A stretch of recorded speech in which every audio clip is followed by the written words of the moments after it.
Hello, my restless friends who absolutely plan to sleep earlier tonight. I'm glad you're here, because we're easing into the story of Napoleon and Josephine, a love told through letters, distance, ambition, and an empire slowly taking shape around two very complicated people. So if this calm, slightly boring reflection helps you unwind, feel free to follow us as it pushes the mission further across. Drop a like and tell me where you're listening from and what time it is for you. Now dim your sleep stoppers, which we call lights, and turn on that fan for some steady white noise. In the tumultuous years following the French Revolution, when Paris streets still echoed with recent upheaval and society reinvented itself daily, two unlikely souls found each other amidst the chaos. Their love story would reshape an empire, influence the fate of nations, and endure beyond the grandest ambitions of power. You're about to witness how passion, politics, and profound affection intertwined in one of history's most compelling romances. You step into Paris in the autumn of 1795, and the city feels like it's still catching its breath after the revolution's violent convulsions. The streets carry a peculiar mix of wariness and excitement. Former aristocrats walk past newly wealthy merchants, each pretending not to notice the other. Women have adopted simpler fashions out of necessity, though some are beginning to experiment again with luxury now that the worst terrors have passed. The air smells of roasting chestnuts from street vendors and the ever-present scent of coal smoke from thousands of chimneys. Underneath it all lingers something else, something harder to name. Perhaps it's the smell of fear finally fading, or hope tentatively returning. The buildings themselves tell stories of survival. Some houses still bear marks from revolutionary violence.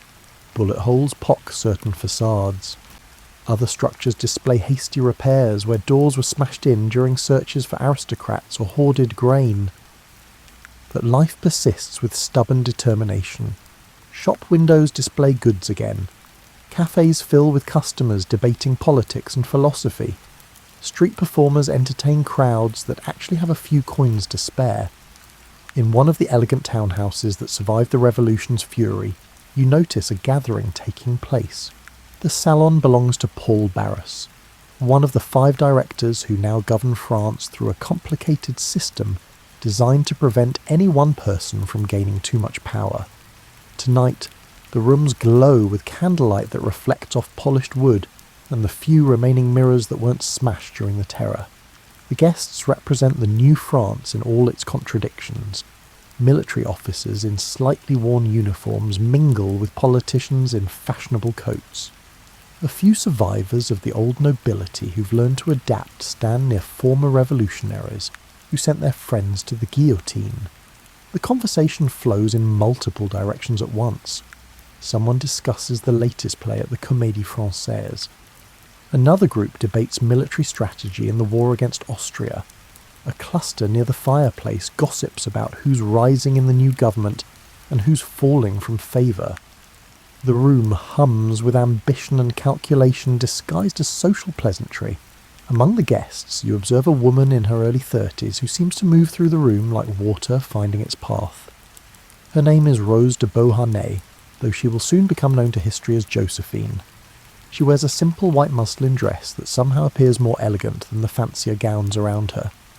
The fabric drapes in the classical style that's becoming fashionable, suggesting ancient Greek statues rather than the elaborate constructions of the old regime. Her dark hair falls in the fashionable loose curls of the day, held back with a simple ribbon. What strikes you most is how she listens. When someone speaks to her, she gives them her complete attention. Her dark eyes focused, her head tilted slightly to indicate genuine interest. Each person she engages feels as though their words matter profoundly. Her hands move gracefully as she gestures, and you notice she wears very little jewellery. A simple gold bracelet catches the candlelight. The restraint is calculated. Too much jewellery would suggest she's trying too hard or doesn't understand the current political climate. Too little would make her seem poor or unimportant. She's found the perfect balance, as she does in most things. Her story already contains enough drama for several lifetimes. though most people at this gathering know only fragments of it.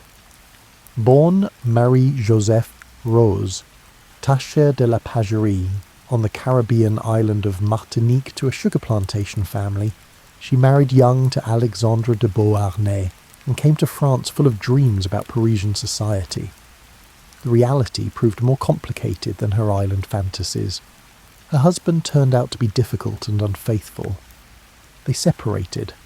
Then came the Revolution, which swept through France like a cleansing fire that burned everything, guilty and innocent alike. The terror imprisoned her in Les Carmes, a former convent turned holding cell for those awaiting the guillotine. She spent months in a crowded cell, never knowing if tomorrow would bring release or death. She watched her first husband go to the scaffold, his head falling into the basket while she waited her turn. But Maximilien Robespierre fell before her name came up on the execution list, and suddenly the prison doors opened. She emerged into a Paris transformed yet again, with new opportunities for those clever and brave enough to seize them. Now she lives carefully, raising her 2 children from that first marriage. Hortense is 12, pretty and musically talented. Eugène is 14, serious-minded and loyal. They remember their father, but they're also adapting to this new world where survival requires flexibility. Josephine navigates the dangerous waters of post-revolutionary society with skills learned through necessity. She knows how to read people, when to speak and when to listen, how to make herself useful without seeming desperate. Her finances are precarious despite her elegant appearance. She's renting the house on Rue Chantraine, and some months the rent comes due before the money arrives. She's received a small pension as the widow of a general, but it doesn't stretch as far as needed. She's learned to make a single dress appear new through different accessories. She borrows jewellery from friends for important occasions. She's mastered the art of appearing more prosperous than she actually is. Across the room, you notice a thin young officer who looks decidedly out of place among the polished politicians and elegant women. Napoleon Bonaparte is 26 years old and resembles someone who forgot to eat regular meals while studying military tactics until 3 a.m. His uniform, while clean and properly buttoned, hangs a bit loosely on his spare frame. His hair is unfashionably long and often falls across his forehead, which annoys him but not enough to visit a barber. Unlike the other guests who chat easily about trivial matters, he stands apart watching everyone with intense grey eyes that seem to catalogue and analyse every detail. His posture suggests someone ready to flee at any moment. He shifts his weight from foot to foot. His hands move restlessly, sometimes touching his sword hilt, sometimes clasping behind his back, never quite settling. When someone tries to engage him in small talk about the weather or fashion, he responds with curt, factual observations that kill the conversation dead. He simply doesn't understand how to discuss nothing gracefully. Napoleon grew up on Corsica, that rugged island where family loyalty runs deeper than any political allegiance and where blood feuds can span generations. The island only became French a year before his birth, so he considers himself Corsican first, French second. He speaks French with an accent that immediately marks him as an outsider in Paris society. He pronounces his R's differently. He uses phrases that sound slightly foreign. People sometimes ask him to repeat himself, and he hates it. He's brilliant with artillery and military strategy, but utterly hopeless at small talk and social graces. He can calculate trajectories in his head and predict where an enemy army will move 3 days hence.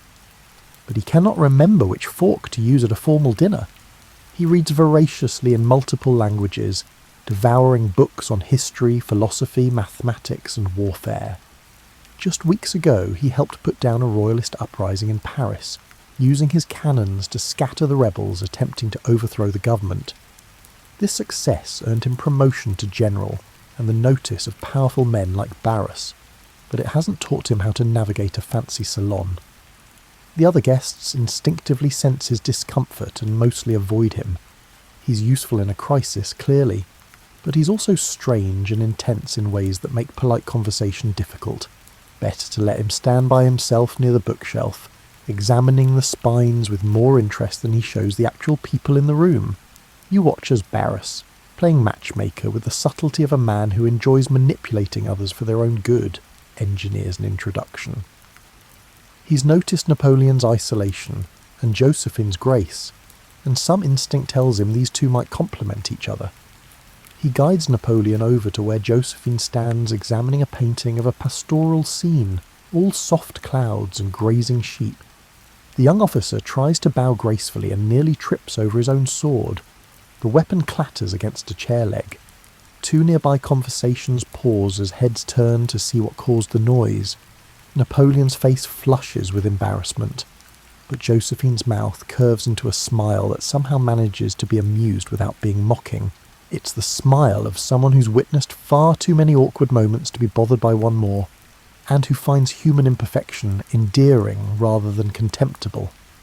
Barris makes the introduction with practiced ease, then drifts away to other conversations, leaving them together. An uncomfortable silence threatens to develop. Josephine, experienced in rescuing failing social situations, asks Napoleon about the painting. Does he like pastoral scenes? Has he spent time in the countryside? The question opens a floodgate. Napoleon begins to talk, and something shifts in the room's energy. He tells her about Corsica, about the mountains and the sea, about terrain and how it shapes military strategy. Then somehow he's discussing Italy, about his theories on warfare, about how ancient generals used geography to their advantage. His hands move as he speaks, tracing invisible battle formations in the air.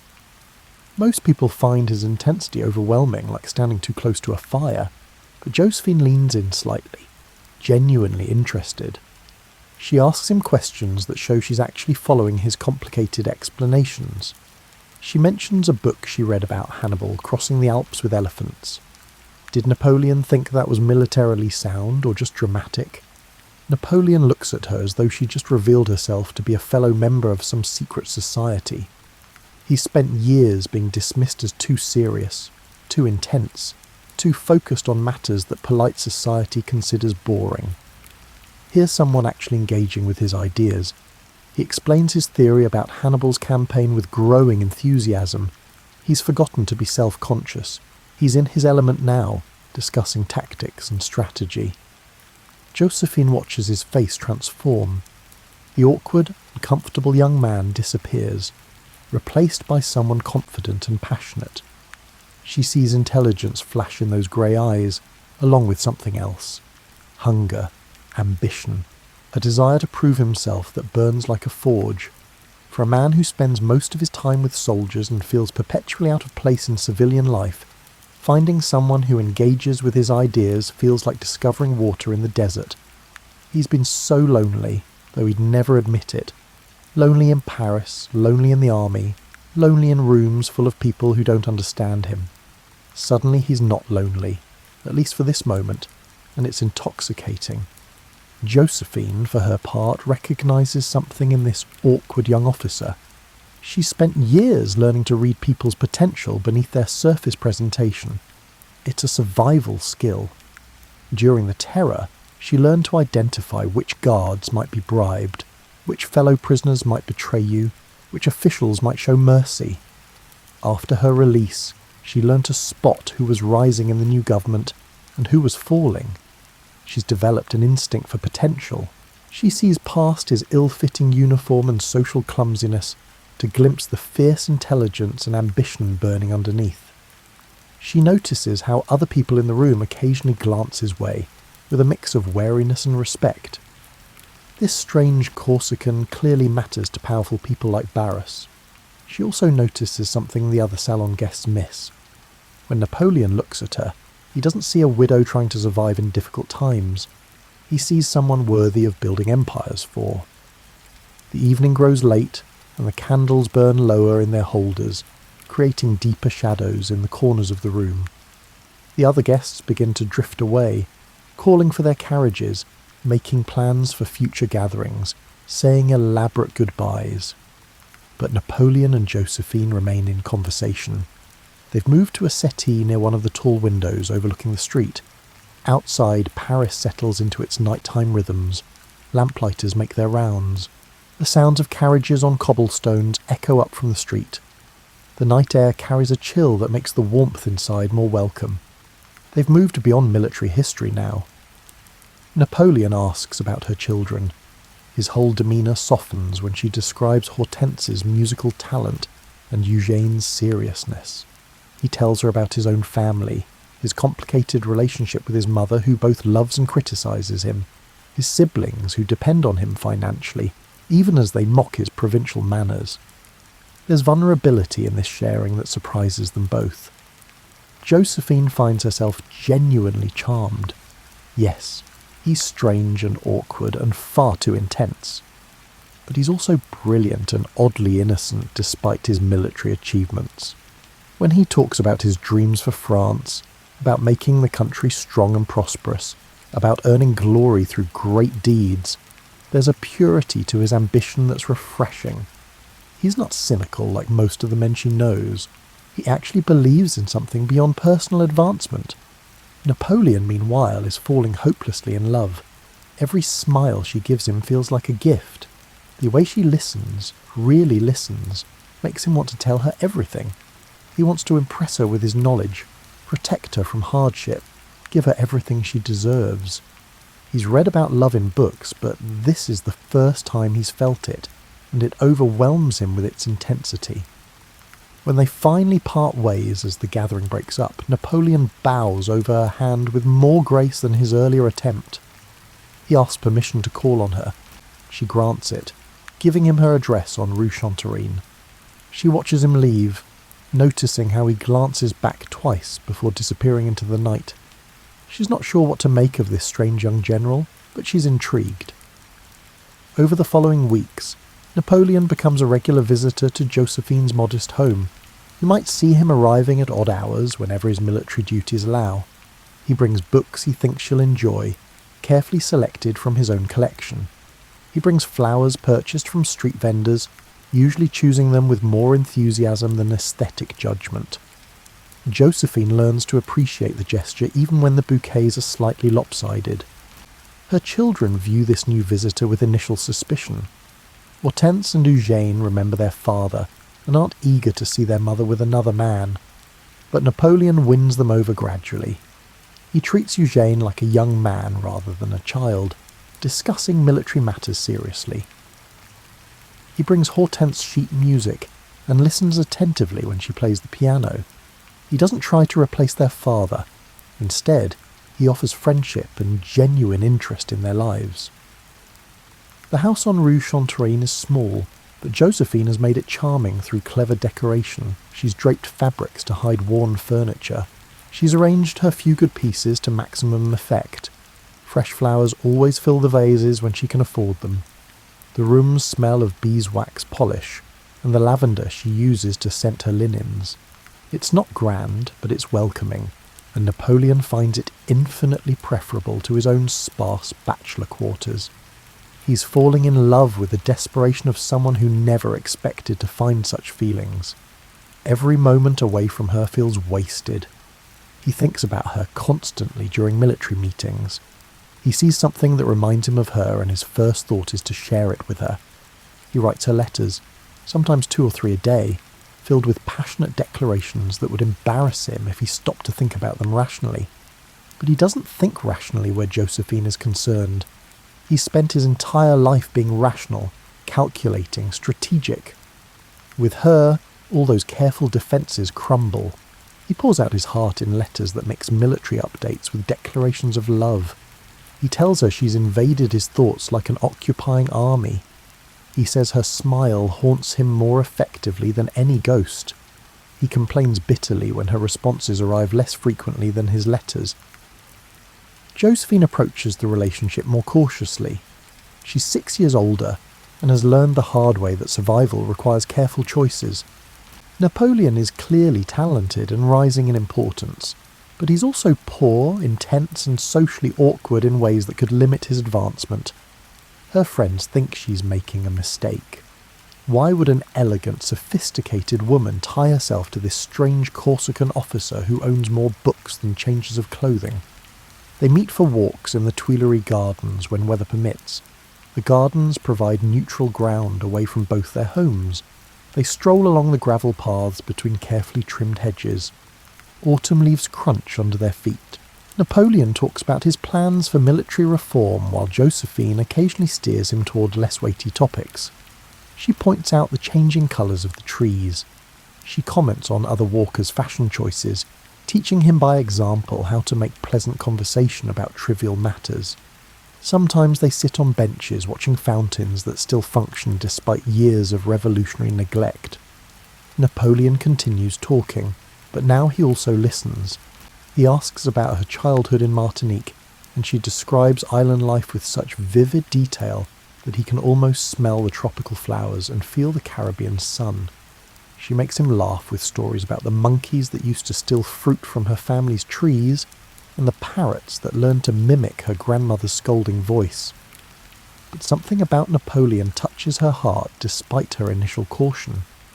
His absolute devotion feels refreshing after years of navigating relationships based on advantage and survival. The men she's known since the Revolution view relationships as transactions. They calculate what they can gain from any connection. Napoleon doesn't calculate, he just loves, completely and overwhelmingly. When he looks at her, she feels seen in a way she hasn't experienced since before the revolution shattered her first life. His awkwardness around others disappears when they're alone. He makes her laugh with his observations about the pompous politicians and social climbers they encounter. He can perfectly mimic Barris's self-important manner or the affected speech of the new rich who try too hard to sound cultured. His impression of the Austrian ambassador at a recent reception has her laughing so hard she has to wipe tears from her eyes. There's also the practical matter that Josephine needs stability. She has children to raise and limited resources. The pension she receives is unreliable, and she's exhausted from constantly worrying about money. Napoleon, despite his current lack of wealth, clearly possesses a brilliant future. She's not naive about this calculation, but it exists alongside genuine affection. The best relationships she's learned balance both heart and head. Love alone won't pay rent or feed children, but money without affection creates its own misery. Her friends notice the change in her. She seems lighter, younger. She smiles more easily. When Napoleon's name comes up in conversation, her whole face softens. She tries to be practical and measured, but her heart has other ideas. She's falling in love too, though in her own way, more slowly and carefully than his passionate plunge. By late 1795, they're spending nearly every free moment together. Napoleon's military responsibilities keep him busy, but he arranges his schedule to maximise time with Josephine. He neglects sleep. He works through meals, anything to create hours he can spend with her. His fellow officers notice their commander's distraction and make knowing jokes. They've never seen the serious young Corsican so obviously besotted. In the cold January of 1796, they marry in a brief civil ceremony at a municipal building. The revolution abolished religious marriage, so civil ceremonies have become the norm. The room is bare and official-looking, nothing like the grand church weddings Josephine might have imagined in her youth. A few witnesses attend. The official who performs the ceremony rushes through the words, clearly eager to move on to his next appointment. Napoleon arrives late because he's been working on last-minute details for his upcoming command. He's been appointed to lead the army of Italy, and the departure date looms. Josephine waits with growing anxiety, wondering if he's changed his mind. When he finally bursts through the door, breathless and apologetic, she feels relief flood through her. Josephine lies about her age on the paperwork, making herself 4 years younger. Napoleon adds 2 years to his age. They're both presenting slightly edited versions of themselves, which seems fitting for two people who will spend their marriage reinventing reality together. The official doesn't care about the discrepancies. He's processed dozens of marriages today and will process dozens more tomorrow. The wedding night takes place in Josephine's home on Rue Chantrine, and you might imagine it as tender and passionate despite the odd circumstances. Her children are staying with friends, giving them privacy. Napoleon has to leave in just days to take command of the army of Italy.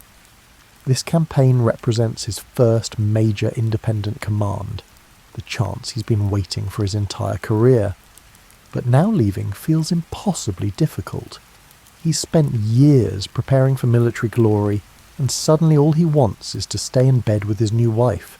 They talk through much of the night. Napoleon tells her about his plans for the Italian campaign. Josephine listens, occasionally asking questions that show she understands more about military matters than most civilians.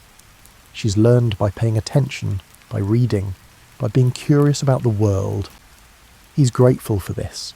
He can be fully himself with her, discussing tactics and strategy without having to simplify or explain.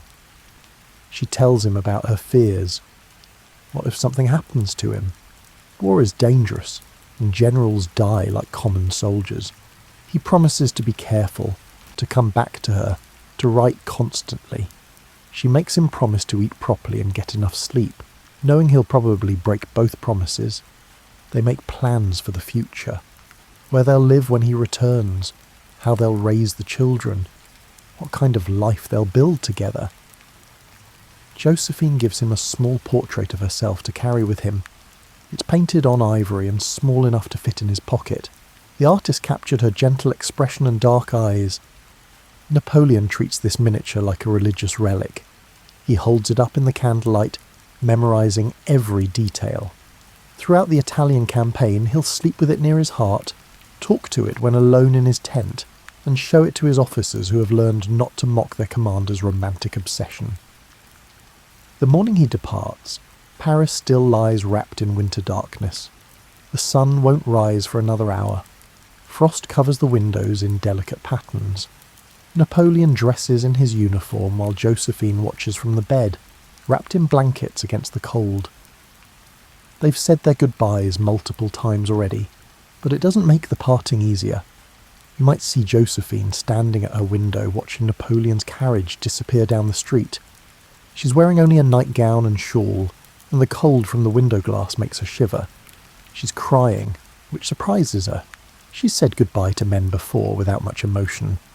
She watched her first husband leave without tears, but this feels different. She touches the window glass, still cold from the night, and wonders what she's gotten herself into by marrying this intense young general who looks at her like she hung the moon. Napoleon rides south toward Italy and his destiny, but his heart remains in Paris. The journey takes days over rough winter roads. The carriage jolts and sways. He tries to read military reports, but keeps finding his thoughts drifting back to Josephine. What is she doing right now? Is she thinking of him? Does she miss him as much as he misses her? The letters begin immediately. He writes to her constantly, sometimes on horseback, sometimes by candlelight in whatever rough accommodation the army provides. His handwriting, never particularly neat, becomes almost illegible when he's writing quickly, trying to get all his thoughts onto paper before the next military crisis demands his attention. His letters overflow with passion that would seem ridiculous if it weren't so genuine. He tells her she haunts his dreams. He describes how the thought of her smile sustains him through difficult days. He complains bitterly when her letters arrive less frequently than his. He accuses her of not loving him as much as he loves her. He apologises for the accusations in the next letter, then makes the same complaints again a day later. You can imagine these letters travelling back and forth across France and into Italy. The couriers carrying them have no idea they're transporting some of the most passionate correspondence in history. They're just doing their job, delivering mail for the army. Napoleon's letters come bundled with official military dispatches. Sometimes he marks them urgent, abusing his authority to ensure they travel quickly. Napoleon's handwriting grows messier when he's particularly emotional. He covers pages with endearments, complaints about her silence, military updates mixed with romantic declarations, and plans for their future together. He signs them with elaborate expressions of love. He uses every term of endearment he can think of, some in French, some in Italian, some he seems to invent on the spot. Josephine's letters back to him are affectionate, but less frequent and less intense. She writes about daily life in Paris. She describes parties she's attended and people she's met. She assures him of her love and tells him to be careful. But her letters lack the fevered passion of his correspondence. She loves Napoleon, but she doesn't share his capacity for total romantic obsession. She's managing life in Paris, raising her children, and trying to maintain her position in society. Hortense needs music lessons and new dresses. Eugène is thinking about a military career and needs guidance. The house on Rue Chantrine requires constant maintenance that she can barely afford. Her days fill with practical concerns that leave little energy for writing passionate love letters. This imbalance will characterise their relationship throughout their marriage. He loves with the single-minded intensity he brings to military campaigns. When Napoleon loves, he loves completely, exclusively, obsessively. She loves more moderately, more practically, with warm affection than burning passion. She cares for him deeply, but she also cares about many other things. He can barely think about anything except her. Meanwhile, in Italy, Napoleon is revolutionising warfare and becoming famous. He takes command of an army that's in terrible condition. The soldiers haven't been paid in months. They're hungry, ragged, and demoralised. Their equipment is worn out. Their boots have holes. Many are barefoot. They look at their new young commander with scepticism. What can this skinny Corsican do for them that the previous commanders couldn't? Everything, as it turns out. Napoleon immediately begins to transform the army. He secures pay for the troops. He arranges for food supplies. He gives them inspiring speeches about glory and plunder waiting in Italy. Most importantly, he gives them victories. Within weeks of taking command, he's won his first battle against the Austrians, then another, then another. Suddenly this ragtag force is conquering northern Italy. He uses speed and surprise as weapons. He moves his army faster than anyone expects. He hits the enemy where they're weakest. He divides enemy forces and defeats them piecemeal before they can unite against him. He makes decisions so quickly his opponents can't adapt their plans fast enough. His officers struggle to keep up with his mental pace. He sees possibilities and opportunities that others miss entirely. His soldiers, who started out sceptical of this young Corsican officer, begin to worship him. He leads from the front, sharing their dangers rather than directing from the rear. He sleeps in the same rough conditions they endure. He knows many of them by name. When he rides past, they cheer. They call him the Little Corporal affectionately, noting his relative lack of height and his hands-on command style. They trust him to lead them to victory, and he rarely disappoints.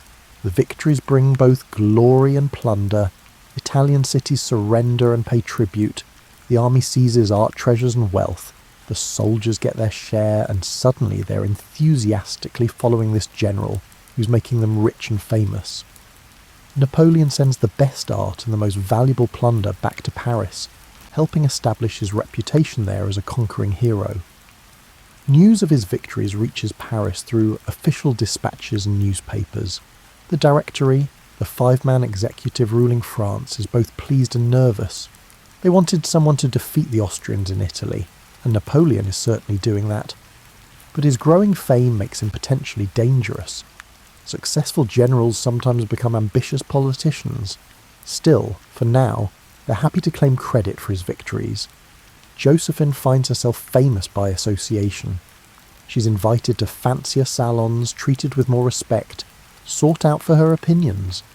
People who previously dismissed her as a widow of uncertain means now court her favour. She's the wife of France's most celebrated general. She discovers that being married to genius and success, even at a distance, provides its own rewards. You might picture her reading his letters in her dressing room, seated at her vanity surrounded by the simple luxuries she's accumulated. Her face shows a mix of tenderness and exasperation as she works through the latest packet of letters. There are 5 of them, all written within a 3-day period. He's demanding she come to Italy to join him. He's jealous of every man she might speak to in Paris. He's declaring that life without her is meaningless, even as he's conquering half of Italy. She writes back with soothing words and practical delays. She'll come when she can, she promises, when the children are settled, when travel is safer, when she's finished attending to necessary matters in Paris. She doesn't mention that she's not particularly eager to trade her comfortable life in Paris for the uncertainties of following an army through Italy. In truth, Josephine is enjoying Paris more than she has in years. She's become a fashion leader. Women copy her style, her hairstyles, her way of draping shawls in the classical manner. She's learned to move in the higher circles with ease. Her salon has become important in Paris society. Artists, writers, and politicians gather at her home. She has influence and independence. Italy means dusty roads, military camps, and uncertainty. It means following an army that could face defeat at any time. It means living in requisitioned buildings with limited comforts. It means being constantly surrounded by soldiers and military matters. Paris means comfort, society, and independence. She can manage her own schedule, see her friends, and enjoy cultural life. She loves Napoleon, but she's not eager to trade her life for his military world. Eventually, though, his pleading becomes impossible to ignore. He writes that he cannot function without her. He threatens to abandon the campaign and return to Paris if she doesn't come. He sends his brother to escort her safely. The pressure builds until she finally agrees. In the summer of 1796, she begins the journey to Italy. The trip takes weeks over rough roads. Her carriage jostles over mountain passes and through territories recently conquered by Napoleon's army. The Alps prove particularly challenging. The roads are narrow and steep. Sometimes she has to get out and walk while servants guide the horses carefully around dangerous curves. She brings cases of elegant clothes because she refuses to appear in Italy, looking like a camp follower. She brings her lapdog, Fortune, a small pug who hates Napoleon and will continue to hate him throughout their marriage, occasionally expressing this hatred by biting the general's ankles. The journey gives her time to think about what she's doing. She's leaving behind her comfortable life to join her husband in a war zone. It's romantic in a way, but it's also inconvenient and potentially dangerous. What if the military situation changes? What if Napoleon's luck runs out? She's putting herself at risk by making this journey, and for what? To satisfy her husband's romantic needs. But she's also curious. She wants to see this new Napoleon everyone talks about. The dispatches reaching Paris describe him as a military genius. The newspapers print stories about his brilliant tactics and inspiring leadership. She wants to see firsthand how the awkward officer who tripped over his sword has transformed into a conquering general. Their reunion takes place in Milan in July. Napoleon has taken over one of the grand palaces for his headquarters. When her carriage finally pulls up after weeks of travel, he rushes out like a young boy rather than a commanding general. He embraces her before she's fully out of the carriage. He's babbling in Italian, French and Corsican all mixed together. His staff watches with barely concealed amusement as their fearsome commander reduces himself to incoherent joy. The reunion is everything Napoleon hoped for and slightly overwhelming for Josephine. He cancels military plans to spend time with her. He gives orders that he's not to be disturbed unless the French army faces imminent destruction. His officers learn to schedule important meetings for times when Josephine is occupied elsewhere, perhaps napping or writing letters or exploring the palace gardens. The commanding general who terrorizes Austrian armies becomes almost silly in his devotion to his wife. He follows her around like an adoring puppy. He wants to show her everything he's accomplished. He takes her to see captured cities and points out his strategic brilliance. He introduces her to his officers with obvious pride. "This is my wife," his whole demeanour says. "Isn't she magnificent?" Josephine sees Italy through the eyes of comfort and aesthetics rather than military conquest. She notices the art, the architecture, the gardens that survive despite the war. Northern Italy in summer is beautiful. The light has a particular quality that makes everything look slightly golden. The smell of olive groves and lemon trees perfumes the air. Ancient villas dot the hillsides. The people, despite being conquered, maintain a warmth and style that appeals to her. Napoleon shows her palaces he's requisitioning. their rooms filled with Renaissance art and Baroque furniture. He's sending much of it back to Paris, creating what will become the Louvre's collection. He points out particular paintings he thinks she'll enjoy. Here's a Madonna by Raphael. There's a landscape by one of the Venetian masters. Look at how they've used light and shadow. He's learning to appreciate art not just as plunder, but as beautiful objects worth preserving. She helps him understand the cultural significance of what he's conquering, teaching him to see Italy as more than just strategic territory. She explains the history of the various city-states, the artistic movements, the literary traditions. She's better educated in these matters than he is, despite his voracious reading. His education focused on military history and mathematics. Hers included literature, music and art. They establish a pattern that will repeat throughout their marriage. Napoleon focuses on glory and empire. Josephine creates beauty and social connection. He needs her as an anchor to the normal world beyond military campaigns and political ambitions. When he's with her, he remembers he's human, not just a military machine. She needs him as a source of power and protection in unstable times. His success gives her security she couldn't achieve on her own. They complement each other in ways neither fully understands. He's all intensity and ambition. She's all grace and social intelligence. He can outthink any opponent on a battlefield but gets lost in complex social situations. She can navigate the trickiest political gathering with ease but has no head for military strategy. Together they form something stronger than either could be alone. The months in Italy give them the closest thing to normal married life they'll ever experience. You might imagine mornings when they wake late in some Italian villa requisitioned for the army's use. Sunlight streams through tall windows that look out on formal gardens where fountains still play. The rooms smell of fresh bread from the kitchens and flowers from the gardens. Napoleon reads dispatches while Josephine brushes her long, dark hair at a vanity, watching him in the mirror. They take carriage rides through the countryside when military duties allow.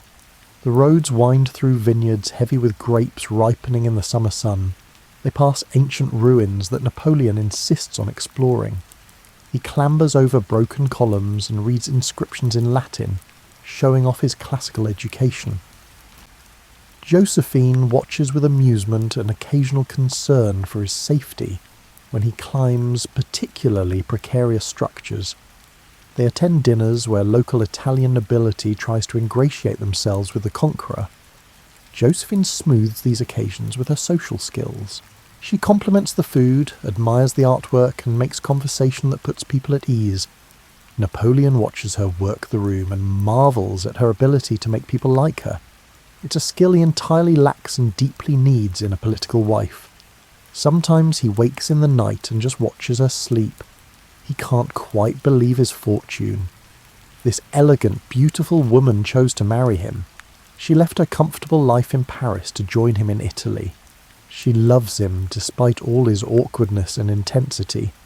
He feels gratitude so profound it almost frightens him. What would he do if he lost her? He can't even contemplate the possibility without feeling panic.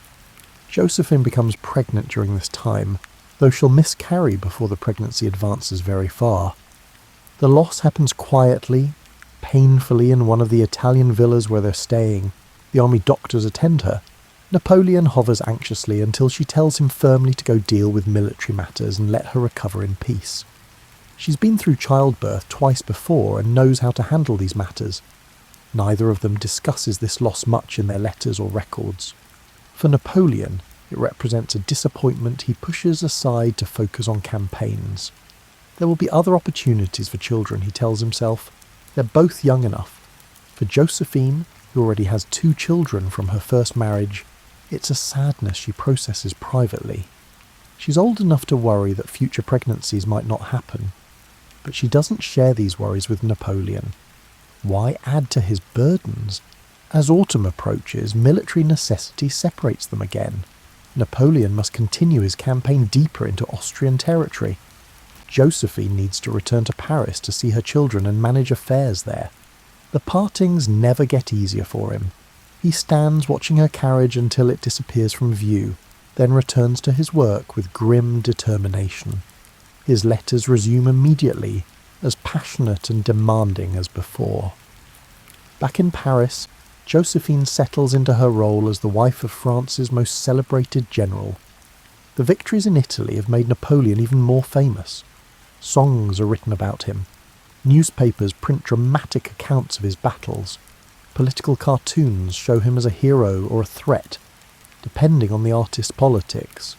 Everyone wants to meet his wife, to hear her stories, to bask in reflected glory.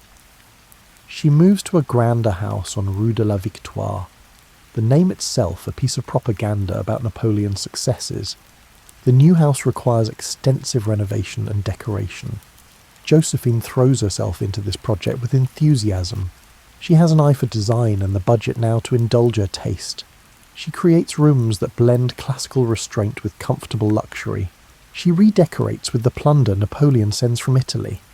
Egyptian artifacts from his looming campaign in that country. Italian paintings in gilded frames, ancient Roman sculptures, Persian carpets, Chinese porcelain. The house becomes a showcase of international treasures, all brought together through conquest and carefully arranged by Josephine's aesthetic sense. She becomes known for her taste and her ability to blend the classical with the contemporary. Fashion magazines describe her style in detail. Other women try to copy her combinations of simple dresses with exotic accessories. She has a gift for making the foreign seem accessible and the classical seem modern. A Greek vase sits next to a contemporary French clock. An Egyptian statue stands beside Italian Renaissance furniture. It shouldn't work, but somehow it does. Her salon becomes increasingly important in Paris' political and social life. Artists, writers, politicians and military officers gather in her drawing rooms on designated evenings. The conversation flows easily. Ideas get exchanged. Introductions get made. Alliances form. Josephine presides over all of it with warmth and intelligence. She has a gift for making people feel comfortable and important. She remembers details about people's lives and asks about them later. How is your son doing at military school? Did your book find a publisher? Has your mother recovered from her illness? These small attentions create loyalty and affection. People feel valued in her presence. She introduces useful contacts to each other. The young painter needs a patron. That wealthy merchant wants to commission art. Let me introduce you. The politician seeks military information. That general knows exactly what's happening at the front. Come, let me make an introduction. She builds networks that serve both her interests and Napoleon's. Napoleon, fighting in distant lands, relies on her letters to understand the political currents of Paris. She describes who's rising in the government and who's falling. She explains which policies are popular and which are causing discontent. She gossips about rivalries and alliances. This information proves invaluable. Napoleon can adjust his own political manoeuvring based on her reports. The time apart also allows certain complications to develop. Josephine is a beautiful woman living alone in a society where marital fidelity is not strictly observed. Young officers come to pay their respects to their commander's wife. They linger longer than necessary. They offer to escort her to the theatre. They send flowers and small gifts. The attention flatters her, and the loneliness of Napoleon's long absence weighs on her. Rumours reach Napoleon about her possible infidelities. His officers, returning from Paris, bring whispered stories. Did you know your wife has been seen frequently with that cavalry officer? She attended the opera with him last week. They seemed quite familiar with each other. The rumours may be exaggerated or entirely false, products of gossip and malice, or they may contain elements of truth. War makes separation inevitable, and separation creates temptation. Napoleon writes her letters full of jealous accusations mixed with desperate pleas. How can she do this to him? Doesn't she understand that he thinks of no one but her? He's faithful despite opportunities and temptations.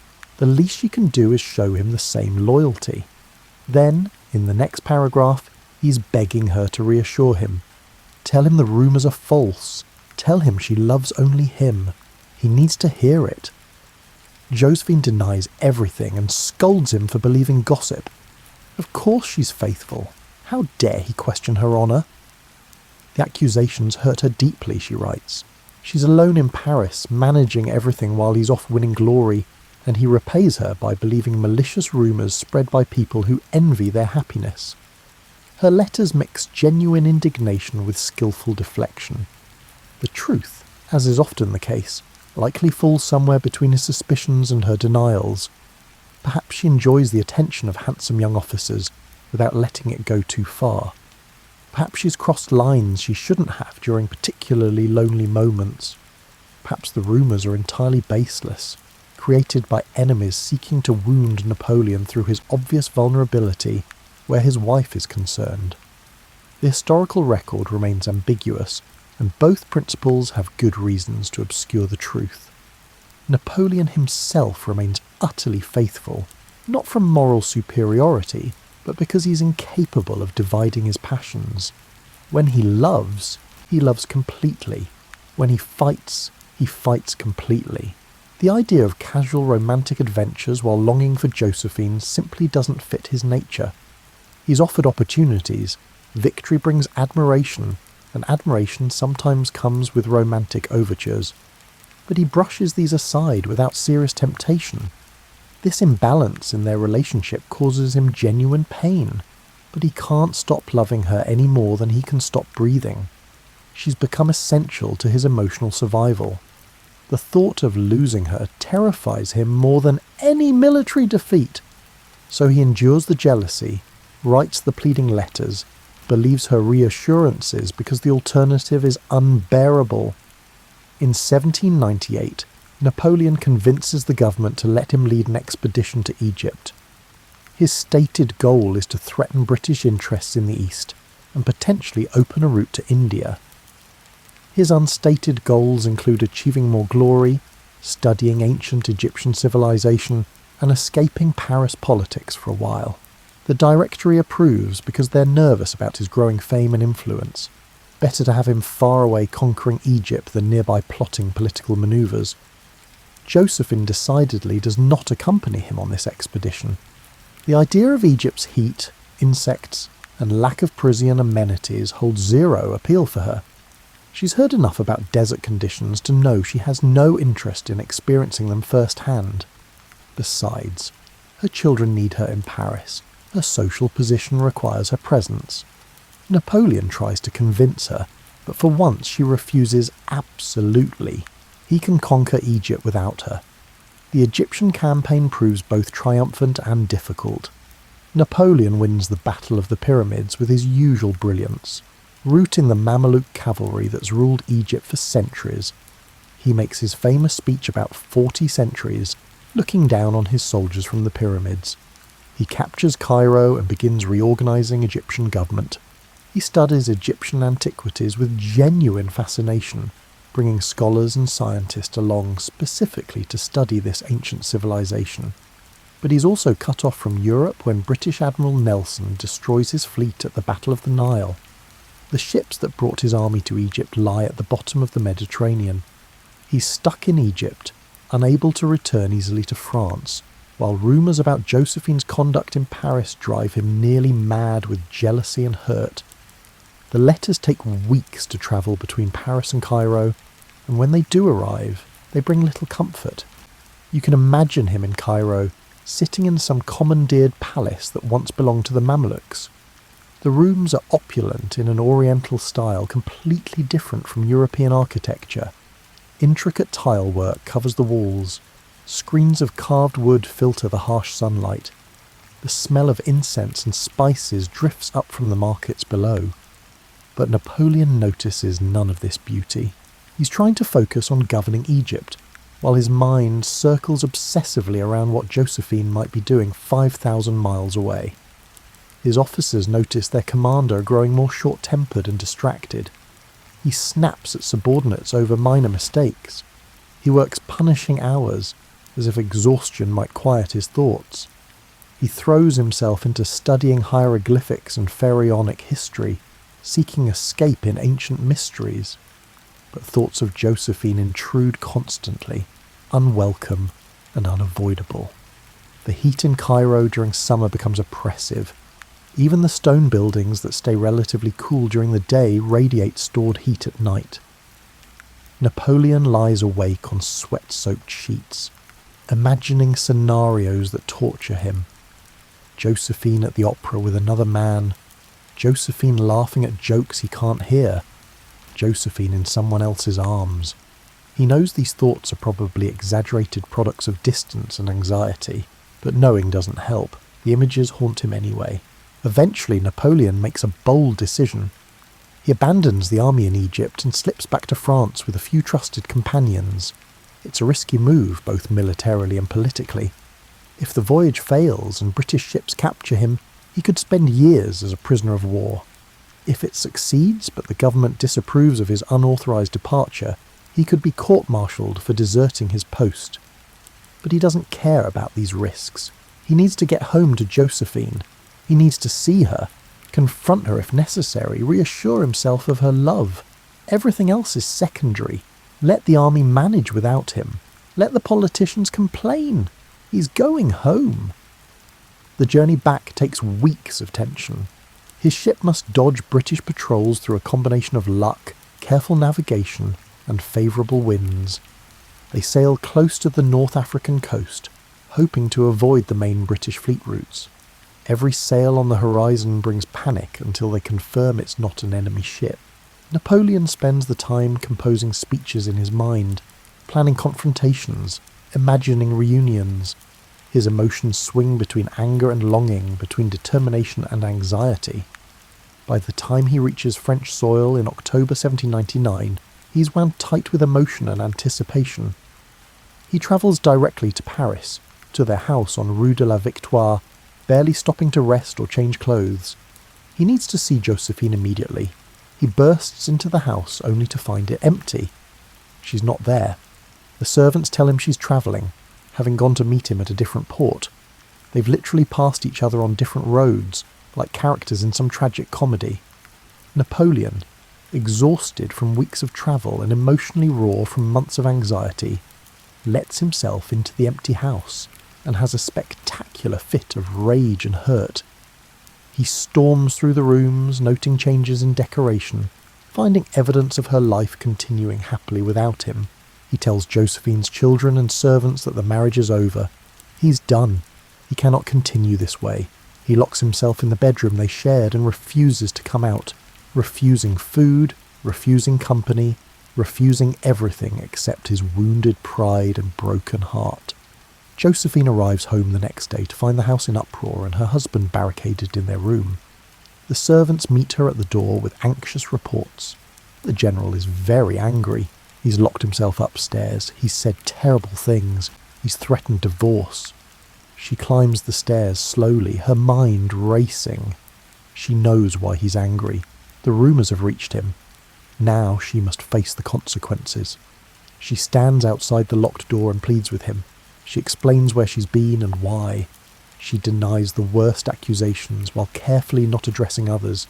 She cries and the tears are genuine. She doesn't want to lose him. Yes, she's been foolish. Yes, she's enjoyed attention from other men. But she loves him. She's always loved him. These other men mean nothing compared to him. Napoleon, inside the room, wants desperately to believe her but feels betrayed and wounded. He's given her everything, his whole heart, his complete devotion. And how has she repaid him? By making him a laughingstock in Paris society while he conquered Egypt for France. The pain is physical, like someone's driven a knife into his chest and keeps twisting it. Her daughter Hortense and son Eugène add their voices outside the door, begging Napoleon to forgive their mother. They've come to love this intense Corsican who treats them with real affection. He's been more of a father to them than their actual father ever was. They don't want to lose him. They understand their mother has faults, but who doesn't? He should forgive her. They need him. For hours this continues. Outside the door, Josephine pours out her heart with growing desperation. She apologizes for everything. She promises reform. She swears eternal faithfulness from this moment forward. Inside, Napoleon's anger battles with his love. He wants to punish her. He wants to throw her out and never see her again. but he also wants to hold her and pretend none of this ever happened. Finally, sometime in the early morning hours, you might hear the lock click. The door opens slowly. Josephine enters. Napoleon stands by the window, his back to her, his shoulders tense. What happens next remains private, but by morning they've reconciled. Napoleon emerges having forgiven everything because he cannot imagine his life without her. Josephine emerges having learned that despite his rage, his love for her overrides everything else. This knowledge is both comforting and slightly terrifying. This pattern of conflict and reconciliation will repeat throughout their marriage, though never quite as dramatically as this first major crisis. Napoleon's jealousy and Josephine's independence clash. They fight, they reconcile. Their love survives because underneath all the drama, they genuinely need each other. He needs her warmth and social grace. She needs his devotion and protection. The balance isn't always equal or fair, but it functions. Within weeks of this reunion, Napoleon helps orchestrate the coup of 18 Brumaire that overthrows the Directory. France has grown tired of weak, corrupt government. The economy staggers. The war drags on. Political instability threatens everything. Napoleon and his fellow plotters establish the consulate, supposedly a shared leadership among 3 consuls. In reality, Napoleon quickly becomes first consul, an effective dictator of France. He's 30 years old and now rules the nation. Josephine becomes First Lady of France in all but name. She moves with Napoleon into the Tuileries Palace, where French kings once lived before the Revolution. The irony isn't lost on her. She grew up on a Caribbean plantation reading about Versailles and French royalty, survived the revolution that destroyed that world, and now lives in a palace with her husband wielding royal power under a different title. Life has a sense of humour sometimes. She transforms herself once again, this time into something approaching a queen. She establishes a court around herself with ladies-in-waiting and formal protocols. The rules are less rigid than the old monarchy's elaborate etiquette, but structure exists. People learn when they can approach her and when they must wait. She holds regular audiences. She attends official functions. She represents France at diplomatic receptions. She sets fashion for all of France. When Josephine adopts a new style of dress or a different way of arranging hair, women across the country copy her within weeks. She has impeccable taste and the confidence to make bold choices. She introduces the high-waisted empire silhouette that will dominate fashion for years. She popularizes specific fabrics, certain colours, particular ways of draping shawls. Fashion magazines follow her every appearance and describe her outfits in minute detail. The Tuileries under Josephine's influence becomes elegant without being stuffy. She understands that Napoleon's government needs to impress foreign diplomats and establish legitimacy, but she also remembers her own discomfort in the overly formal courts of the old regime that she learned about through stories and books. She creates something new, a blend of republican simplicity and imperial grandeur that suggests France has moved beyond both the Ancien regime and the Revolution's chaos. Napoleon, meanwhile, works constantly to stabilise France and defeat its enemies. He rises at dawn and works until midnight most days. He reforms the legal system, creating the Napoleonic Code that will influence law across Europe and eventually around the world. He rebuilds roads and canals destroyed during years of revolutionary neglect. He negotiates treaties with European powers. He plans military campaigns. He sleeps only a few hours a night and expects everyone around him to match his energy, which proves exhausting for his staff. Josephine provides necessary balance to his intense nature. When he's been working for 16 hours straight, barely pausing to eat, she convinces him to take a walk in the gardens. The fresh air and movement help clear his mind. When he's raged at some incompetent official until the poor man nearly faints, she soothes Napoleon with gentle humour afterward. She mimics his thunderous expressions until he laughs despite himself. When foreign ambassadors need to be charmed rather than intimidated, she deploys her considerable social skills, making France seem civilized and cultured rather than just militarily powerful. She's become indispensable to both Napoleon personally and to his government practically. He relies on her judgment about people, who can be trusted, who's seeking advantage, who's genuinely loyal. She reads people better than he does, picking up social cues he misses entirely. He learns to value her assessments even when they contradict his own initial impressions. Their life develops rhythms of surprising domesticity despite the imperial grandeur surrounding them. Napoleon sometimes reads to her in the evenings, choosing history or classical literature. He has a good voice for reading and brings dramatic flair to battle descriptions or philosophical arguments. Josephine sketches or does needlework while listening, her hands busy with delicate work while her mind follows the narrative. She occasionally makes observations that surprise him with their insight, seeing implications in the text he hadn't considered. They take breakfast together when his schedule allows, which isn't often but enough to establish the routine as meaningful. The breakfast room overlooks the palace gardens. Morning light streams through tall windows. The table holds fresh bread, preserves, coffee for him, and chocolate for her. They discuss the day's planned activities. Napoleon mentions meetings and military reviews. Josephine describes her schedule of receptions and charitable visits. For these brief moments, they could be any married couple planning their day. They walk in the gardens with Josephine's lapdog Fortune, who has grudgingly accepted Napoleon's permanent presence after years of resistance. The dog no longer actively tries to bite Napoleon's ankles, which represents progress. Fortune trots along beside them, occasionally investigating interesting smells or chasing birds that land on the gravel paths. Napoleon tolerates the dog for Josephine's sake, though he still finds the animal ridiculous.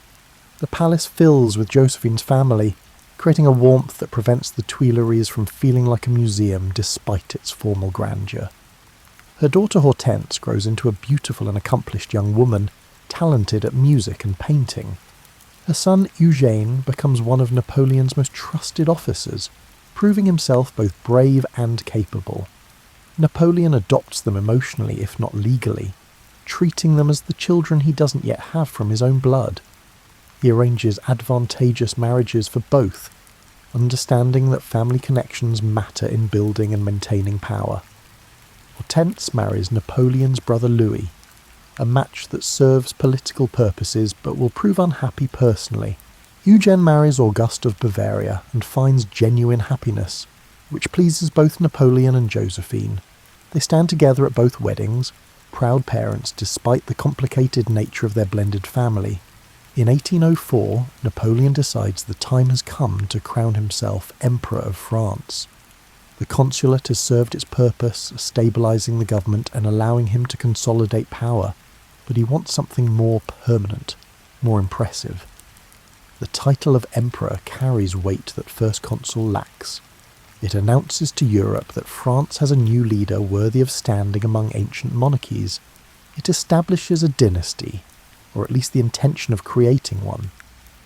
The coronation takes place in Notre Dame Cathedral in December, and you can imagine the scene in all its elaborate grandeur. The great cathedral has been decorated with red velvet and gold thread for months. Carpenters built special platforms and seating to accommodate the massive crowd. Artists created backdrops suggesting imperial Rome rather than Christian humility. Candles by the thousands create a warm glow that softens the winter light filtering through stained glass windows depicting biblical scenes. The congregation includes everyone important in France and representatives from across Europe. Diplomats from nations that are technically enemies sit near those from allied countries, all maintaining diplomatic courtesy while assessing France's new imperial pretensions. The imperial family occupies prominent seats, though Napoleon's mother has refused to attend in protest of his treatment of certain relatives. Her empty chair creates a small scandal that palace officials try to ignore. Napoleon wears a heavy red velvet cloak trimmed with ermine and embroidered with golden bees, his chosen symbol. The bees represent industry and appear everywhere in imperial decoration now. His crown is specially made for the occasion, designed to suggest Charlemagne rather than the more recent Bourbon kings. Every detail has been carefully planned to create the right symbolic effect. But the most dramatic moment involves Josephine. Napoleon has decided she should be crowned empress despite his family's objections. They argue that she's not worthy, that she's too old, that she can't provide heirs. He overrules them all. Josephine will be empress. The Pope has been brought from Rome to sanctify the ceremony, though everyone understands this is purely for show. Napoleon will actually crown himself to demonstrate his power comes from the people and his own achievements, not from religious authority. When the moment comes for Josephine to be crowned, she kneels before Napoleon on a velvet cushion. She wears a white dress embroidered with gold thread and diamonds, designed specially for this occasion. Her own red velvet cloak spreads behind her, so heavy it requires her sisters-in-law to hold the train. But Napoleon's sisters, who resent Josephine's influence and hate that she's been crowned, instead let the train drag on the floor in a petty rebellion. Napoleon sees this insulting behaviour immediately. He turns and glares at them with such intensity that they quickly pick up the train properly, their faces flushing with embarrassment at being caught in their spite. The moment passes quickly, but those watching understand the message. Napoleon will not tolerate disrespect toward his wife, not even from his own family. He places the crown on her head with genuine tenderness, momentarily forgetting the thousands watching. His fingers adjust it carefully, making sure it sits correctly on her elaborately arranged hair. For a moment, despite all the pageantry and politics, you see two people who love each other. She rises as Empress Josephine, and tears shine in her eyes. She never imagined, growing up on a Caribbean sugar plantation, that she would wear a crown in Notre Dame Cathedral. Napoleon never imagined, growing up on Corsica as the second son of a minor noble family, that he would place it there. The years that follow bring both imperial splendour and increasing strain. Napoleon fights wars across Europe, winning battle after battle, redrawing maps and installing relatives as kings and queens of conquered territories. His brother Joseph becomes king of Spain. His brother Louis rules Holland. His brother Jerome gets Westphalia. The Bonaparte family rises to dizzying heights on Napoleon's military genius, though they frequently prove difficult to manage and ungrateful for their positions. Josephine remains in Paris, managing the imperial household, representing France in Napoleon's absence, and trying to maintain some sense of normalcy in a life that grows steadily more abnormal. The demands on her time increase constantly. She must attend state functions, host diplomatic receptions, patronise the arts, visit hospitals and orphanages, write correspondence, manage palace staff, and somehow maintain the private warmth that first attracted Napoleon. She creates a court at the various palaces they now occupy. The Tuileries serves as their main Parisian residence, but there's also Saint-Cloud, Fontainebleau, and most precious to Josephine, Malmaison. That chateau outside Paris becomes her special domain, the one place that feels truly hers rather than belonging to the empire or Napoleon's ambitions. She fills Malmaison with gardens that showcase plants from around the world. She collects roses with particular passion, eventually growing more than 250 varieties in her gardens. The collection becomes famous throughout Europe. Botanists travel from other countries to see it. She corresponds with gardeners and plant collectors, always seeking new varieties to add to her rose gardens. The roses at Malmaison bloom in profusion each summer, creating a spectacle of colour and fragrance. Red roses climb wooden trellises built specially to support them. White roses spill over stone pathways worn smooth by generations of footsteps. Pink and yellow varieties fill dedicated beds arranged in geometric patterns visible from the upper windows. Rare specimens get special treatment in the greenhouse, where gardeners tend them carefully through winter. Josephine employs botanists and gardeners from across Europe to help her cultivate this collection. She doesn't merely order plants and expect servants to manage everything. She involves herself directly, learning botanical names, understanding growing conditions, planning the garden layouts herself. She walks the grounds daily when weather permits, checking on individual plants, Noting what needs pruning or fertilizing or transplanting, she has her roses painted by the finest botanical artist of the age, creating a visual catalogue of her collection. Pierre-Joseph Redouté becomes her favourite artist, and his delicate watercolours capture each variety with scientific accuracy and artistic beauty. These paintings survive long after the actual flowers have faded, preserved in albums and eventually published in books that spread botanical knowledge throughout Europe. When Napoleon returns from campaigns, Malmaison provides refuge from the constant demands of empire. He walks with Josephine through the gardens, temporarily setting aside the burden of ruling most of Europe. They discuss plants and landscaping instead of war and politics. He teases her about her obsession with roses, calling her his Rose Empress. She teases him about his inability to remember which variety is which, despite her patient attempts to teach him. They sit on benches near the fountains, listening to water splash over carved stone. The sound masks their conversation from passing servants, creating islands of privacy. They talk about matters both serious and trivial.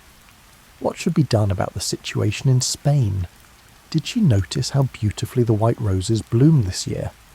His brother Jerome needs managing again. The new greenhouse needs better ventilation. These conversations blend the personal and political in ways that characterise their entire relationship.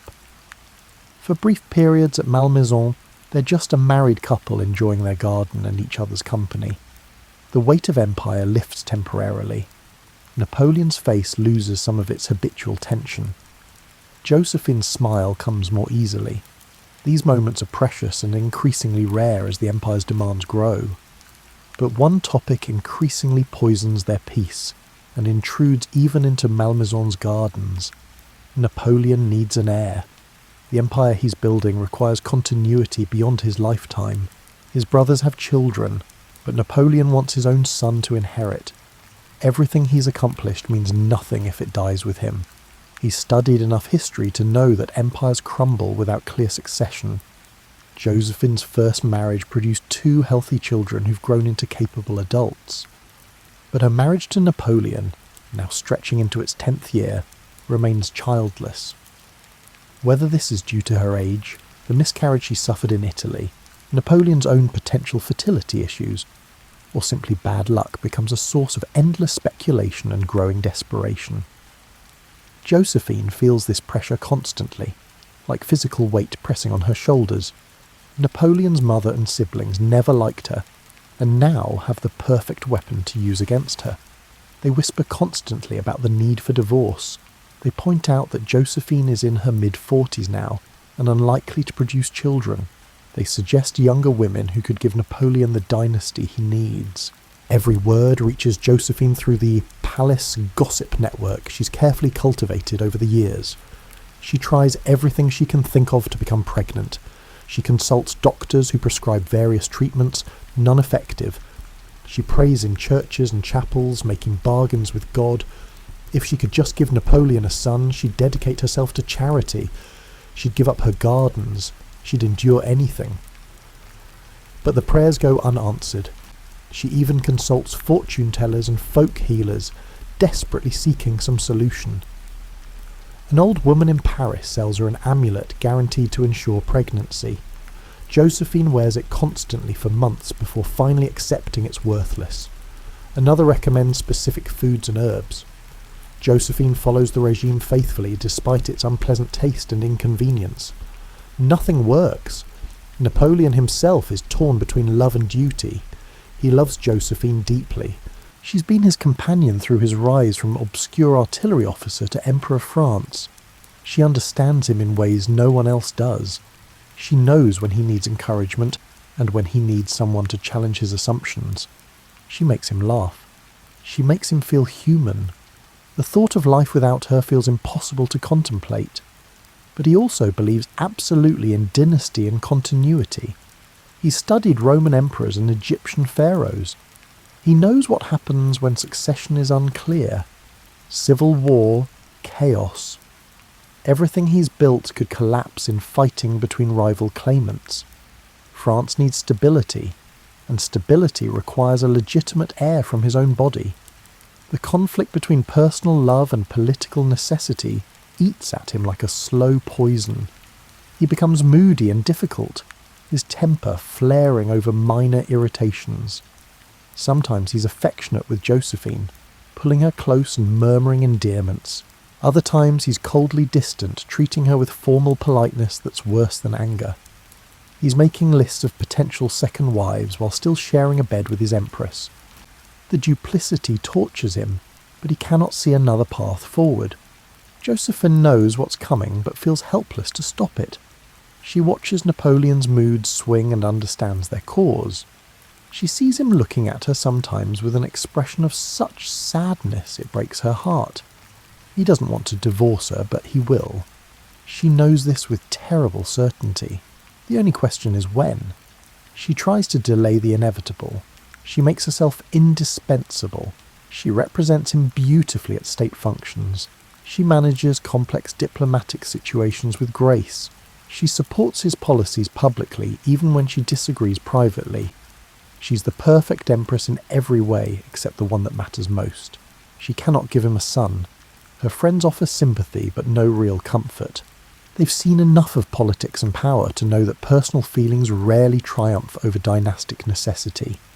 Some suggest she should accept the inevitable and negotiate the best terms possible for her divorce. Others encourage her to fight, to make Napoleon choose explicitly between love and duty. None of it helps. In 1809, matters finally come to a head. Napoleon has defeated Austria again at the Battle of Wagram. His position in Europe feels more secure than ever. The diplomatic situation now allows him to seek a marriage alliance with one of the great European dynasties. The time has come to make the difficult decision he's been avoiding for years. One evening in November, he asks Josephine to come to his study after dinner. The request itself feels ominous. They normally spend evenings together without such formal summons. She knows immediately what's coming. She takes extra time preparing herself, choosing her dress carefully, arranging her hair, applying subtle cosmetics. If this is to be her last night as Napoleon's wife, she'll face it looking her best. You can picture the scene that follows. Winter darkness presses against the palace windows. A fire burns in the fireplace, crackling softly and casting moving shadows on the walls. Napoleon paces the study, unable to sit still or look at Josephine directly. She sits very still in a chair near the fire, her hands folded in her lap, her face composed despite the panic rising in her chest. He tells her they must divorce, and the words come out in a rush, like he's afraid if he slows down he'll lose his nerve. He explains about the dynasty, the empire, the need for an heir. His voice breaks multiple times. Tears run down his face openly, something his hardened veterans would struggle to imagine their emperor doing. He tells her he still loves her, and always will, but he must do what duty demands for France. She cries too, though she's had time to prepare for this moment. She knew it was coming when he started winning battles again, when his power became unshakable, when he no longer needed her the way he once did. She understands the political necessity, even as it destroys her heart. She tells him she understands. She'll agree to the divorce for the good of France. She loves him enough to let him go, though the words nearly choke her. They hold each other and cry together until neither has tears left. The fire burns low in the fireplace. The room grows cold, but neither notices. They're mourning the end of their marriage and the death of the future they once imagined together. Tomorrow they'll put on their public faces and manage the formal proceedings with dignity. But tonight, they're just two people who love each other facing an unbearable loss. The formal divorce happens in December at the Tuileries Palace. The imperial family gathers in the throne room, a space designed to impress with its grandeur but which now feels cold and hostile. Napoleon reads a statement about the separation being necessary for the good of France and his duty to provide for succession.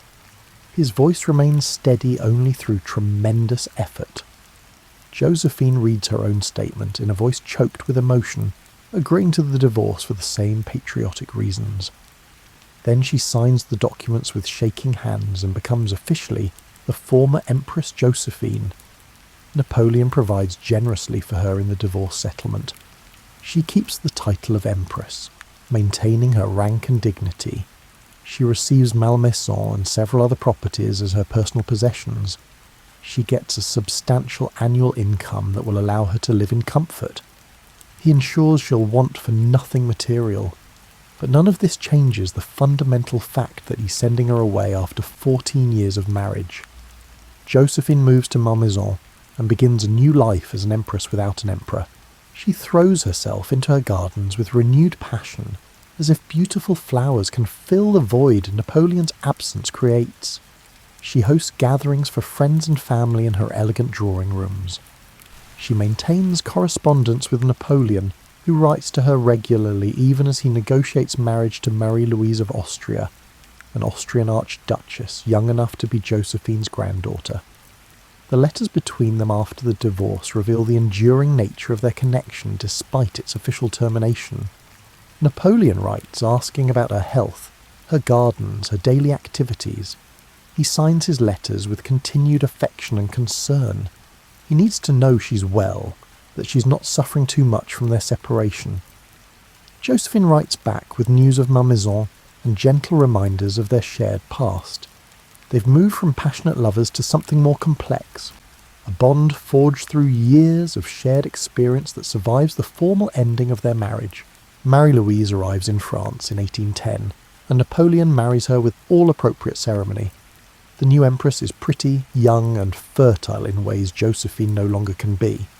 Within a year, she produces exactly what Napoleon desperately wanted: a son.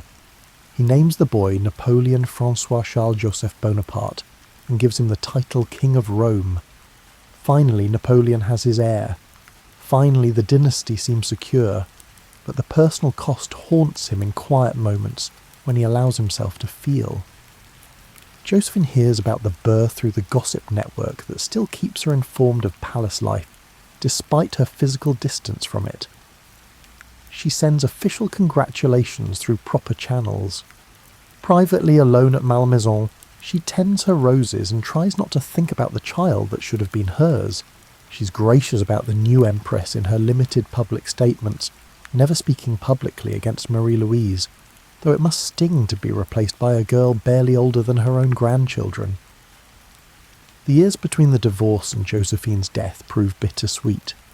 She maintains her dignity and position in society. She's no longer empress, in fact, but people still treat her with imperial respect.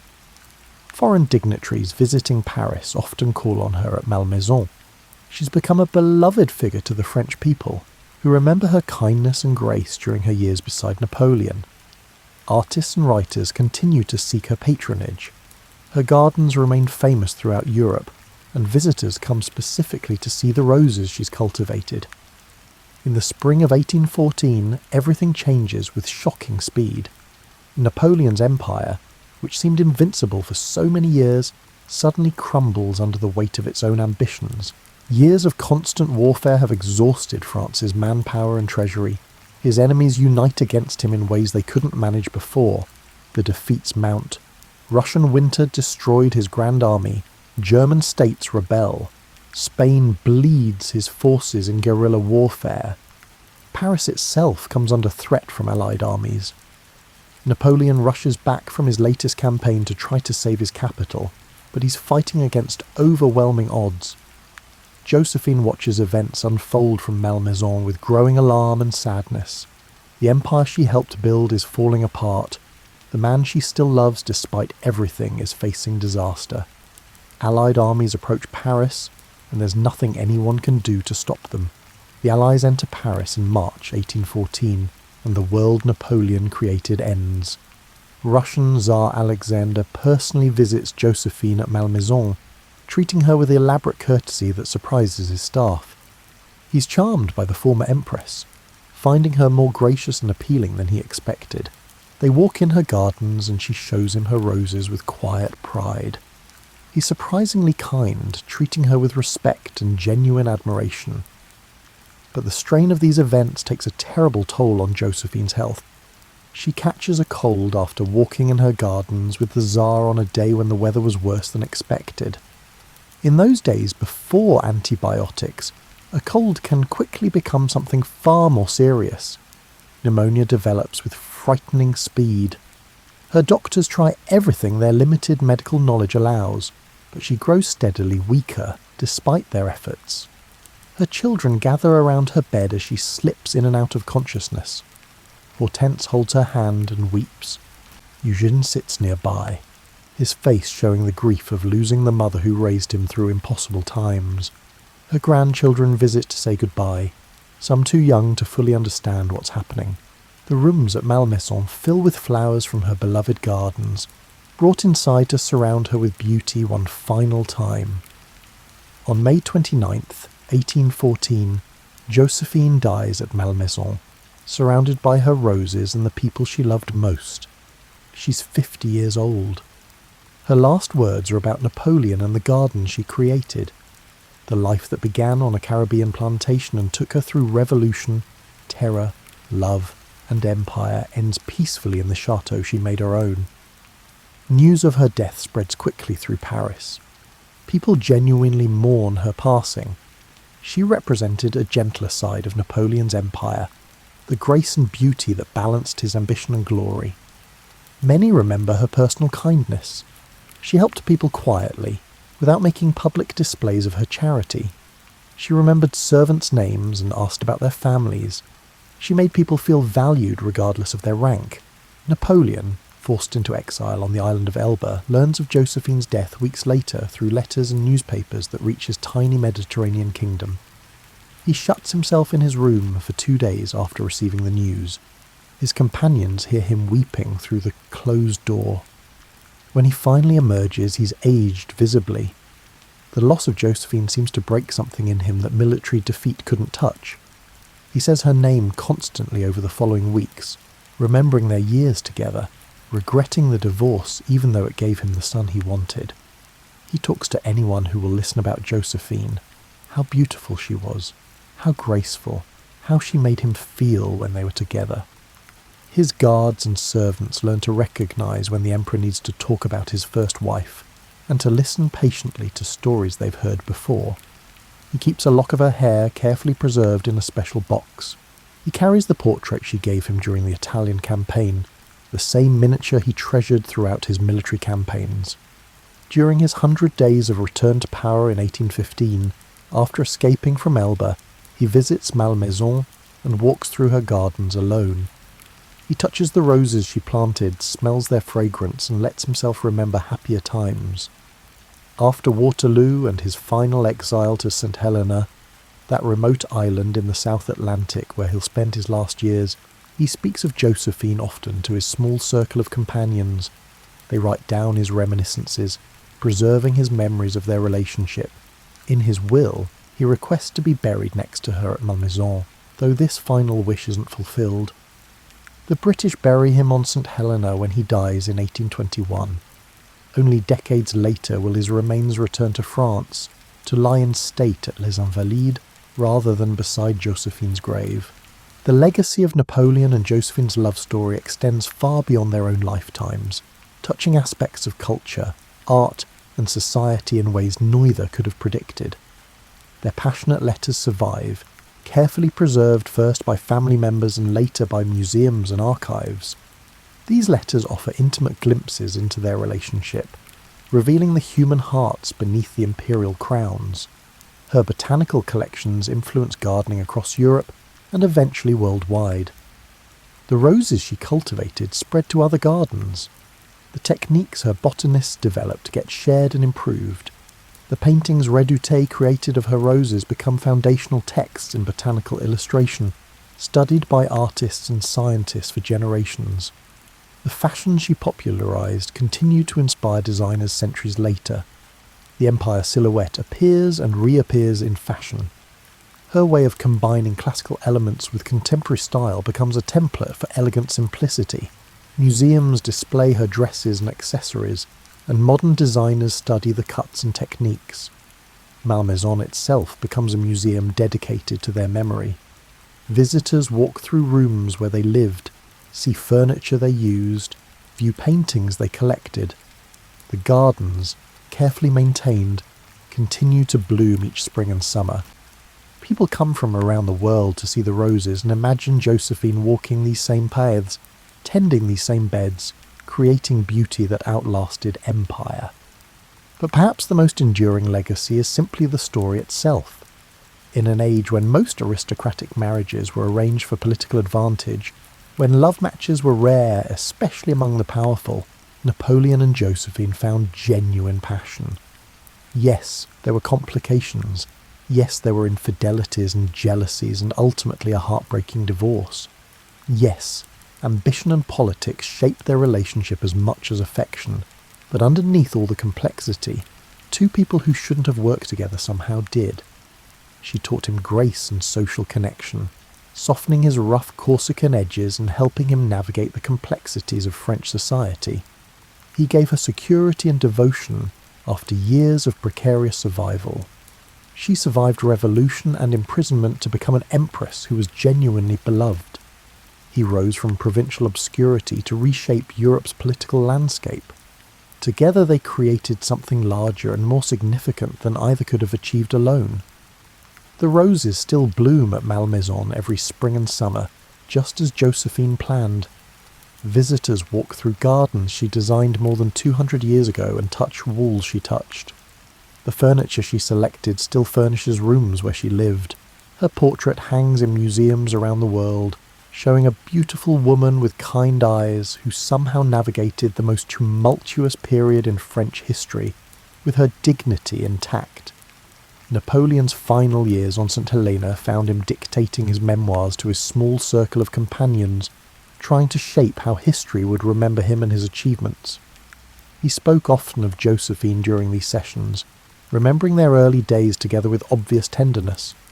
He told his companions that she was the woman he loved most deeply, even more than Marie-Louise, who gave him the son he desperately wanted. He said that if Josephine had been able to give him children, he would never have divorced her, and perhaps his entire fate would have been different. You stand now at Malmaison in your imagination, in the rose garden Josephine created with such care and love. The flowers bloom in every colour imaginable, and in varieties collected from around the world. The air carries their fragrance mixed with the scent of boxwood hedges and freshly turned earth from the gardener's constant work. If you close your eyes, you might almost hear laughter from the house, or the sound of voices in animated conversation, or the rustle of silk gowns on gravel paths. This is where their story lives most vividly. Not in the grand palaces or blood-soaked battlefields, not in the official portraits or state ceremonies, but here in this garden where a woman from Martinique who became an empress planted roses and walked with her husband who conquered Europe. Here, for brief moments between campaigns and crises, they were simply two people in love, enjoying beauty they created together. The love story of Napoleon and Josephine reminds us that even the mightiest historical forces are shaped by human hearts, beating beneath the formal costumes and impressive titles. Their romance influenced the fate of nations, determined the outcomes of wars, and shaped the political map of Europe. But at its core, their relationship remained achingly human. The passionate letters, the jealous rages, the tender reconciliations, the ultimate heartbreak of their separation. These are experiences that transcend time and empire, speaking to fundamental truths about love and loss that remain constant across centuries. As you drift towards sleep tonight, let yourself rest in Malmaison's gardens on a perfect summer afternoon. Feel the warmth of sunshine on your face and arms. Smell the roses Josephine nurtured, each variety distinct yet blending into an overall fragrance of beauty and care. Hear the distant murmur of fountains and the soft rustle of leaves in the breeze. Somewhere nearby, a bird sings its territorial claim. The gravel crunches softly under your feet as you walk slowly along paths designed for contemplation and peace. Two people met in revolutionary Paris at a time when the world seemed to be ending and everything solid was melting into air. They loved each other through impossible circumstances, survived separations and reconciliations, built an empire together, and ultimately broke each other's hearts in service of duty they both accepted as necessary. They changed the world through their partnership, leaving behind reforms and institutions and cultural influences that persist to this day. Their roses still bloom, their letters still speak across the centuries with undiminished passion, and their love story endures as a testament to what human connection can achieve and endure. Let these images and thoughts carry you gently into sleep. Napoleon and Josephine's story is over now, finished more than 200 years ago, but the gardens remain, the beauty endures, the love they shared, complicated and painful and real, continues to touch hearts and inspire dreams. Rest now, surrounded by roses and history and the eternal human story of love found, love tested and love remembered beyond death and empire.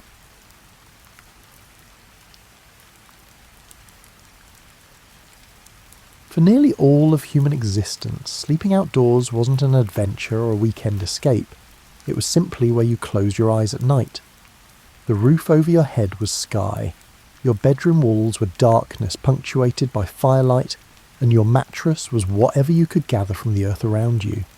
Tonight you're going to trace that long starlit thread of human rest, from the very first people who ever needed to figure out how to survive the night, all the way to the modern camper who packs a tent into their car and drives toward that same ancient experience. You need to understand something fundamental about the earliest humans. They didn't think of themselves as sleeping outside, because there was no inside yet. The very concept of shelter as we know it, 4 walls, a door, a distinction between domestic space and wilderness, hadn't been invented. When your ancient ancestor laid down to rest somewhere in East Africa, perhaps 200,000 years ago, they were simply finding the least dangerous spot available in their immediate surroundings. The landscape itself was your bedroom. You learned to read it the way you now read the comfort of your own mattress. A slight elevation meant water wouldn't pool if rain came. Proximity to certain trees meant fewer insects. Rocky outcroppings provided windbreaks. The texture of the ground beneath you told stories. Sand held warmth from the day but shifted under your weight. Grass cushioned but attracted moisture, and bare earth stayed cool but could be shaped and moulded. Your body was different then, not in structure but in expectation. Your skin toughened earlier in life. Your tolerance for discomfort ran deeper. You didn't think of sleeping on the ground as roughing it because you'd never known anything else. The earth beneath you was simply the world's surface, and you were part of the world, so of course that's where you rested. The group you travelled with, maybe 15 or 20 people, maybe fewer, made these decisions collectively without much discussion. Someone with experience would notice the quality of a location. Others would agree or suggest alternatives. By the time the sun dropped low enough to paint everything orange, you'd already begun the subtle preparations for darkness. Fire changed everything, of course. Not immediately, not all at once, but gradually over thousands of years as your ancestors mastered its maintenance and creation. The difference between sleeping near a fire and sleeping without, it was the difference between being part of the landscape and being able to push back against it slightly. Fire created a bubble of warmth, a circle of light, and a barrier that large predators hesitated to cross. Building that fire before nightfall became the most important daily ritual. You gathered wood during the day's travel, always watching for dry pieces, always assessing what would burn hot and what would burn long. Dead branches that still clung to trees were best. They'd been kept off the ground, away from moisture. You learned to judge wood by weight, by the sound it made when struck and by the way it broke. The actual lighting of the fire, assuming your group maintained coals from the previous night, involved careful feeding of small materials, dry grass, shredded bark and tiny twigs arranged just so. You blew gently, coaxing oxygen into the process, watching for that first lick of flame. Once established, the fire demanded attention throughout the evening. Not constant fussing, but regular feeding and adjustments to maintain the right size. Too large a fire-wasted fuel you'd have to replace tomorrow. Too small, and it might die during the night, leaving you vulnerable and cold. You learned the right size instinctively. the way you now know when your coffee has cooled to the perfect drinking temperature. The fire needed to last until morning, but not rage so hot that sleeping near it became uncomfortable. Arranging yourselves around this fire followed patterns that mixed practicality with social structure. The elderly and the very young often claimed spots closest to the flames, absorbing maximum warmth. Adults of prime age could tolerate the slightly cooler outer positions. People were paired or grouped by family clusters, by friendship, or by the unspoken social arrangements that governed daily life. Your bed was whatever you could gather or carry. In areas with large leaves, you'd pile them into a softer surface. In grasslands, you'd pull up handfuls of the driest grass available, creating a mat between yourself and the ground. Animal hides, once your people began hunting regularly, revolutionized sleeping comfort. A well-scraped hide placed fur side down provided insulation from below. Another hide draped over you trapped body heat above. The preparation of these sleeping spots happened gradually as evening progressed. You'd add to your leaf pile while there was still enough light to see what you were gathering. You'd position your hide while you could still judge distances and angles. By the time full darkness arrived, you'd settled into a space that, while far from luxurious, represented your best effort at comfort and safety. Lying there, you'd watch the fire. Everyone did. The flames held attention in a way that's hard to explain to someone who's only experienced fire as a controlled utility. The movement was hypnotic, yes, but it was more than that.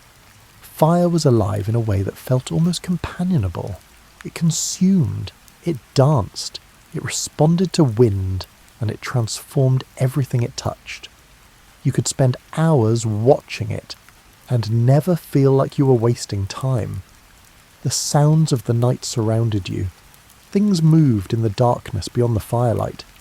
Animals going about their nocturnal business, wind rustling vegetation, and the occasional crack of a branch or rustle in the undergrowth. Your brain, evolved for survival, sorted these sounds constantly. That one was familiar, that one required attention, and that one meant something was approaching. You didn't sleep deeply all at once.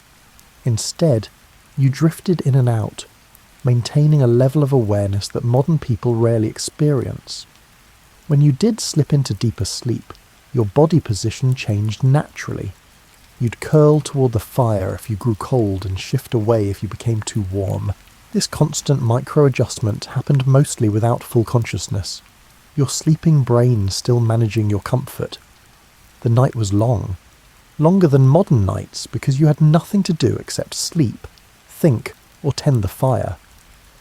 Without artificial light, without books, without any of the evening activities that fill your current hours between dinner and bed, darkness meant rest.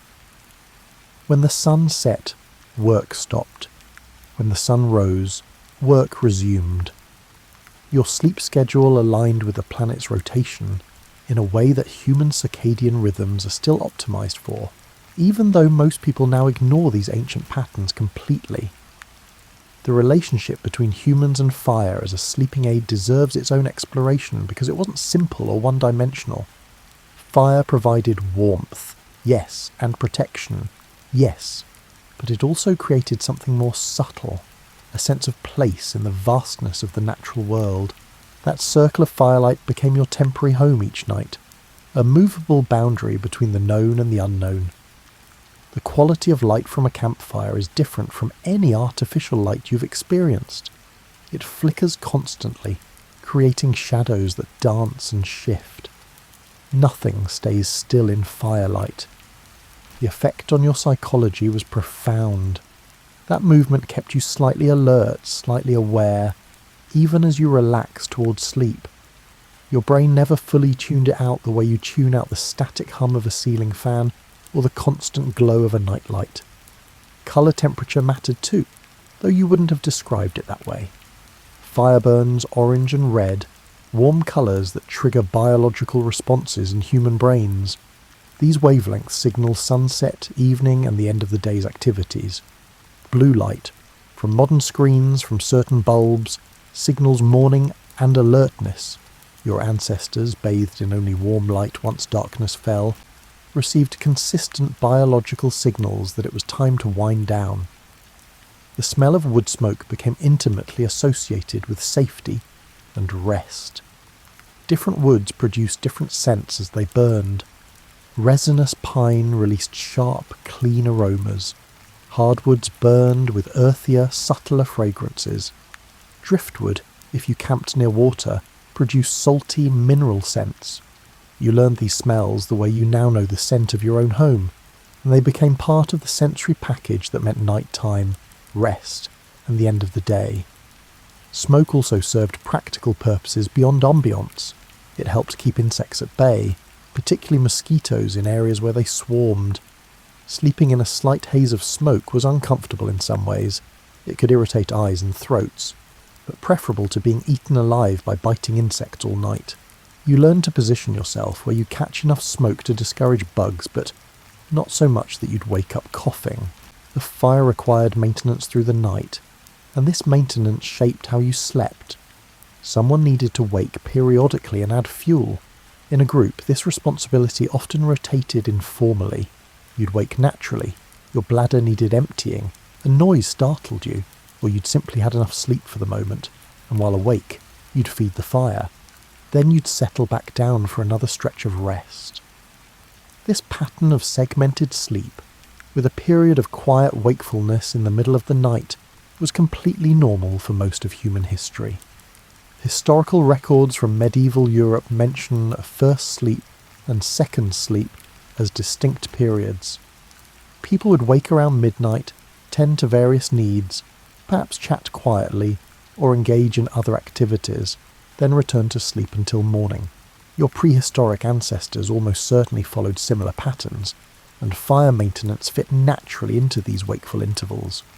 The heat from a fire doesn't distribute evenly. The side of your body facing the flames would grow warm, even hot, while your back remained cool or cold. You learn to rotate yourself like a rotisserie chicken, warming one side then the other. This rotation became part of your sleeping movement, built into the muscle memory of rest. Even today, when you roll over in your modern bed, you're following patterns established over hundreds of thousands of years of sleeping near fires. The progression of a fire through the night had its own rhythm. Evening flames danced high and bright as fresh wood caught and burned. Middle-of-the-night fires settled into steadier combustion, fed but not rebuilt. Pre-dawn fires were often reduced to glowing coals that radiated heat without much visible flame. You learned to read this progression, to know what stage of night you'd reached just by looking at the fire's state. Coals, in fact, became precious. Keeping coals alive from one night's fire to start the next day's fire saved enormous effort.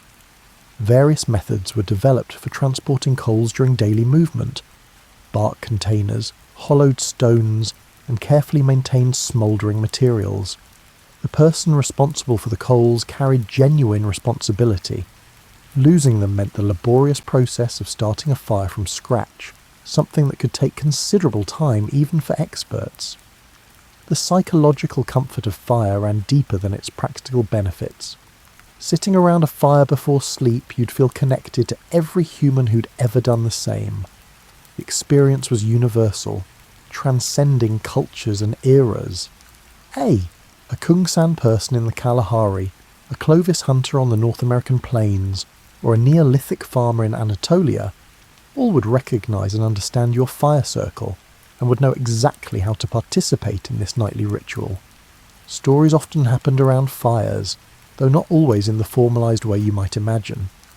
Sometimes people shared information about the day's events. Sometimes they discussed plans for tomorrow.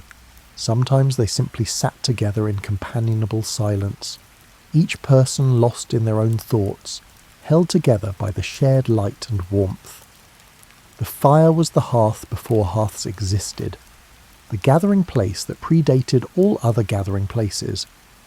As you drifted towards sleep, the fire became a presence rather than a focus.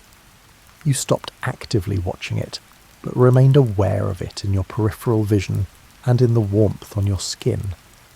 If it dimmed too much, some part of your brain noticed and prompted wakefulness. If it blazed too high, the same mechanism triggered. You and the fire maintained a relationship through the night, a wordless partnership in the business of surviving until morning. The development of bedding represents one of humanity's great underappreciated innovations. The jump from sleeping directly on the ground to sleeping on or under processed animal materials was enormous, though it happened so gradually that no one noticed they were inventing anything. They were just trying to be more comfortable, to be warmer, and to sleep a little better. Early bedding was probably just whatever happened to be lying around.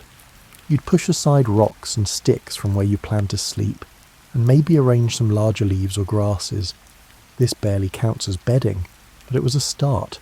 The recognition that you could modify the ground surface to improve your rest. That recognition, simple as it sounds, required abstract thinking. You had to imagine future comfort and take present action to achieve it. Grasses were an obvious choice where available. Dry grass, pulled or cut and piled, created a cushion between you and the hard ground. The stems trapped air, providing insulation. They compressed under your weight but never completely flattened, maintaining some give. You'd gather armfuls of the stuff, probably more than you thought you'd need, because grass mats compacted significantly overnight. The downside of grass bedding was its impermanence. It crushed and broke down quickly. It absorbed moisture from the ground and from your body, becoming damp and less effective. If you stayed in one location for several nights, you'd need to refresh your grass pile regularly, adding new material and removing the compressed, decomposing old layers. Grass also attracted insects, small spiders, ticks. Anything looking for similar shelter. Leaves worked differently depending on the type. Large, waxy leaves overlapped like shingles could create a somewhat waterproof barrier. Softer leaves piled deeply could cushion like grass. Dry leaves, however, made noise. Every shift in position created rustling sounds that could wake you and others. You learned which leaves worked best in your area through trial and error, probably starting with whatever was most abundant and gradually refining your choices. Bark, when properly processed, served multiple purposes. Certain trees had inner bark that could be stripped in sheets. These sheets, softened through beating or soaking, became surprisingly flexible. They could lie flat as a ground cover, providing both insulation and a barrier against moisture and small crawling things. Some cultures developed elaborate bark processing techniques that wouldn't be discovered for thousands of years, but even simple bark sheets improved comfort measurably. Then came animal hides, and everything changed. The first hide was probably not intended as bedding. More likely it was the byproduct of eating an animal, left over after the meat was consumed. Someone noticed that lying on it was more comfortable than lying on the ground. Someone else draped one over themselves and realized it held heat. These observations, repeated across countless individuals and groups, led to the deliberate creation of hides for sleeping. Rawhide, untreated skin fresh from an animal, is stiff, unpleasant, and quickly becomes putrid. It has to be processed to become useful. The simplest processing involved scraping away the fat and flesh from the inner surface, then stretching and drying the hide. This created a stiff but usable material that could serve as a ground cover. It wouldn't rot immediately. It provided a solid barrier against dampness, and it could be rolled up and transported. True leather, soft and supple, required much more work. You had to remove all the hair, thoroughly clean both sides, and then work some kind of oil or fat into the material to keep it flexible. Different cultures developed different techniques: brain tanning, smoke tanning, and vegetable tanning. Each method had advantages and drawbacks, but all transformed stiff hide into pliable leather that could be used as a blanket, worn as clothing, or shaped into containers. Sleeping under a fur hide was a luxury, though your prehistoric self wouldn't have used that word. Fur trapped air in its dense mat of hairs, creating insulation that was hard to match with plant materials. The fur side against your skin felt soft and warm. The hide side facing out could shed light rain. A good fur hide was the difference between shivering through the night and sleeping comfortably. between tolerating cold weather and actually being warm. Different animal furs had different properties. Deer hide was versatile and relatively easy to work. Bear fur was incredibly warm but heavy. Rabbit fur was soft but less durable. Buffalo hide, where available, was thick and tough. You used what you could get, what your group successfully hunted, and what your environment provided. The hide you slept under told the story of your people's relationship with the animals around you. Maintaining these hides required effort. They needed to stay dry when possible, because wet leather becomes heavy, cold, and prone to mildew. They needed protection from insects that would eat the hide itself. They needed occasional re-oiling to maintain suppleness. In many ways, your sleeping hide was a valued possession, something you'd repair rather than replace, something you'd use until it literally fell apart. The combination of materials created the optimal sleeping setup. Grass or leaves first, piled and shaped to create a mattress of sorts. A scraped hide over that, providing a barrier, your body on that surface. Another hide, ideally with fur, draped over you. If you were lucky enough to have 2 fur hides, you could create a sleeping arrangement that rivaled modern sleeping bags in warmth and comfort. In cold climates, people learned to create what amounted to sleeping nests. They dig shallow depressions in the ground, pile them with insulating materials, line them with hides, and basically burrow in for the night. Heat from your body, trapped in this nest, could keep you comfortable even in temperatures that would quickly kill an unprotected person. These techniques were sophisticated and based on a deep understanding of thermodynamics, even though the people using them had never heard the word thermodynamics. Movement shaped everything about how you slept. If you were going to walk to a new location tomorrow, carrying everything you owned, then tonight's sleeping arrangements had to account for that reality. Your bedding needed to be portable. Your fire needed to be something you could abandon. Your entire sleeping setup needed to pack up quickly in the morning and unpack quickly in the evening. The nomadic lifestyle followed resources, game animals, fruiting plants, water sources, and seasonal patterns. You moved when staying meant scarcity and hardship. You stayed when the location provided abundance. This meant that some nights you'd camp in familiar spots, places your group had used before, perhaps regularly. Other nights you'd camp in entirely new locations, reading the landscape quickly to determine the best spot. Familiar camping spots accumulated evidence of previous use. Fire rings of arranged stones marked where others had built fires. Flattened areas showed where people had slept. Sometimes you'd find useful items left behind, damaged tools not worth carrying, cached materials meant for a return visit, and where patterns that indicated which directions people had moved in and out of the camp. These familiar spots became seasonal homes of a sort. Your group might return to the same riverside camp each spring to fish during spawning runs. You'd return to the same oak grove each autumn to harvest acorns. The sleeping spots at these locations took on familiarity. You knew where to position yourself to avoid the morning sun in your eyes. You knew which areas stayed driest during rain. You knew where the ground was softest. Unfamiliar locations required more careful assessment. You'd arrive with a few hours of daylight remaining, enough time to evaluate the area but not enough to be leisurely about it. Water access was crucial.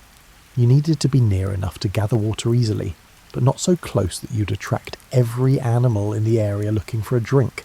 High ground was generally better than low ground, but not always. It depended on the weather, the season, and the specific geography. Your daily routine became deeply tied to these patterns. You'd wake with the sun, or shortly after, having slept about as much as your body needed. Morning activities included tending the fire, eating something, and packing up your sleeping materials. Then you'd move, walking toward your next destination, gathering food and resources as you travelled, always watching for the next night's camping spot. The pace of nomadic travel was surprisingly relaxed. You weren't trying to cover maximum distance. You were trying to move through the landscape efficiently, taking advantage of what you found, arriving at your next camp with enough daylight to prepare properly. Some days you'd cover significant ground. Other days you'd barely move at all if you'd found a particularly rich foraging area. Children complicated this movement, as children always complicate movement. The very young needed to be carried, which limited how much other weight an adult could manage. Older children could walk but tired more easily than adults. The group's pace adjusted to accommodate its slowest members. This meant that a group with many young children moved more slowly and covered less distance than a group of prime-age adults. As evening approached, whoever was leading or whoever had the most experience would start looking more intentionally for camping spots. They'd evaluate options as they walked, making note of possibilities. When they found a good spot, they'd indicate it somehow. Maybe just stopping and starting to set down their burden. Maybe a gesture or word to the others. The group would converge on this spot and begin their evening routine. Unpacking happened in a practiced order. Sleeping materials came out first because they needed to be arranged before darkness made the task difficult. Firewood needed gathering, though you'd have collected some during the day's walk. Food required preparation, though the method was often simple. Roasting meat or tubers in the fire, eating whatever fruits or nuts you'd gathered. The routine was efficient because you'd done it countless times before. The portability constraint meant you couldn't accumulate much. Your sleeping hide or hides, a few tools, perhaps a container for water or gathered food. These constituted your possessions. Anything else would be weight you'd have to carry tomorrow and every day after.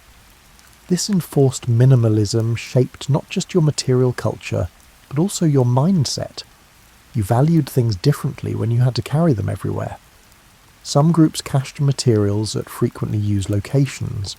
You'd leave heavier items, extra hides, larger tools, gathered materials like quality stone, hidden somewhere you could find them when you returned. This strategy required good memory and landmarks that wouldn't change. A particular rock formation, a distinctive tree, a memorable landscape feature. These became waypoints not just for navigation but for resource storage. Seasonal patterns meant you didn't just wander randomly. You followed established circuits, moving through a known territory in response to predictable resource availability. Spring meant moving to particular locations where certain plants would be ready. Summer meant shifting to follow animal migrations or to access high-altitude areas that were impassable in winter. Autumn meant positioning yourself where you could harvest and store foods for the cold months. Winter meant finding the most sheltered locations and moving as little as possible. The social dynamics of nightly camp setup were intricate. Who gathered wood, who prepared food, and who arranged sleeping areas. These tasks were distributed based on age, gender, individual capability, and social relationships. The patterns varied between cultures and groups, but within any given group people knew their roles and performed them without much discussion. Arguments certainly happened, just as they happen in any human group. Someone might object to the chosen camping spot. Two people might want the same position by the fire. Resources might be distributed in ways that some perceive as unfair. But the mobility of the lifestyle meant that these conflicts rarely escalated dramatically. Tomorrow you'd be moving again, positions would shift and circumstances would change. Long after some humans settled into permanent homes, many cultures maintained detailed knowledge about sleeping outdoors. This knowledge was sophisticated, highly adapted to local environments, and represented thousands of years of accumulated wisdom. The expertise that indigenous peoples developed about nighttime survival in their territories was remarkable, and deserves recognition beyond the simple label of primitive camping.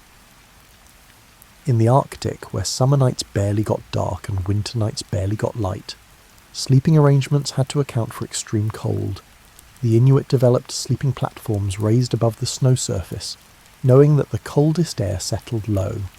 They built snow houses, igloos, that trapped heat so effectively that interior temperatures could reach comfortable levels, even when outside temperatures dropped to deadly cold. Their sleeping arrangements within these snow structures were precise. Families slept together on caribou hides spread over the sleeping platform, with more hides layered on top.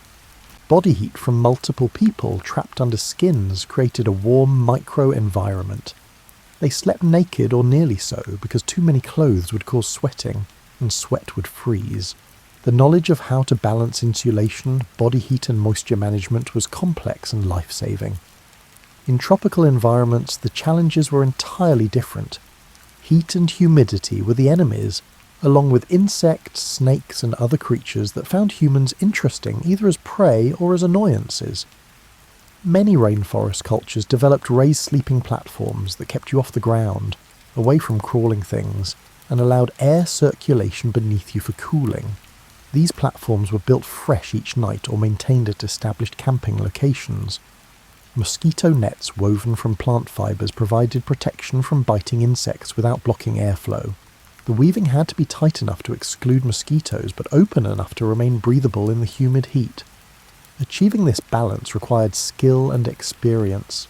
Some cultures used smoke fires positioned upwind of sleeping areas, accepting the discomfort of smoke in exchange for fewer insects. Desert peoples developed entirely different expertise. In regions where nighttime temperatures could plunge 40 or 50 degrees from daytime highs, where water was scarce, and where shelter materials were limited, survival required understanding subtle landscape features. A wadi, a dry riverbed, might provide the only windbreak for miles.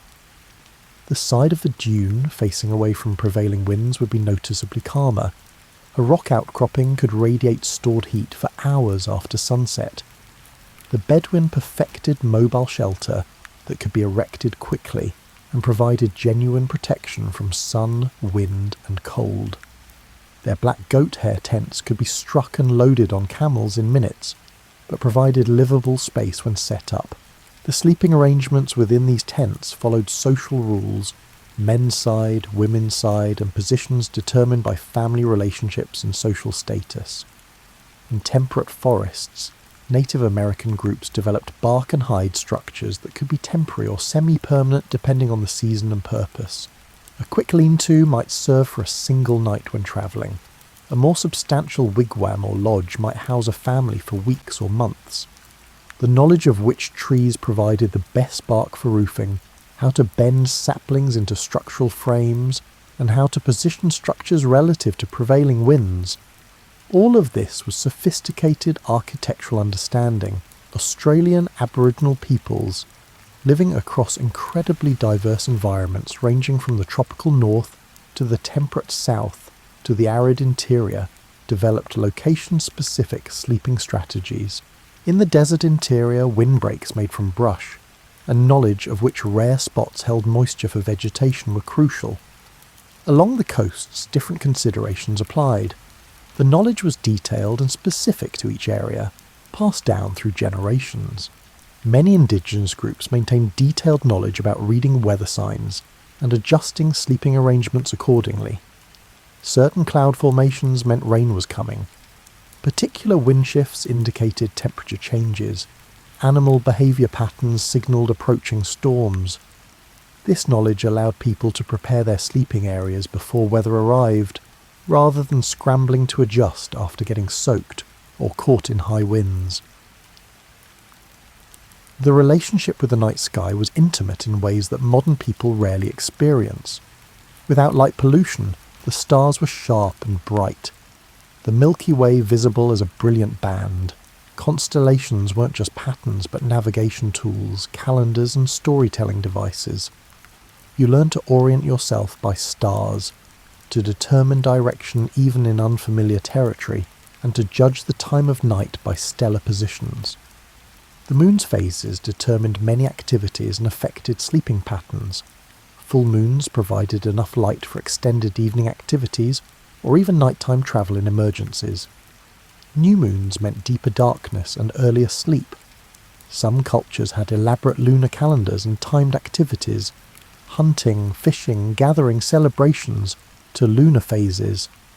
Night sounds and their interpretations represented another layer of knowledge.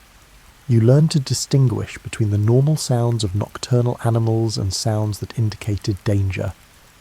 An abrupt silence in the normally noisy nighttime chorus meant a large predator had passed through. Certain bird calls at night warned of approaching humans. The rustling patterns of small animals moving through vegetation differed from the rustling of larger creatures.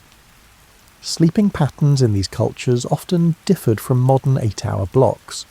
Segmented sleep was common, sleeping for several hours, waking for a period, then sleeping again until morning. During wakeful periods, people might tend to various tasks, engage in social activities, or simply rest quietly. This pattern aligned with natural human sleep cycles better than the consolidated sleep schedule most modern people attempt to maintain. Dreams held significance in many indigenous cultures, and the sleeping environment was sometimes deliberately arranged to encourage particular types of dreams. Certain locations were considered more conducive to meaningful dreams. Sleeping alone versus sleeping in a group affected dream content and significance. People who sought visions or spiritual experiences often isolated themselves and slept in specific locations chosen for their spiritual properties. The practical knowledge of what materials worked best for sleeping comfort was extensive. Some barks were too rough and would irritate skin. Some grasses attracted biting ants. Certain animal furs had superior insulating properties. Pine boughs arranged just right created excellent mattresses that were naturally resistant to insects. This knowledge was specific, detailed, and based on generations of trial and error. Teaching these skills to children happened through participation and observation, rather than formal instruction. Young children slept near their parents, watching and absorbing the routines. As they grew older, they'd take on more responsibilities, gathering firewood, arranging bedding materials, and helping to evaluate camping spots. By adulthood, they possessed comprehensive knowledge about sleeping safely and comfortably in their environment, without anyone ever sitting them down for explicit lessons. When humans organised themselves into armies and marched to war, they carried the fundamental need for sleep into dramatically different circumstances. Military camps represented a particular variation on sleeping outside. Temporary, purpose-built, constrained by tactical considerations, and organised around principles of security and hierarchy. Looking at how soldiers slept through history reveals both universal human needs and the extreme adaptability forced by conflict. Roman legions on campaign established camps with remarkable consistency and efficiency. After a day's march, the army would stop and build a fortified camp essentially from scratch. Every soldier knew exactly where his unit's position would be within the camp layout. Surveyors would stake out the camp perimeter while soldiers began digging defensive ditches and building ramparts from the excavated soil. The sleeping arrangements within these camps were minimal but organised. Legionaries slept in leather tents, 8 men to a tent, the same 8 who fought together as a unit. Each man carried part of the tent among his equipment, so the tent could only be erected when the whole unit was assembled. Inside, the space was cramped. You'd sleep on the ground with whatever bedding you could manage, your cloak, perhaps, or a simple hide if you'd managed to acquire one.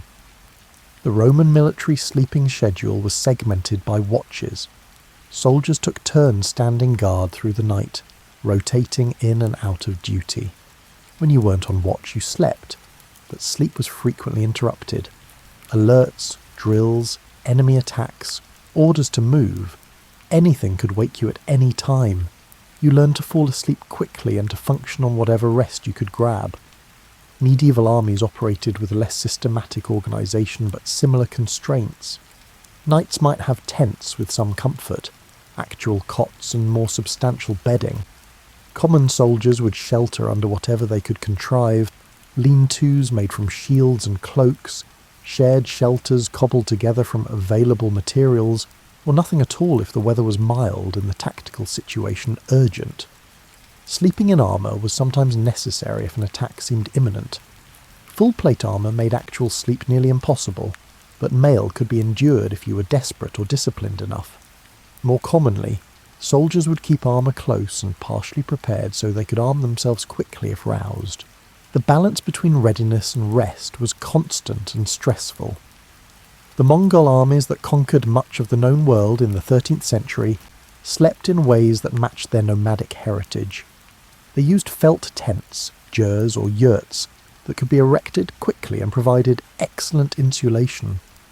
When moving fast during campaigns, they'd sleep in the open, rolled in felt blankets, their horses tied nearby. The ability to sleep lightly and wake ready to ride was essential to their military success. Napoleonic armies in the early 19th century marched across Europe with enormous baggage trains that included tents, camp equipment, and supply wagons. Officers maintained relatively comfortable accommodations. Regular soldiers crowded into small tents or slept in the open, depending on supply availability and the pace of campaign movements. The famous image of Napoleon's army retreating from Russia in winter includes thousands of men sleeping in the snow, freezing to death in their sleep because they simply had no better option. The American Civil War saw armies of hundreds of thousands living in temporary camps for months at a time between battles. Camps became semi-permanent towns with streets, organisation and routine. Soldiers slept in small canvas tents, pup tents, that provided minimal shelter. 2 men shared each tent, combining their tent halves to create one shelter. You dig a shallow trench around your tent to channel away rainwater, learn to position yourself where leaks were least likely, and accept dampness and discomfort as normal conditions. Winter camps were different. Armies would build log huts, digging the floor level below ground for better insulation, constructing crude fireplaces from mud and sticks, and covering roofs with canvas tent sections. These huts were crowded. A dozen men might share a space that would be tight for 4, but they provided genuine shelter from winter weather. You'd sleep on rough wooden bunks, sometimes with straw mattresses if you were lucky, more often just on boards. World War I introduced industrial-scale military sleeping arrangements. Trenches became homes for months or years. Dugouts, excavated shelters in the trench walls, provided sleeping quarters that were damp, cold, and infested with rats and lice but offered protection from shelling. You'd sleep in shifts, always partially dressed, always ready to respond to alerts. The noise of artillery was constant. Sleep happened in exhausted fragments between periods of intense fear and activity. World War II saw mechanised armies moving across vast distances. Soldiers slept in tanks, in foxholes, in bombed-out buildings, in tents, wherever they found themselves when exhaustion demanded rest. The ability to sleep anywhere, anytime, in any conditions became a survival skill. Veterans would later describe falling asleep while walking, while sitting upright, and during lulls in combat. The modern military has made some efforts to improve sleeping conditions for deployed forces, recognising that sleep deprivation degrades combat effectiveness.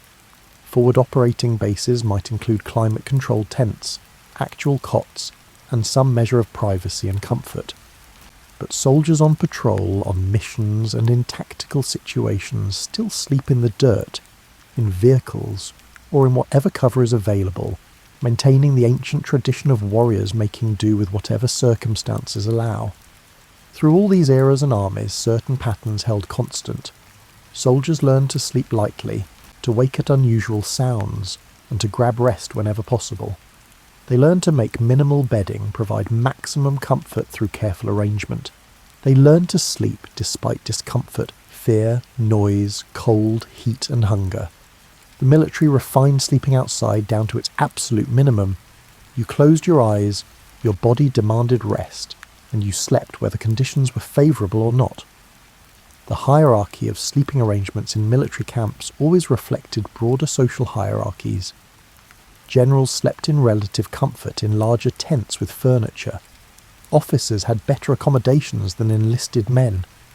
Rank determined who slept under shelter and who slept exposed, who got bedding and who made do without.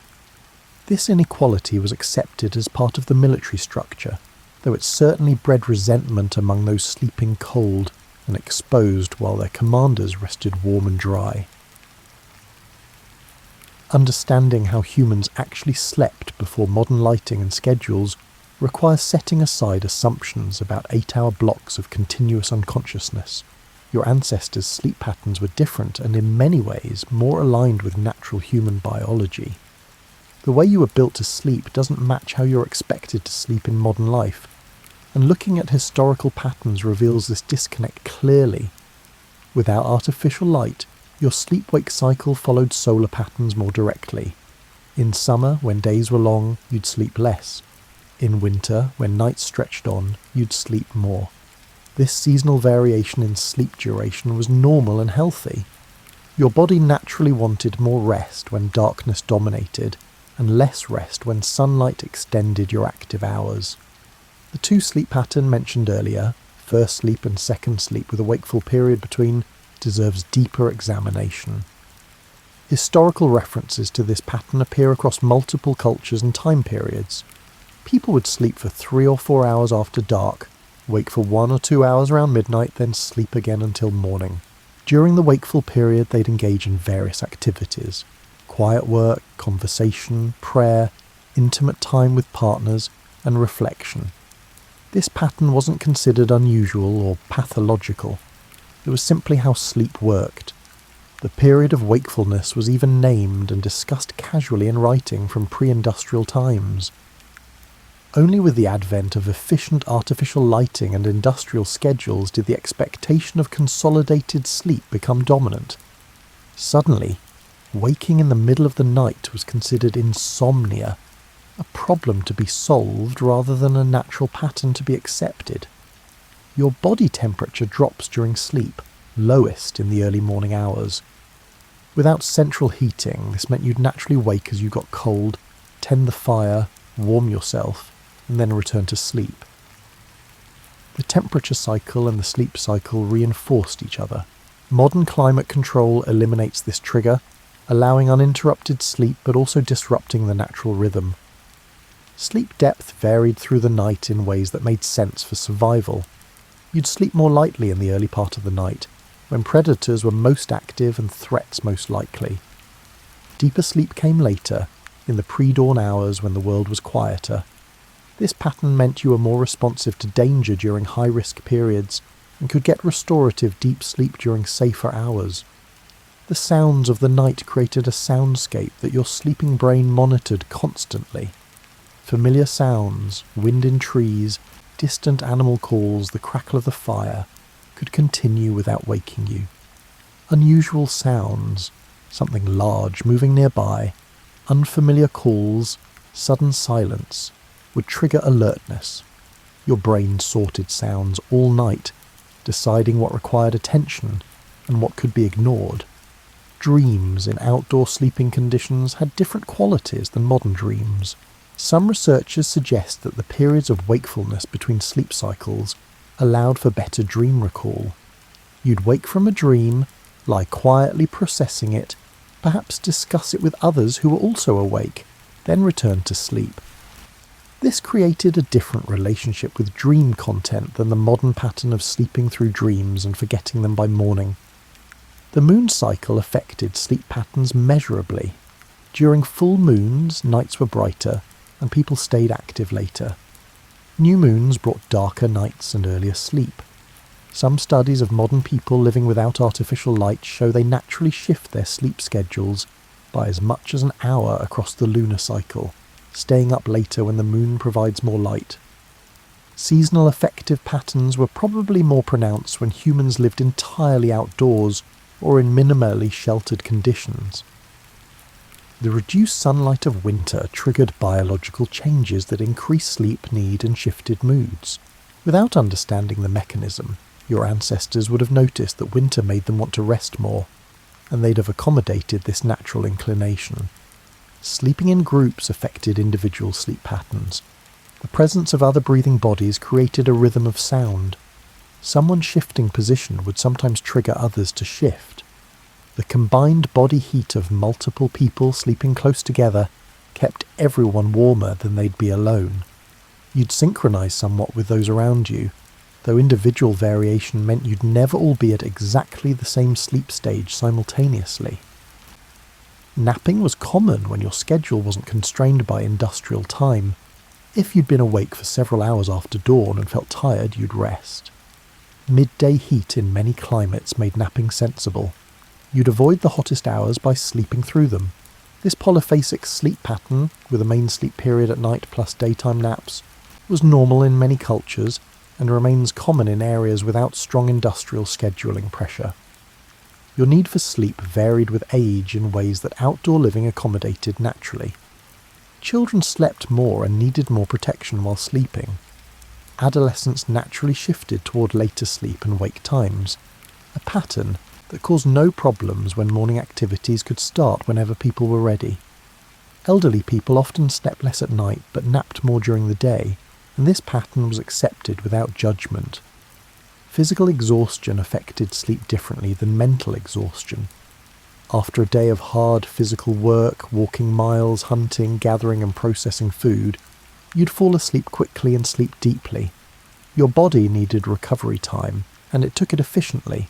Mental stress without physical exhaustion created more troubled sleep, but since most days included substantial physical activity, this was less common than in modern sedentary lifestyles.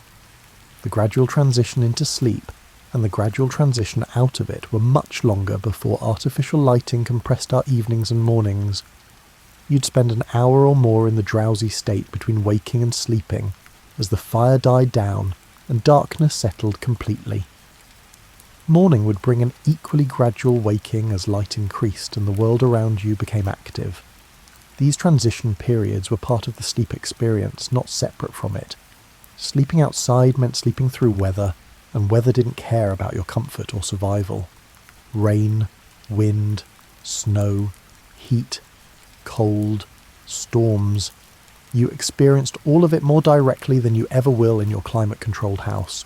The adaptations humans developed for sleeping through weather conditions were often ingenious and always necessary.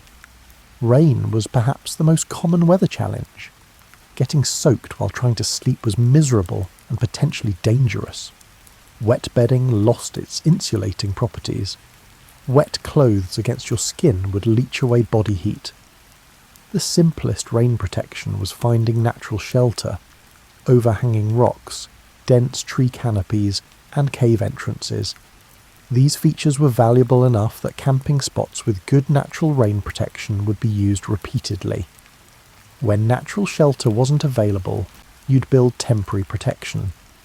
A lean-to structure made from branches and covered with large leaves or bark could shed water reasonably well. The key was creating a sloped surface that encouraged water to run off rather than seep through. You'd position yourself uphill from your fire to keep smoke from blowing directly into your shelter, while still receiving some warmth and light. Wind could be more problematic than rain in some ways. Strong wind made maintaining a fire difficult, at the very time when you most needed fire for warmth. Wind found its way into any shelter, creating drafts that defeated your best efforts at insulation.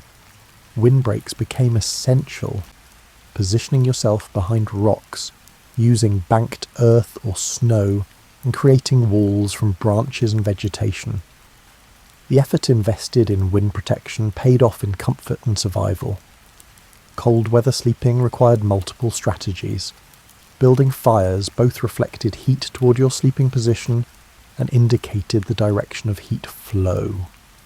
A back reflector, a wall of rocks or banked earth behind your fire, bounced heat that would otherwise radiate wastefully into the night. You'd sleep between the fire and the reflector, receiving warmth from both directions. This nearly doubled the heating efficiency of your fire. Snow camping was its own specialised skill. Snow, when properly used, provided excellent insulation. You could dig into snowbanks to create shelters that were warmer than surface camps. You could build snow walls around your sleeping area. You could pile snow over your shelter for added insulation. The Inuit's igloo was the ultimate expression of this knowledge. A structure made entirely of snow that could be warmer inside than most other shelters available in the Arctic. The danger of cold weather sleep was a subtle temperature drop as the night progressed. You might go to sleep feeling comfortable but wake hours later dangerously cold. Preventing this required maintaining your fire through the night or using insulation that didn't depend on external heat sources. Huddling with others for shared body heat was common and effective. Modesty concerns were secondary to survival. Hot weather created the opposite problem. You needed to stay cool rather than warm, which meant different shelter strategies. You wanted airflow, shade, and ideally some thermal mass to moderate temperature. Sleeping near water provided cooler air. Sleeping on raised platforms allowed air circulation beneath you. In extreme desert heat, some cultures would dampen their sleeping surfaces in the evening, using evaporative cooling to make rest possible. Humidity affected comfort independently of temperature. High humidity made hot weather feel oppressive and prevented sweat from evaporating efficiently. It made cold weather feel colder, because damp air conducted heat away from your body more quickly than dry air. Sleeping in humid conditions required different strategies, more attention to elevation and airflow in hot, humid weather, and more careful management of moisture in cold, humid conditions. Thunderstorms presented real danger. Lightning could strike trees, potentially killing anyone sleeping beneath them. Heavy rain could turn dry washes into dangerous flash floods in minutes. High winds could send branches crashing down. You learned to read storm signs and prepare accordingly, moving away from tall isolated trees, avoiding low-lying areas prone to flooding, and securing loose materials that wind might catch.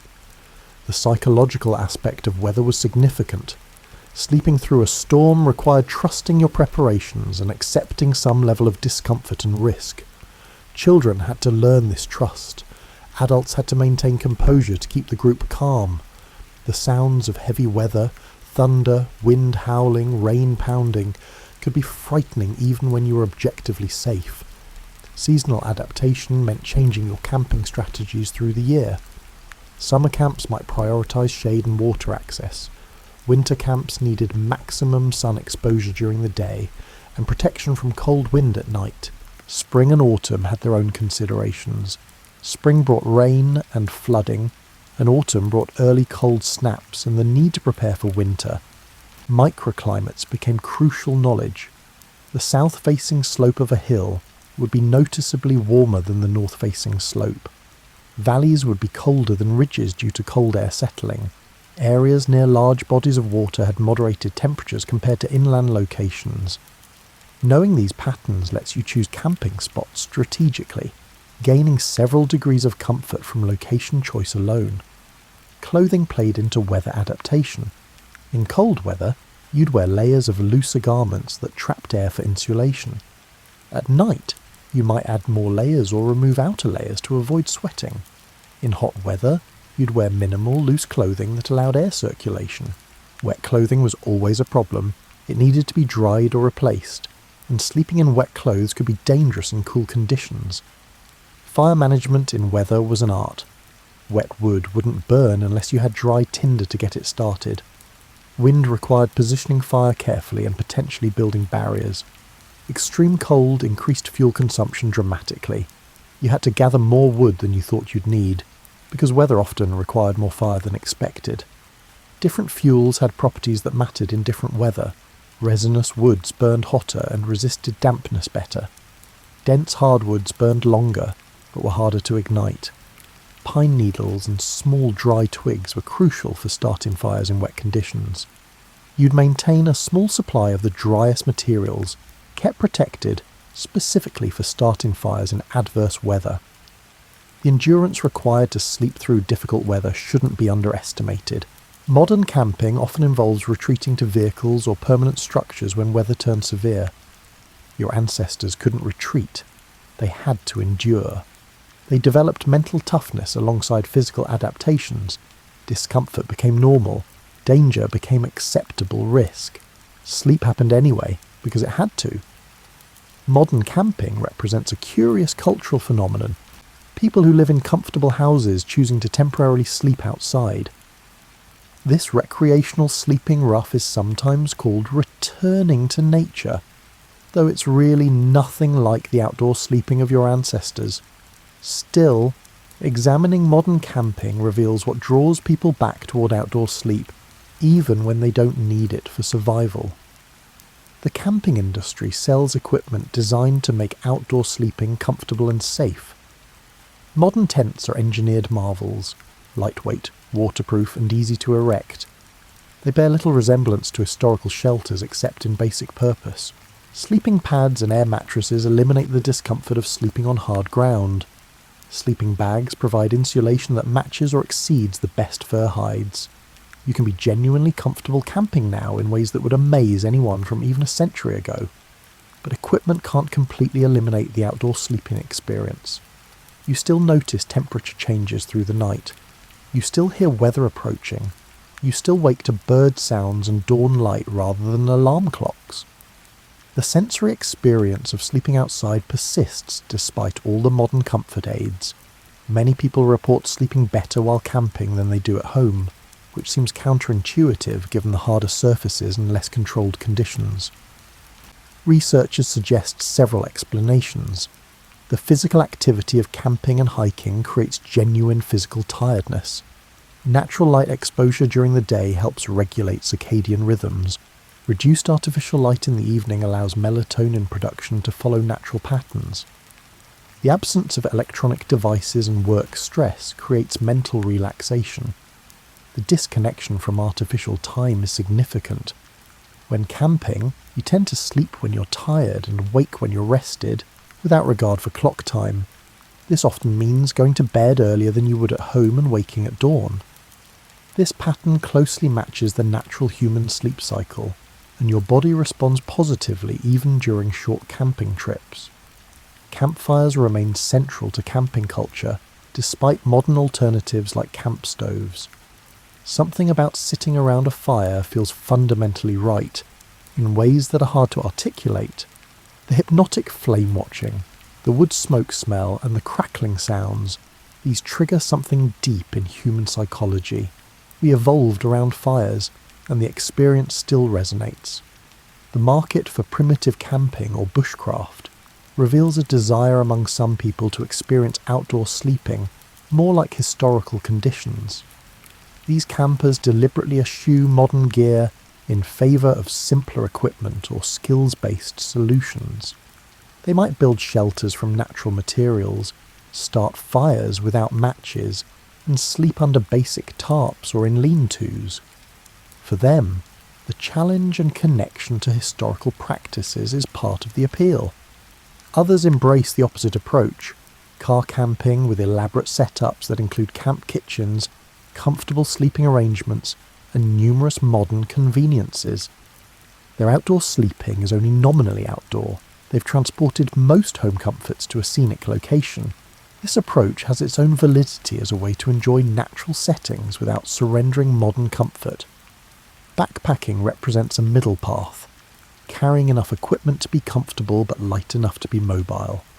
Backpackers often develop sophisticated systems for efficient outdoor sleeping.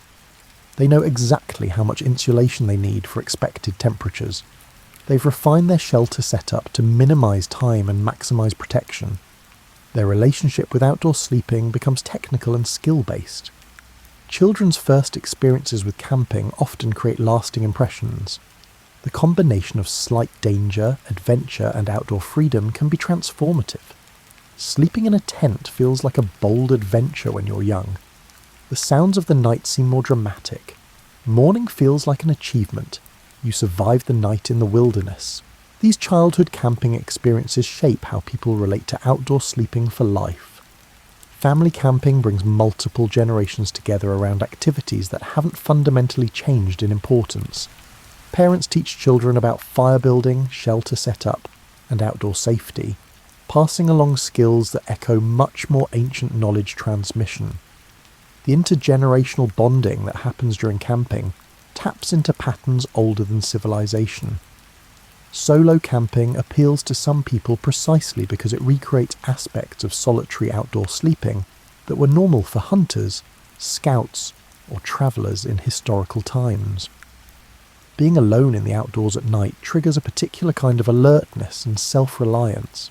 Every sound becomes more noticeable, your own competence becomes more important. The experience can be both unsettling and deeply satisfying. The psychological benefits of occasional outdoor sleeping seem real. Nature exposure reduces stress hormones. Forest bathing, extended time in wooded areas, measurably improves mood and immune function. Sleeping surrounded by natural rather than human-made environments may provide psychological reset effects that are hard to achieve in typical urban or suburban life. Yet modern camping is fundamentally safe in ways historical outdoor sleeping never was. You likely have a vehicle nearby. Cell phones allow emergency communication. Campsites are established and somewhat monitored. Dangerous wildlife has been largely eliminated or avoids areas of human activity. The risks that made outdoor sleeping genuinely dangerous for most of human history have been mitigated or removed. This safety allows camping to be recreational rather than necessary, which changes its character completely. Your ancestors slept outside because they had to. You sleep outside because you choose to, and you can choose to stop whenever you want. That freedom transforms the experience from an endurance test into a leisure activity. The popularity of camping suggests something persistent in human psychology that values outdoor sleeping even when it's no longer necessary. Maybe it's genetic memory of our long history under the stars. Maybe it's a desire for simplicity in an overly complex world. Maybe it's just the pleasure of breaking routine and experiencing something different from our usual sleep environment. Whatever the reason, millions of people continue to choose, at least occasionally, to sleep outside. They load their cars or shoulder their backpacks and head into landscapes where night will fall without the mediation of walls and artificial light. They'll lie down on the ground or elevated pads, cover themselves with modern materials or traditional bedrolls, and close their eyes under the sky just as humans have done for hundreds of thousands of years.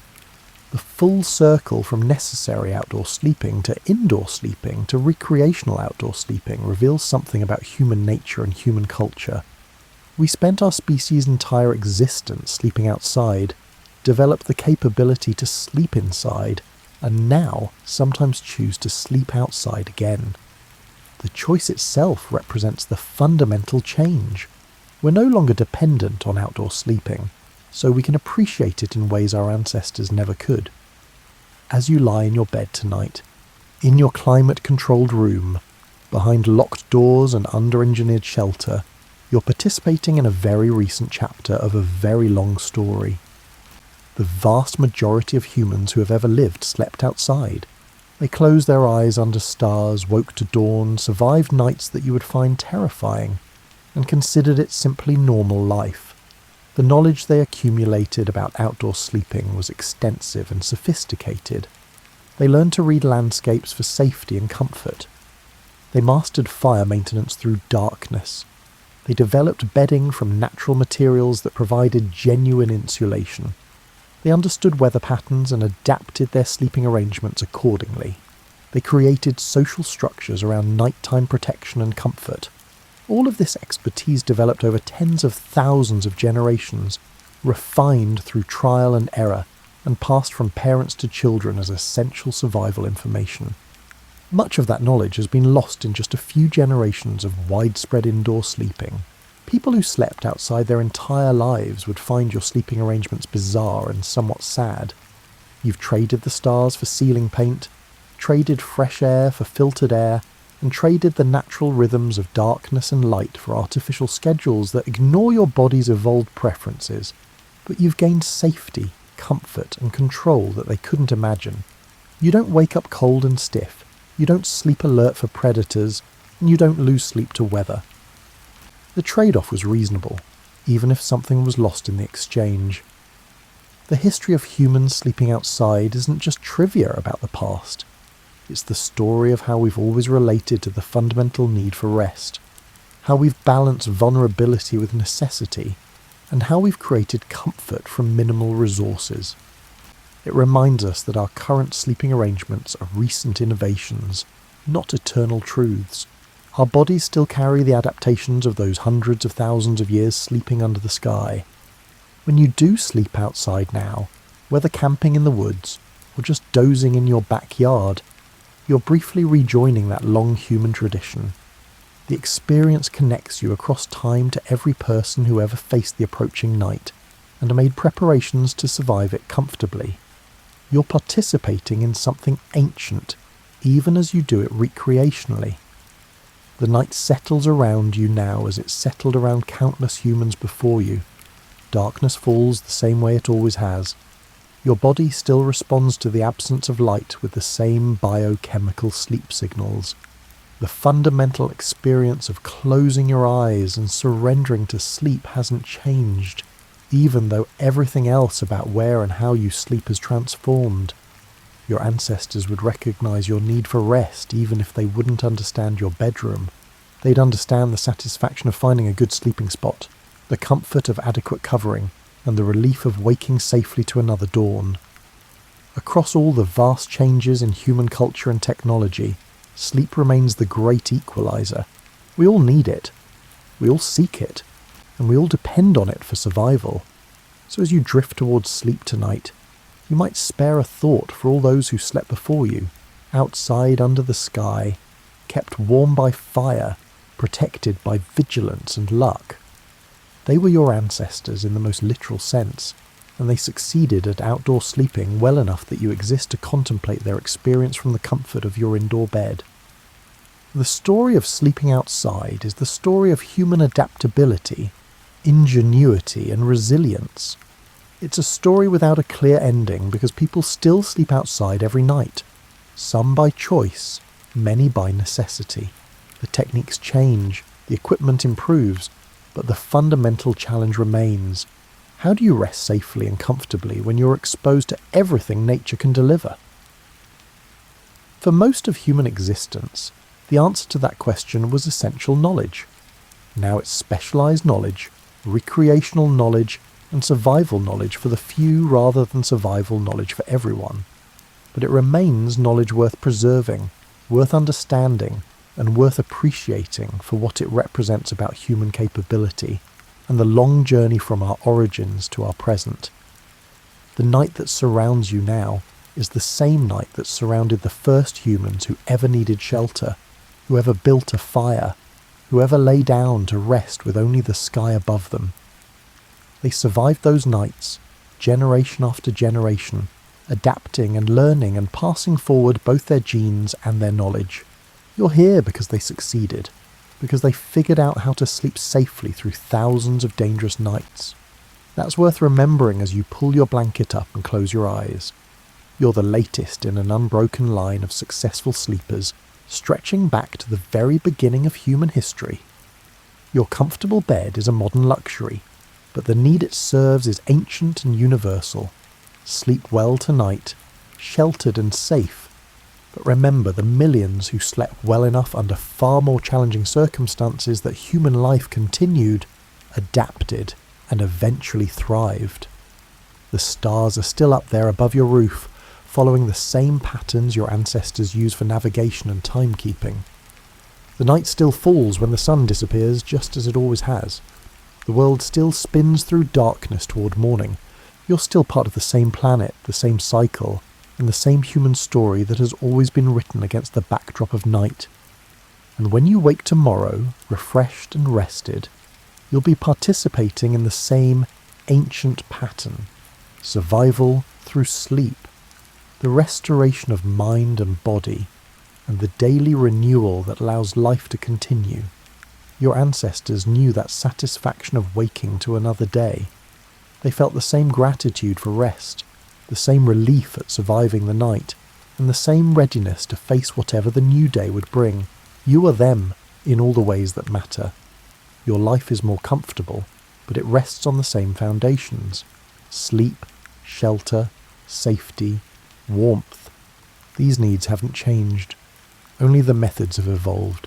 And in that evolution, in the long journey from sleeping outside to sleeping inside, you can trace the entire arc of human progress.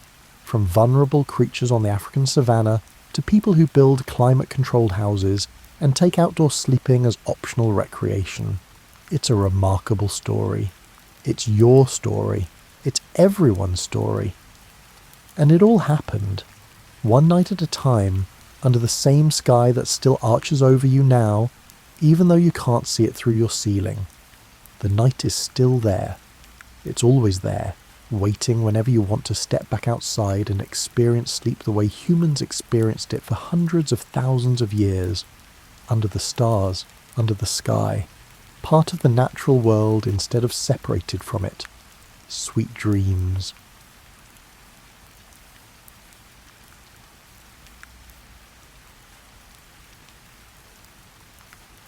You're settling into a time long before cities or written words, in a landscape of ancient rock shelters and wide valleys in what will one day be called Brazil. The people who live here move through their days with deep familiarity, guided by seasons and the reliable patterns of the land around them. You wake as light begins to filter through the shelter entrance. The rock wall behind you still holds yesterday's warmth. Around you, others are already stirring, reaching for tools stored near the wall, stretching and moving toward the morning without hurry. The air smells clean and slightly cool. Someone has already stepped outside. You can hear the soft shuffle of footsteps on packed earth, the quiet rustle of movement through the grass that grows near the shelter's edge. You stand and walk out into the early light. The sky is pale and clear. The land stretches out in familiar shapes. The line of trees along the water source, the open areas where certain plants grow thick, and the rocky outcrops that mark distances you know by heart. Others are already moving across the terrain. You see a few figures near the tree line, bending and straightening as they work. Someone else walks slowly along the water's edge, scanning the ground. There is no rush. Everyone knows where to go. You head toward a patch of low shrubs you noticed 2 days ago. The fruits there were still green then, but today they might be ready. As you walk, you pass through areas you have crossed hundreds of times. Your feet know the uneven spots, the stones that shift slightly, and the places where roots rise above the ground. The plants you're looking for grow in a cluster near a flat rock. You crouch down and check the fruits. Some are soft now, their skins yielding gently under your fingers. You pick these and place them in the woven container you carry. Others are still firm. You leave those. Nearby, another person is digging at the base of a plant with a pointed stick. They work steadily, loosening the soil around a root. When it comes free, they brush off the dirt and add it to their own container. You exchange a glance but do not speak. There is no need. You move on to another area where tall grasses grow. You know the seeds on these grasses are good to gather. You run your hand along the stalks, letting the ripe seeds fall into your palm, then transfer them to your container. The motion is simple and repetitive. Your mind does not need to focus hard on the task. Instead, you notice the warmth beginning to build in the air, the way the light shifts as the sun climbs higher, and the small insects that hover near the grass tops. A child walks past, following an adult at a short distance. The child stops to examine something on the ground, picks it up, turns it over in small hands, then drops it and continues walking. The adult does not turn around, but seems to know the child is there. You reach a stand of trees and begin looking for certain leaves. These leaves are useful. They can wrap food, they can be layered for softness, and they can be shaped when wet. You select the larger, undamaged ones and fold them carefully into your container. The morning continues this way. You move from place to place, following a path shaped by memory and season. You know which areas will have what you need. You know because you have walked this route many times, and because others have shown you through their own movement and selection. At one point, you find a cluster of mushrooms growing at the base of a dead tree. You recognize the type.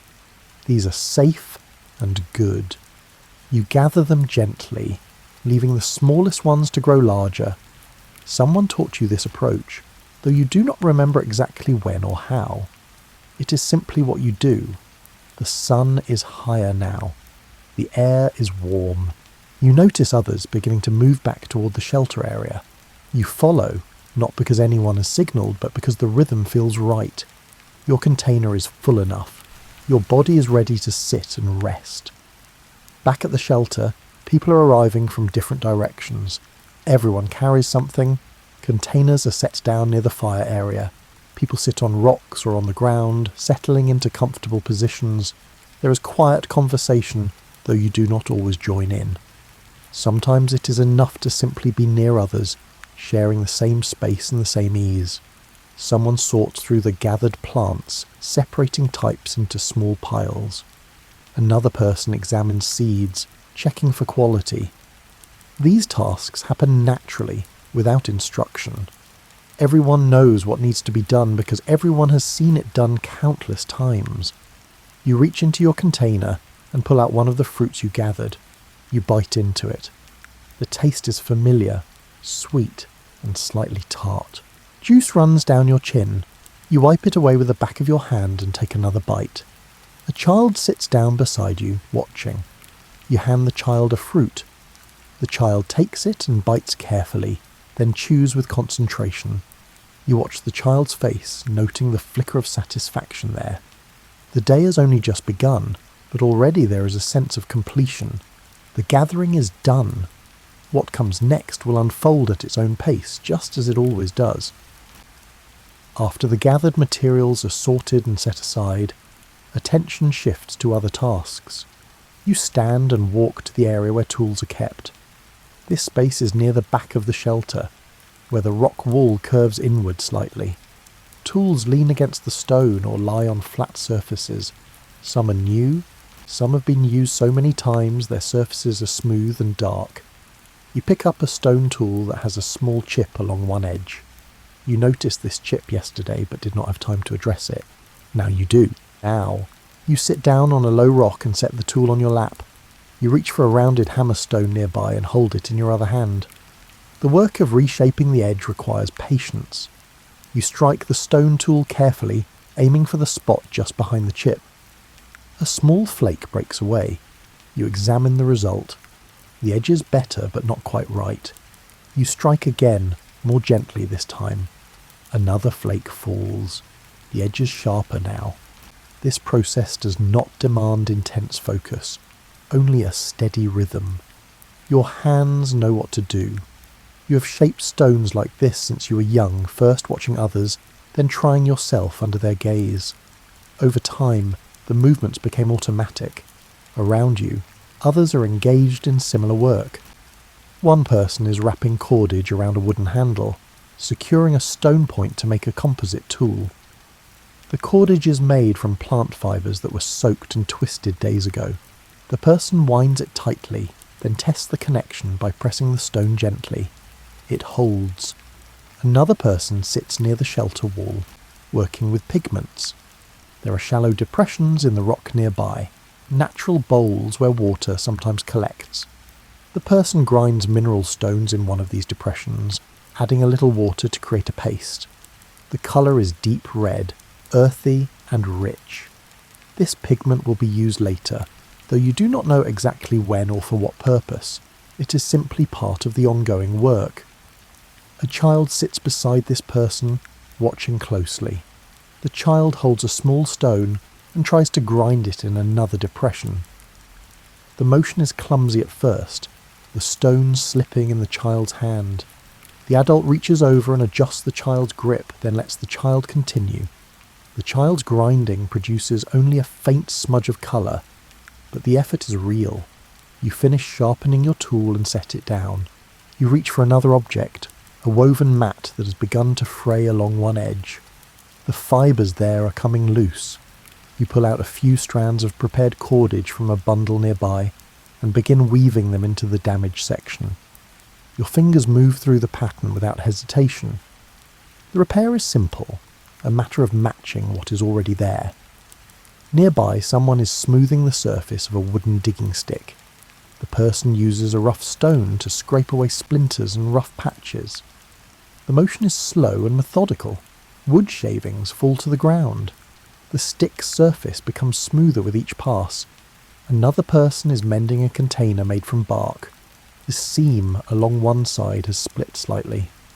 The person presses the edges back together and wraps them with thin strips of wet bark, which will dry tight and hold the seam closed. The work is quiet and unrushed. You notice that the shelter itself is also part of this ongoing care. The walls are natural stone, but areas near the entrance have been reinforced with piled rocks and packed earth. Someone checks these spots periodically, adding more material when erosion begins to create gaps. This maintenance happens so gradually that it is barely noticeable, yet the shelter remains solid year after year. A small fire burns in the central area. It has been burning continuously for many days. Someone adds a few pieces of wood to it now, adjusting the placement so the flames stay even. The fire is not for warmth right now, but it is useful. Tools can be hardened in its heat, food can be prepared, and its presence is a kind of anchor for all the activity around it. You set aside the repaired mat and pick up a bone tool that needs attention. The tip has become dull from use. You use a stone flake to scrape along the tip, shaving away tiny curls of bone until the point is sharp again. The bone has a smooth, almost polished feel from handling. The work continues through the middle part of the day. There is no clear beginning or end to these tasks. When something is finished, something else is picked up. When someone tires of one type of work, they shift to another. The rhythm is personal yet somehow synchronized. Everyone contributes, but no one directs. A breeze moves through the shelter entrance, stirring the air. The smell of dust and stone mingles with the faint scent of the pigments being ground. You hear the scrape of stone on wood, the soft tap of tool against tool, and the quiet rustle of fibres being woven. A young person, not quite a child but not yet fully grown, sits nearby practicing knotwork. The person's hands fumble with the cordage, creating tangles more often than secure knots. An adult glances over, says nothing, but reaches out and slowly demonstrates the motion again. The young person watches, then tries once more. This time the knot holds. You finish with the bone tool and stand, stretching your back. You walk to the shelter entrance and look out at the land. The light has shifted. Shadows are shorter now. The day is moving forward in its familiar way.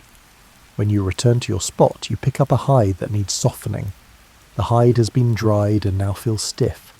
You work it between your hands, bending and flexing it, rubbing it against a smooth stone.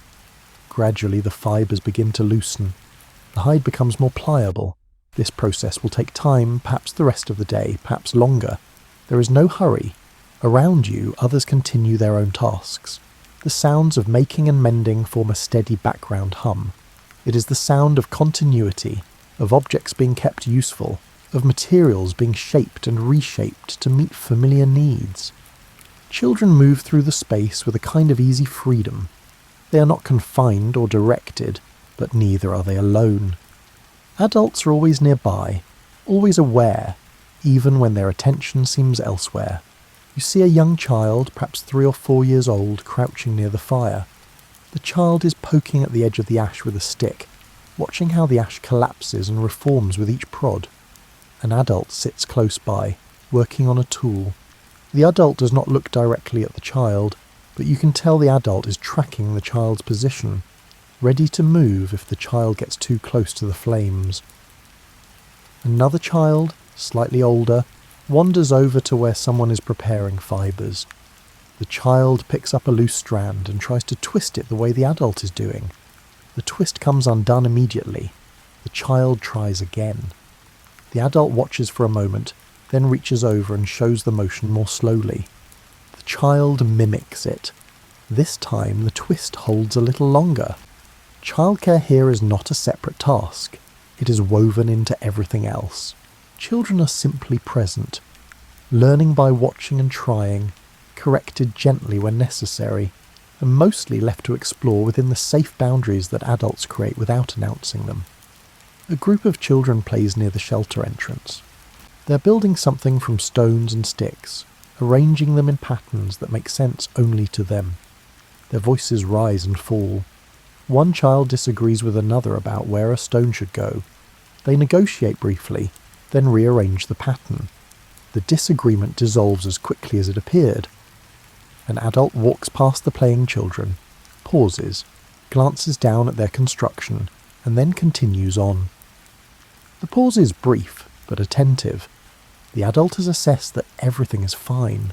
The children do not look up. They are absorbed in their work. You notice an infant secured to an adult's back with a woven sling. The adult is moving around the shelter area, gathering items and organising materials. The infant's head bobs gently with each movement. The infant is awake, eyes open, watching the world from this safe vantage point. The adult reaches back occasionally to adjust the sling, ensuring the infant is comfortable. Another infant lies on a soft hide near where several adults are sitting. The infant is on its back, arms and legs moving in the aimless way of very young children. An adult reaches over now and then to touch the infant's belly or hand, offering brief contact. The infant does not fuss. The presence of others is enough. Children old enough to walk but still young enough to tire easily drift between activity and rest. One child plays energetically for a while, then comes and sits in an adult's lap, leaning back, half asleep. The adult continues talking with another person, one arm loosely around the child. After a while, the child stirs, slides down, and wanders off to play again. You watch a young child attempt to climb onto a low rock. The child's legs are not quite long enough. The child tries several times, each attempt ending with a slide back down. An older child, perhaps 7 or 8, notices and comes over. The older child does not lift the younger one, but instead shows how to use a smaller stone as a step. The younger child tries this method and succeeds. Both children seem satisfied. Feeding happens throughout the day. When food is prepared, children come and take what they want. They eat a little, then run off. They return later and eat more. No one scolds them for this irregular pattern. It is simply how children eat. An adult sits shaping a piece of wood. A child leans against the adult's side, watching the work. The child asks a question, though you cannot hear what it is. The adult answers briefly and continues working. The child seems content with this response and stays leaning there, quiet now, simply being close. You see another child carrying a small container, perhaps imitating the gathering work done by adults. The container is mostly empty except for a few leaves and a stick. The child walks with purpose, as if on an important errand. An adult smiles slightly as the child passes but does not comment. Nighttime care begins long before full dark. As the sun lowers, children start to slow down naturally. Their play becomes less energetic. They sit more often. They seek out adults more frequently, leaning against them and climbing into laps. One child becomes fussy, rubbing eyes and whimpering. An adult picks the child up and walks slowly around the shelter area, swaying slightly. The child's head rests on the adult's shoulder. The whimpering fades. The child's eyes close. The adult continues walking for a while longer, then sits down carefully, still holding the child. Other children are already lying down on hides near the back of the shelter. They curl up close to adults, or to each other. Their bodies relax into sleep without resistance. There is no formal bedtime, no ritual. Sleep simply comes when it comes. An older child lies down but is not yet asleep. The child stares at the shelter ceiling, eyes open. An adult lies down nearby, not touching the child, but close enough that the child can see another person there. After a while, the child's eyes begin to drift closed. You see a child wake briefly in the middle of the night. The child sits up, looks around, and sees the dim shapes of others sleeping nearby. The child lies back down and is still again. No one has moved to comfort the child. The child did not need it. This pattern of care requires no discussion. It is maintained by presence, by watchfulness that does not intrude, and by a shared understanding that children are everyone's concern. The children move freely, but they are always tethered, always held within a web of attention that keeps them safe without confining them. Work does not fill every moment. Throughout the day there are natural pauses, times when people simply stop and sit, and times when movement slows to almost nothing. You finish a task and set your tool down. Instead of immediately picking up something else, you sit. The rock you're sitting on is smooth and warm from the sun. You lean back slightly, letting your weight settle. There is no particular reason to move right now. Around you, others are also resting. One person lies on their back on a flat area of ground, eyes closed, face turned toward the sky. Another person sits with legs stretched out, hands loose in lap, gazing at nothing in particular. The silence is comfortable. A child runs past, then stops and flops down onto the ground nearby. The child's breathing is quick from exertion. The child lies there, limbs sprawled, and does not get up for a long time. No one tells the child to keep playing or to do anything useful. The child simply rests. You watch the way light moves across the landscape. The sun is past its highest point now. Shadows have begun to lengthen. The air is warm, but not uncomfortably so. A light breeze occasionally stirs, bringing with it the scent of grass and dust. Someone nearby is sitting in the shade of the shelter entrance, back against the rock wall. This person is not asleep, but is very still, with eyes half closed. The person's hands rest on knees. Breathing is slow and even. Rest is not sleep, though sometimes it becomes sleep. Rest is simply the absence of effort, the permission to be still. It does not require justification. When bodies are tired, they rest. When tasks are complete, there is time to sit. This is understood by everyone. You notice an older person sitting a little apart from the group. This person rests more often now than they used to. You remember when this person was quicker and more active.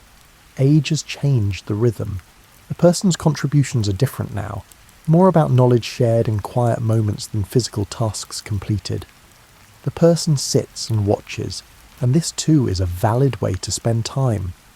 A group of people sits together in a loose cluster, not talking, just being near each other.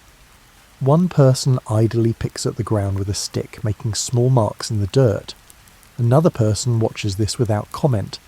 The marks mean nothing. The activity is simply something to do with hands while resting. You stand after a while and walk slowly to the water source. You drink, cupping water in your hands and bringing it to your mouth. The water is cool and clean. You drink until you're no longer thirsty, then sit down beside the water. You can hear its gentle movement over stones. The sound is constant and soothing. Another person comes to drink. This person sits down near you after drinking. Neither of you speaks.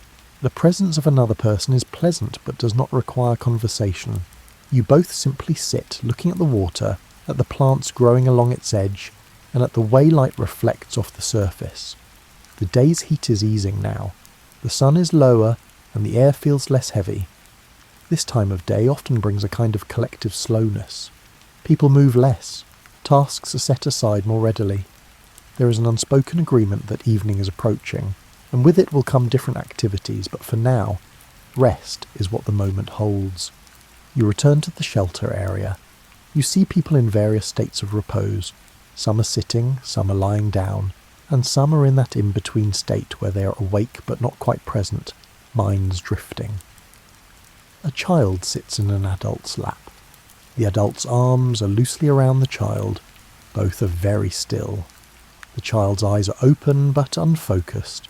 The adult's chin rests on top of the child's head. They are simply being together, sharing warmth and presence. You find a spot near the shelter wall and sit down. You lean your head back against the stone. The surface is hard but familiar. You close your eyes. Behind your eyelids the light is red-orange from the sun. You can hear the sounds of the camp, quiet breathing, the occasional shift of a body, the faint crackle of the fire and distant bird calls.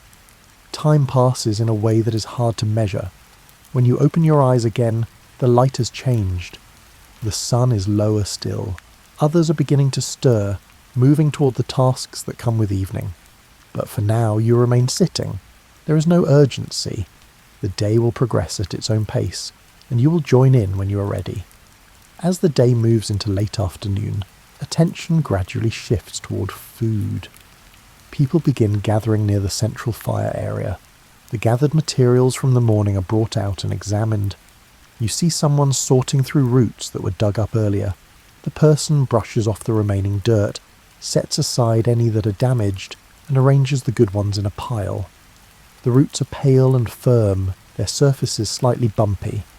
Another person works with the fruits that were gathered.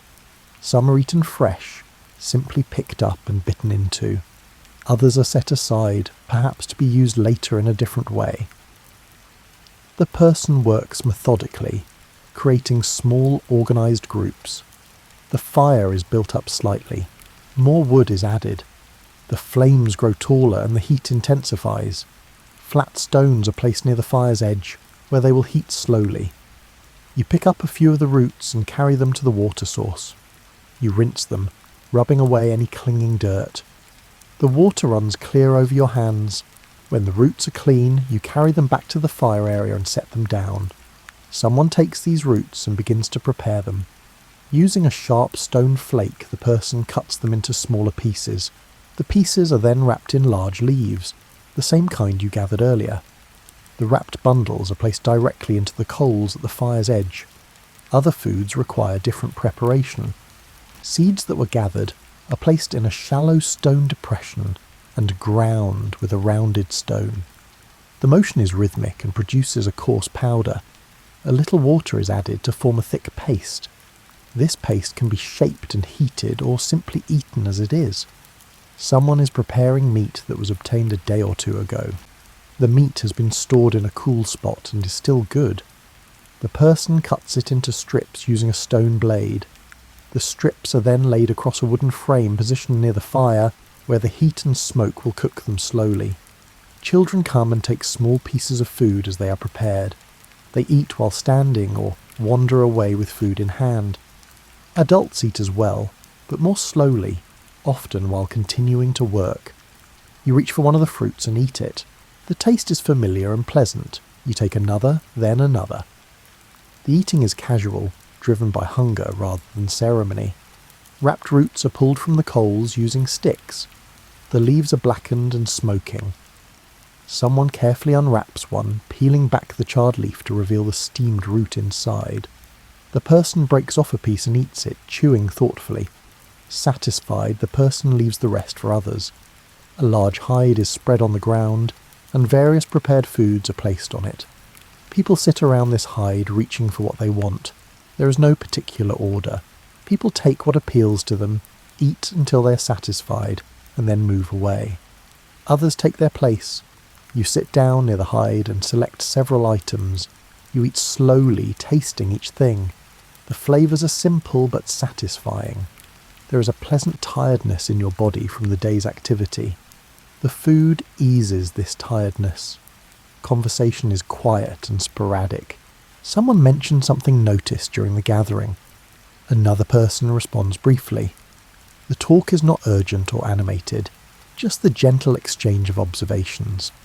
A child sits down next to you and takes a piece of food from the hide. The child eats quickly, then takes more.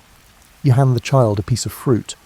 The child accepts it and bites into it, juice running down the child's chin.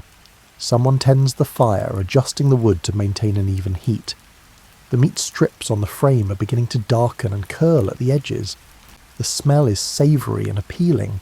The preparation of food is not a single event, but an ongoing process that stretches across the late afternoon. People prepare, eat, prepare more, and eat again. The rhythm is loose and accommodating. As the sun begins to lower toward the horizon, the intensity of food preparation eases. Most of the gathered materials have been processed or set aside. Bellies are full. The pace slows.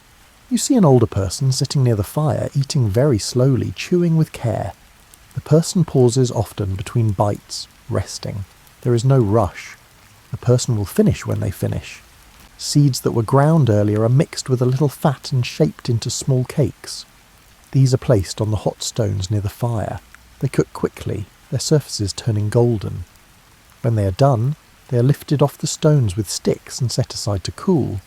You take one of these cakes when it has cooled enough to handle. You break it in half. The inside is soft and slightly crumbly. You eat one half, then the other. The taste is mild and earthy. Food that is not eaten now will be available later. Some things keep well, others will be consumed over the next day. There is an intuitive understanding of what should be eaten soon and what can wait. The fire settles into a lower, steadier burn. The heat is less intense. People begin to move away from the immediate area, finding spots to sit and digest, to rest after eating. You lean back and let your hands rest on your stomach. You feel full and content. The light is softer now. Evening is beginning to arrive, bringing with it the particular quality of that time of day when activity winds down and the land prepares for night. The sun has dropped low enough that its light comes at a slant, casting long shadows and painting the landscape in warmer tones. People gather near the fire, drawn by the comfort of its light and heat, as the air begins to cool. You sit on the ground close to the flames. The warmth feels good on your face and hands. Others arrange themselves in a loose circle around the fire. Some sit on rocks, some on the ground, and some on folded hides. The arrangement is casual but deliberate enough that everyone has a view of the fire and of each other. The fire itself is steady now, flames low and even, coals glowing deep red underneath. Someone adds a piece of wood. The wood catches, and the flames rise briefly, then settle again. The light flickers across faces, illuminating them in shifting patterns. Conversation is quieter at this time of day. Voices are softer. People speak less frequently and in shorter phrases. Much of the communication happens through glance and gesture. Someone points toward the horizon, others look. The sunset is unfolding in bands of colour, orange, pink and deepening blue. You notice children settling down. The restless energy of the day has faded. They sit closer to adults now, leaning against legs or tucking themselves into laps. One child lies on the ground, with head pillowed on an adult's thigh, eyes open but heavy. An older person is working on something, hands moving slowly in the firelight. You cannot see exactly what it is, but the motion is familiar. Careful, repetitive work. The person's face is calm, focused inward. No one interrupts. The smell of the fire is pleasant, a mix of wood smoke and the faint scent of roasted food still lingering from earlier. The smoke rises and disperses into the evening air. Sometimes the wind shifts and the smoke blows toward you. You turn your head slightly, and it passes. You hear the sounds of the land as day transitions to night. Birds are making their evening calls, different from the sounds of midday. Insects begin to hum and chirp. The air feels fuller somehow, as if the cooling temperature brings everything closer. Someone starts to hum, a low sound without clear melody. Another person joins in, matching the tone. The humming continues for a while, then fades naturally. It is not quite music, more a shared sound, a way of being together without words. A child asks a question. An adult answers in a quiet voice. The child seems satisfied and snuggles closer. Another child is already asleep, curled up on hide near the fire's edge, face peaceful in the warm light. You look around at the faces in the circle. These are the people you see every day, whose presence is as familiar as the landscape itself. There is comfort in this familiarity, in knowing without thinking who will be here, and in recognizing the particular way each person sits or moves. The light continues to fade. The sky above is turning from blue to deep purple. The first stars are beginning to appear, faint but visible if you know where to look. You gaze up at them. They're always there, these lights in the night sky, constant and distant. Someone shifts position, adding another piece of wood to the fire. The motion is unhurried. The wood settles into place and begins to burn. The fire remains the centre of attention. Its light and warmth, the reason everyone stays close. You feel your own body relaxing, the tension of the day's work dissolving. Your shoulders drop. Your breathing slows. The fire's warmth is making you drowsy, but in a pleasant way. You're not ready to sleep yet, but you are aware of sleep waiting at the edges of consciousness. A person near you is mending something, fingers working by feel as much as by sight. The task is almost finished. The person ties a final knot, tests the repair, then sets the object aside with a small sound of satisfaction. The night is fully arriving now. The land beyond the fire's light has become dark. You cannot see far into that darkness, but it does not feel threatening. It is simply the other side of day, as familiar as morning. People begin to prepare for sleep, but there is no hurry. Some remain by the fire, others move toward the sleeping areas in the shelter. The transition is gradual. The evening stretches out, unhurried and peaceful. You stay sitting for a while longer, watching the fire, feeling its warmth, and listening to the gentle sounds of people settling. This time of day feels suspended somehow, neither fully day nor fully night, a time of quiet togetherness before sleep separates everyone into their own private rest. Sleep does not come all at once for everyone. People settle into rest at their own pace, guided by their own tiredness. You watch as the sleeping area gradually fills. The sleeping area is toward the back of the shelter, where the rock wall provides protection and holds the day's warmth. Hides and woven mats cover the ground, creating soft surfaces. People arrange themselves in clusters lying close together. There is no privacy, but there is no need for it either. You see a family group settling down. An adult lies on their side. A child curls up against the adult's chest. Another child nestles against the adult's back. Another adult lies nearby, close enough that their bodies are almost touching. This closeness is automatic, unremarked upon. It is simply how sleep happens. You move to your own sleeping spot. You lie down on a hide that still smells faintly of the animal it came from. The surface is soft and familiar. You pull another hide over yourself for warmth. The air is cooling now that the sun is gone, though it is not uncomfortable. Around you, people are shifting and settling, finding comfortable positions. You hear the rustle of movement, the soft sounds of people adjusting hides, and the quiet murmur of a voice speaking to a restless child. A baby begins to cry, a thin wail in the quiet. You hear an adult shifting, moving closer to the baby. The crying stops almost immediately, replaced by the soft sounds of nursing. The baby's breathing becomes rhythmic and even. The adult continues to hold the baby close, one hand supporting the small body, the other perhaps stroking gently. Sleep begins to pull at you, but you remain aware of the space around you.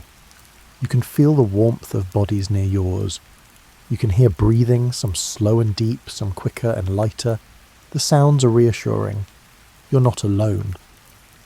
A child wakes partway through the night. You hear the small sound of confusion. Then the child moving, seeking an adult.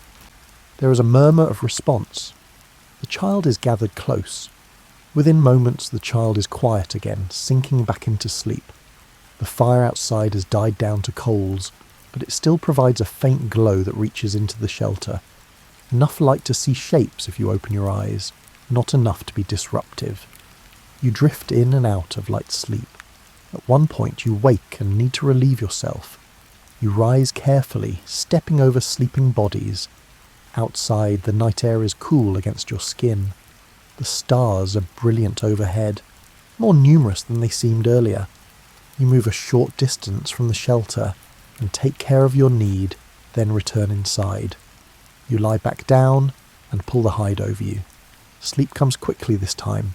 Later, you wake again briefly. Someone else is moving, returning to their sleeping spot after going outside. The person settles back down with a soft sigh. The shelter is quiet except for breathing and the occasional small sound of someone shifting position. A child makes a sound in sleep. Not quite a cry, but not peaceful either. Perhaps a dream. An adult's hand reaches out, finds the child, and rests there. The child quiets. The adult's hand stays where it is for a while, then withdraws as the adult returns to deeper sleep. The night passes in this way, a series of small wakings and returnings to sleep. No one sleeps straight through without interruption, but the interruptions are minor and easily managed. Sleep is not a single block of unconsciousness, but a fluid state. responsive to the body's needs and the needs of others nearby. You wake once more as the first hint of dawn begins to lighten the sky. It is not yet morning, but night is ending. You lie still, not yet ready to rise. Around you, others are still sleeping. The breathing is even and slow. The air in the shelter has warmed from the collective body heat. A child stirs, opens eyes, looks around, then closes eyes again, and is still. An adult shifts, changes position, and continues sleeping. The shelter is peaceful, holding everyone in its sheltered space. You close your eyes again. There is no reason to get up yet. The day will arrive when it arrives. For now, there is only this: warmth, safety, the presence of others, and the gentle continuation of rest. Morning arrives again, much like all the mornings before it. The light returns. People wake and rise. The day begins its familiar pattern. Nothing has changed, and yet everything continues. You stand near the shelter entrance and look out at the land. It is the same land you saw yesterday, the same shapes and colours and textures. The knowledge you have of this place is deep and unquestioned. You know which plants will ripen next, which areas will flood with heavy rain, and which paths lead to which resources. This knowledge is not written down or formally taught. It simply is, passed through repetition and observation, absorbed over years of living in constant contact with the same terrain. Children are already moving around, playing the same games they played yesterday, and learning through the same processes of watching and trying. They will grow, and they will know what you know, and they will pass it on to the children who come after them. You see an older person sitting near the fire working slowly on a task. This person has done this task thousands of times. The movements are automatic, efficient, and refined by decades of repetition. When this person is gone, others will do the work in much the same way, because they have watched and learned and practiced alongside this person. The rock shelters where you live have been used for longer than anyone can remember. Generations have slept here, worked here, and raised children here. The walls bear marks of this use. There are places worn smooth by countless hands touching the same spots. There are shallow depressions in the stone where tools have been sharpened again and again. There are faint traces of pigment on the rock face, applied at some point for reasons you may or may not fully understand. You think about these marks. They are evidence of presence, of lives lived here. But they do not tell stories in the way language does. They are simply traces, quiet and persistent. They will remain long after you and everyone you know are gone. The work of the day unfolds. Gathering, making, caring, eating, resting. Each task flows into the next without fanfare. The day will end and another will begin. The pattern is reliable. You watch a young person learning to chip stone. The person's efforts are clumsy, the strikes imprecise. Flakes fly off at wrong angles, the edge does not form correctly. But the person continues trying, learning through failure and correction. Eventually, after many attempts, after much wasted stone and much time, the person will achieve the skill, and then they will teach another person in the same patient, wordless way. This is how knowledge persists, not through grand instruction or formal record, but through presence, proximity, and repetition. The young watch, the old. The inexperienced watch the skilled. The patterns are absorbed, internalized, and enacted. And so the ways of doing things continue, changing only very slowly, shaped more by the demands of materials and land than by innovation or choice. You think about the future, though the concept is not as distinct for you as it might be for someone living in another time. There is tomorrow, and there are the seasons ahead, and there is the general sense that life will continue. But there is no grand plan, no distant goal. There is only the ongoing now, each day building on the day before in small incremental ways. You look at the children again. They are the future, in the simple sense that they will be here when you are not. They will gather in the same places, use the same shelters and follow the same paths. The land will shape them as it has shaped you. The sun is climbing higher, the morning work is underway. You see people moving with purpose, their actions guided by need and habit. There is no urgency, but there is also no idleness. Life requires work, and the work is done. You think about the pigments that were ground yesterday. They will be used to make marks on the rock walls, to add to the traces that are already there. These marks are not pictures in the sense that they depict specific events or tell particular stories. They are more abstract than that, more symbolic. They might represent ideas or simply be aesthetic expressions, ways of marking the space as belonging to people, of leaving evidence of thought and hand. These marks will last. Long after the people who made them are gone, long after the memory of those people has faded, the marks will remain. Future people may see them and wonder what they meant, or they may not wonder at all. The marks will simply be there, as permanent as the stone itself, quiet witnesses to lives lived. You move back into the shelter and pick up a tool. There is work to do. The day continues. The pattern holds. In the evening, as the light fades and people gather by the fire once more, you feel the same sense of quiet completion that comes at the end of every day. The work is done. Food has been eaten. People are settling. Sleep will come. You look around at the faces in the firelight. Each person is distinct, familiar and known. And yet each person is also part of a larger pattern, a continuity that stretches back and forward, beyond memory, beyond individual life. The stars are beginning to appear. The fire burns low. Children are already sleeping, curled up against adults. The shelter is warm and safe. You lie down in your sleeping spot. You pull the hide over yourself. The day is ending. Tomorrow will come. The pattern will continue.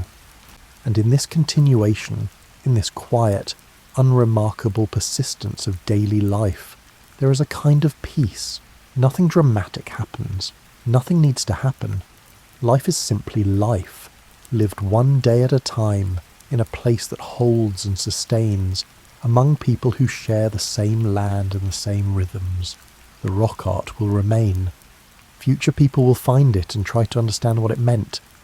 But the real story is not in the marks on the wall. The real story is in the days themselves, in the gathering and the making and the caring, in the children learning and the fires burning and the seasons turning. It is a story without drama, without beginning or end, a story of continuity that asks nothing more than to continue. You close your eyes, your breathing slows, sleep comes gently as it always does. The shelter is quiet, the land is quiet. The night settles over everything, and somewhere in that vastness, the marks on the rock wait in the darkness, holding their silent testimony to the ordinary, extraordinary persistence of human life.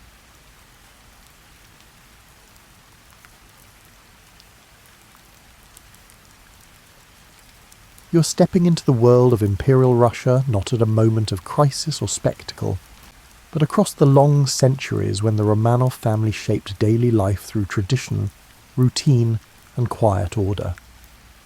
From 1617 until the early 20th century, this dynasty built an empire through patience, ritual, and the steady rhythm of ordinary days repeated across generations. Here, in the palaces and estates that stretched across vast territories, life moved according to patterns refined over time, creating comfort through predictability and strength through continuity. The palace day begins before dawn. Servants move through hallways, lighting lamps and stoking fires in tile stoves that stand taller than a person. The air smells of beeswax candles and wood smoke. Footsteps echo softly on polished floors. Someone carries fresh linens. Another opens heavy curtains to let in the pale morning light.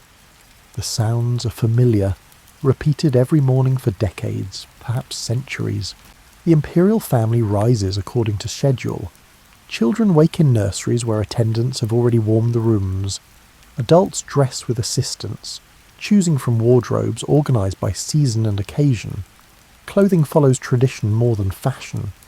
Fabrics are heavy, and layers are many. Dressing takes time and happens without hurry. Each garment has its place in the sequence. Buttons are fastened carefully. Collars are adjusted just so. Breakfast appears at the same hour each day. Tables are set in smaller rooms, not grand halls. Porridge, dark bread and tea served in glasses with metal holders. The meal is quiet and predictable. People eat what the season provides.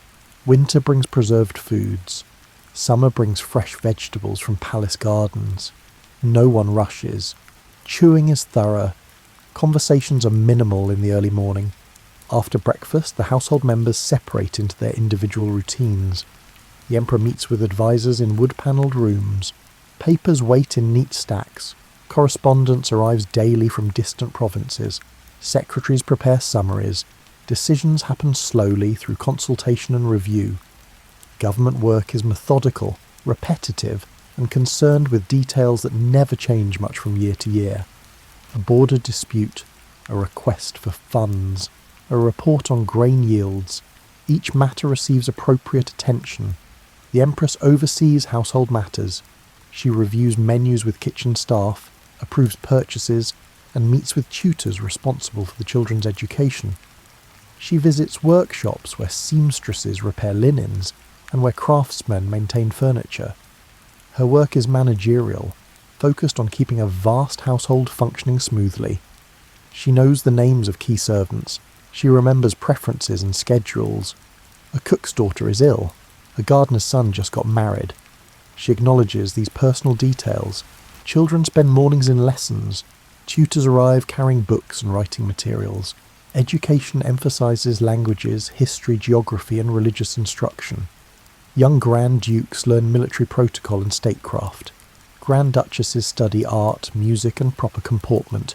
Lessons follow established curricula. Progress is measured in mastery of expected skills, not innovation. A child struggles with French verbs. Another excels at mathematics. Individual abilities emerge within structured learning. The palace employs hundreds.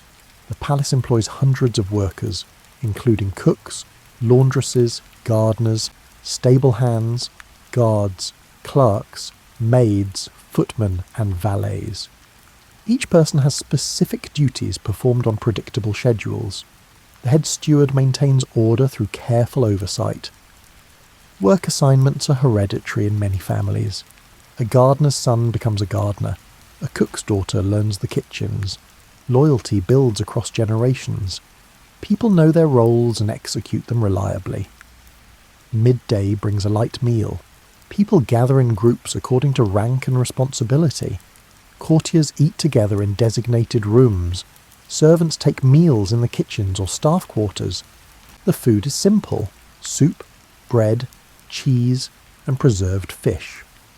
Meals provide a pause in work, a chance to rest briefly before resuming duties. Conversations are easy. Someone shares a joke.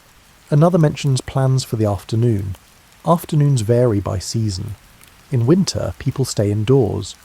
The Empress might embroider or read aloud to her ladies-in-waiting. The Emperor reviews reports. Children practice music or complete written exercises. In warmer months, the household moves outdoors. Gardens provide space for walking. Paths wind between hedges trimmed into geometric shapes. Benches offer places to sit and watch fountains. Fresh air is considered beneficial. Exercise is gentle, never strenuous. Correspondence occupies much time. Letters arrive from relatives across Europe. The Romanovs marry into other royal families, creating networks of cousins and in-laws. Writing letters is a daily task. People share news of health, weather, and minor family events. Responses come weeks or months later. Communication happens slowly but steadily. A cousin in Germany announces a pregnancy. An aunt in Denmark describes recent travels. Family ties are maintained through persistent exchange. The palace library holds thousands of books. Shelves reach to high ceilings. Ladders on rails allow access to upper levels. People browse familiar titles and reread favourites. Reading happens quietly in comfortable chairs near windows. Libraries are calm spaces, insulated from household bustle. Scholars visit occasionally, requesting access to rare volumes. Their work is accommodated, knowledge is valued. Late afternoon the family gathers for tea. Samovars steam on sideboard tables. Small cakes and preserves are served on porcelain dishes. Conversation is gentle, covering household matters and plans for the coming days. Tea time marks a transition from work to evening, a moment of collective pause. Someone mentions a letter received. Another describes a garden that needs attention. Children share accomplishments from lessons. Servants begin preparing for evening routines. Lamps are refilled and lit. Fires are rebuilt. Rooms are tidied. Fresh towels appear in washrooms. The palace shifts from day mode to evening mode without fanfare. The transition is gradual, familiar and comforting in its predictability. Each servant knows their tasks. Each completes them efficiently. Court etiquette governs all interactions. People bow or curtsy according to rank. Forms of address are specific and unchanging. No one speaks out of turn. Formality creates structure and reduces uncertainty. Everyone knows their place, their role, and their expected behaviour. This clarity simplifies daily life and makes it easier to move through complex social environments. Mistakes are rare because patterns are so well established. Children learn these patterns early. They practice bowing and curtsying. They learn when to speak and when to remain silent. They observe adults and imitate them. By adolescence, court behaviour is automatic. They move through formal situations without anxiety because every step is predetermined. The imperial couple sometimes takes private walks in enclosed gardens. Away from attendants, they speak freely. They discuss children's progress. They share concerns about relatives or estate management. These moments of privacy are precious, brief escapes from constant observation. Dogs live in the palaces, companions to family members. They sleep in bedrooms and follow people through halls. Their presence adds warmth and informality. Children play with them. Adults appreciate their loyalty. The dogs are well cared for, fed regularly and treated kindly. Clocks chime throughout the day. Grandfather clocks in hallways. Mantel clocks in studies. The sound marks hours and divides time into manageable segments. People orient themselves by these chimes. Time is audible, structured and shared. Evening approaches. Work concludes for the day. Papers are filed. Books are shelved. Children finish lessons and put away their materials. The household prepares for the quieter hours ahead. Routines have been followed. Tomorrow will bring the same rhythms, the same reliable order. This certainty is comforting. Life is predictable in the best way. Servants change into evening uniforms, fresher clothes, slightly different styles. The shift marks the day's change. Everyone participates in the transition. The palace moves together through time, a collective body following shared rhythms. Candles are lit in addition to lamps.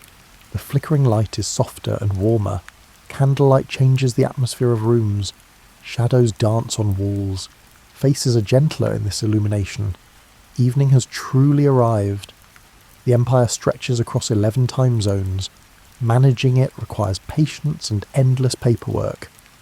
Officers in the capital receive reports from provincial governors, military commanders, tax collectors, and local administrators. Each report is read, summarised, and filed. Clerks copy documents by hand. Ink stains fingers. Paper stacks grow. The work is never finished, only paused at day's end. Maps cover entire walls in administrative chambers. Cartographers update them as new surveys arrive. Borders shift slightly. New towns are added. Rivers change course and maps are corrected. Geography is documented with care. The empire must know itself to govern itself. Distances are calculated, routes are planned, resources are located and noted. Travel is slow. The emperor and his advisors make journeys to different regions, but these trips take weeks or months. Carriages travel over rough roads. In winter, sleds move across frozen landscapes. Stops are frequent. Rest is necessary. distance imposes natural limits on how quickly decisions can be implemented or information shared. A letter from Siberia takes weeks to reach the capital. A response takes weeks more. Railroads begin to change this. Track is laid year by year, connecting distant cities. Trains run on schedules, travel time decreases, communication speeds up. But even with trains, the empire remains vast. A message from the Pacific coast to the capital still takes many days to arrive.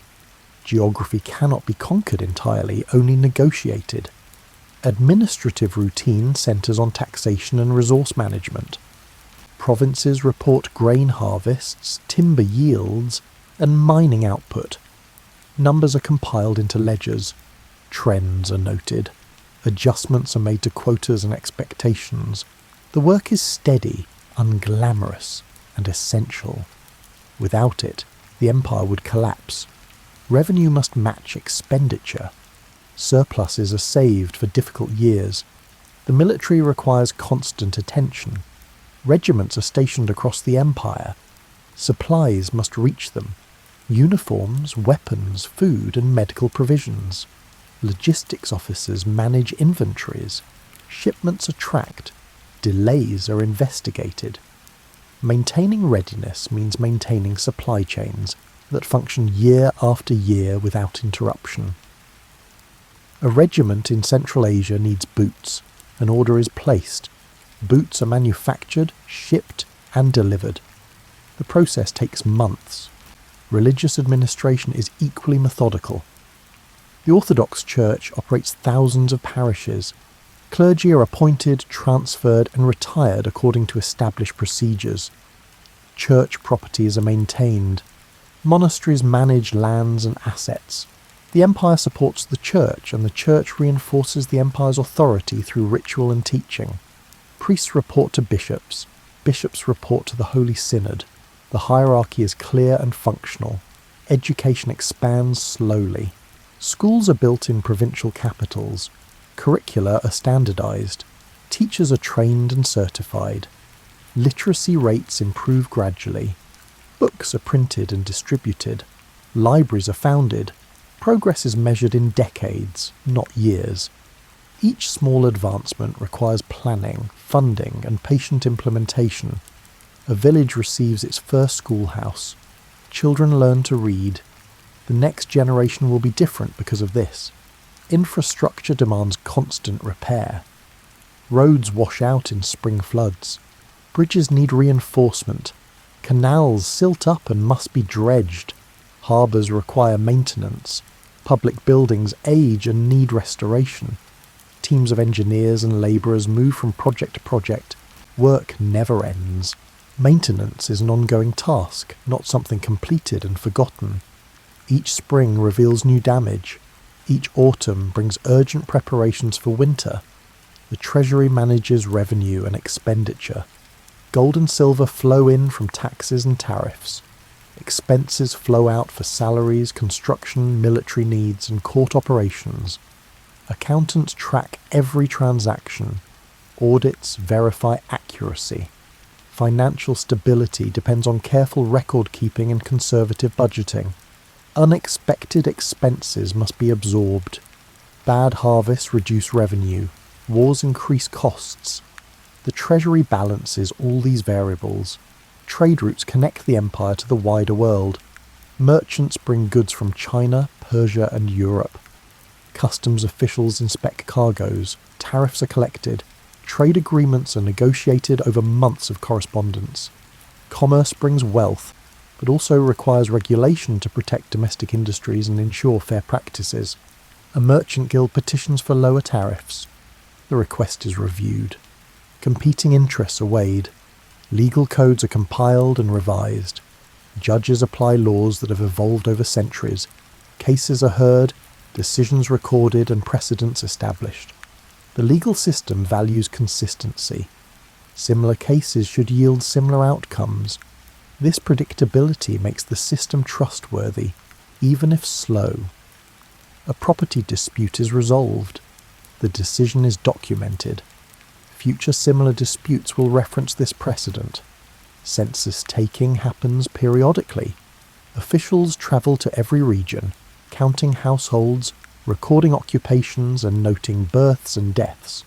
The data helps plan resource allocation. It also reminds the population that the empire knows them, tracks them, and includes them in its calculations. A village is counted. Its population has grown. More resources will be allocated accordingly. Diplomacy is conducted through letters and emissaries. Ambassadors live abroad, sending regular reports. Foreign courts send their own representatives to the Russian capital. Meetings are formal. Agreements take time to negotiate. International relationships are maintained through patience, courtesy, and careful attention to protocol. A territorial agreement is discussed. Months pass in negotiation. Eventually terms are settled.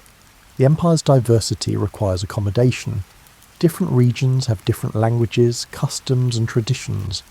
Governors learn to balance central authority with the local autonomy. Policies are adapted to fit regional realities. Flexibility prevents friction. Respect for local ways encourages cooperation. A Siberian tribe maintains hunting rights. A Caucasian village keeps traditional governance structures. The empire contains multitudes. Scientific expeditions are sponsored. Naturalists explore Siberia, collecting specimens and making observations. Astronomers establish observatories. Geologists survey mineral deposits. Knowledge accumulates slowly through systematic study. The empire invests in understanding its own territory and resources. A new species of plant is catalogued. A mineral deposit is discovered. Each finding adds to collective knowledge. Archives preserve history. Documents from previous reigns are stored in climate-controlled rooms.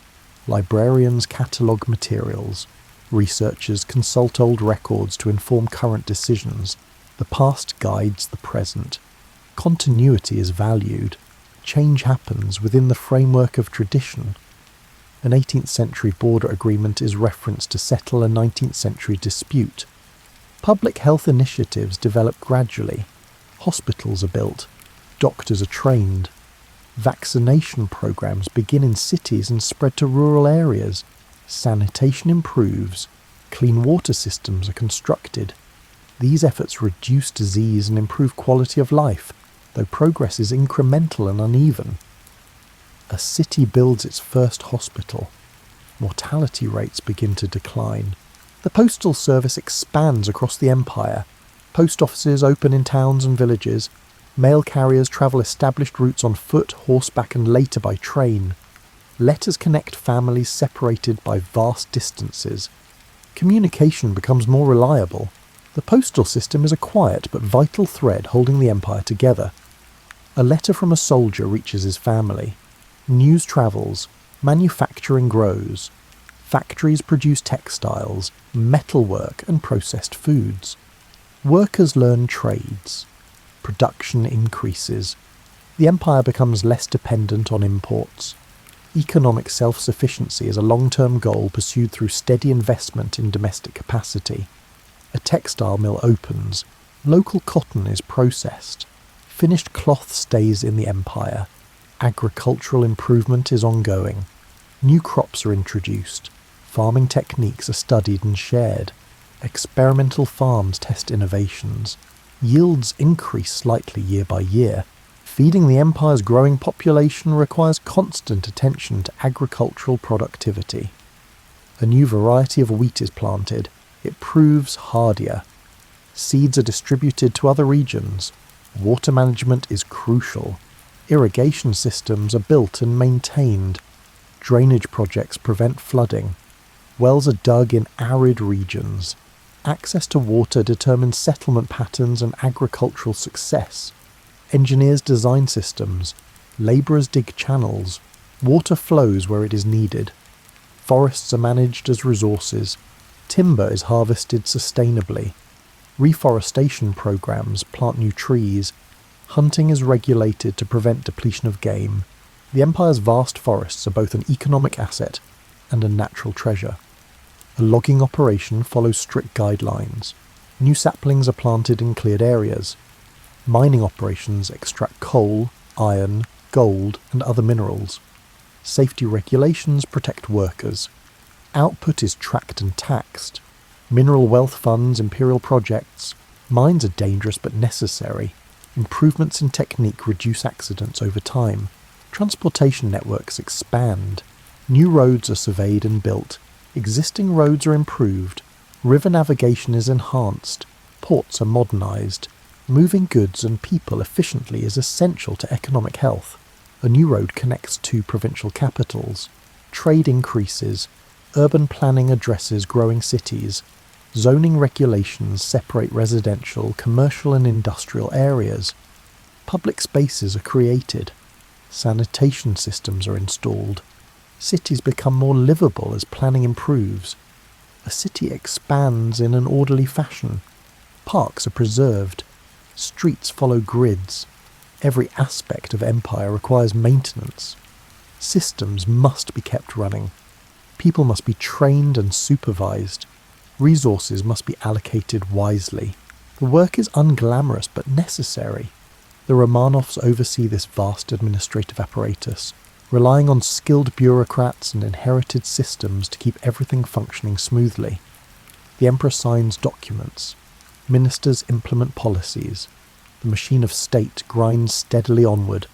Reforms happen slowly. A new policy is proposed. It is debated, revised, and tested in limited areas. If successful, it is gradually extended. If not, it is quietly abandoned. Caution prevents costly mistakes. Experience teaches the value of incremental change. Record keeping becomes increasingly sophisticated. Filing systems are standardized. Indexing improves. Finding information becomes easier.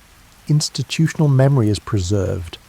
A clerk can locate a 10-year-old document in minutes. Efficiency improves. The empire's size makes uniformity impossible. What works in the capital may not work on the frontier.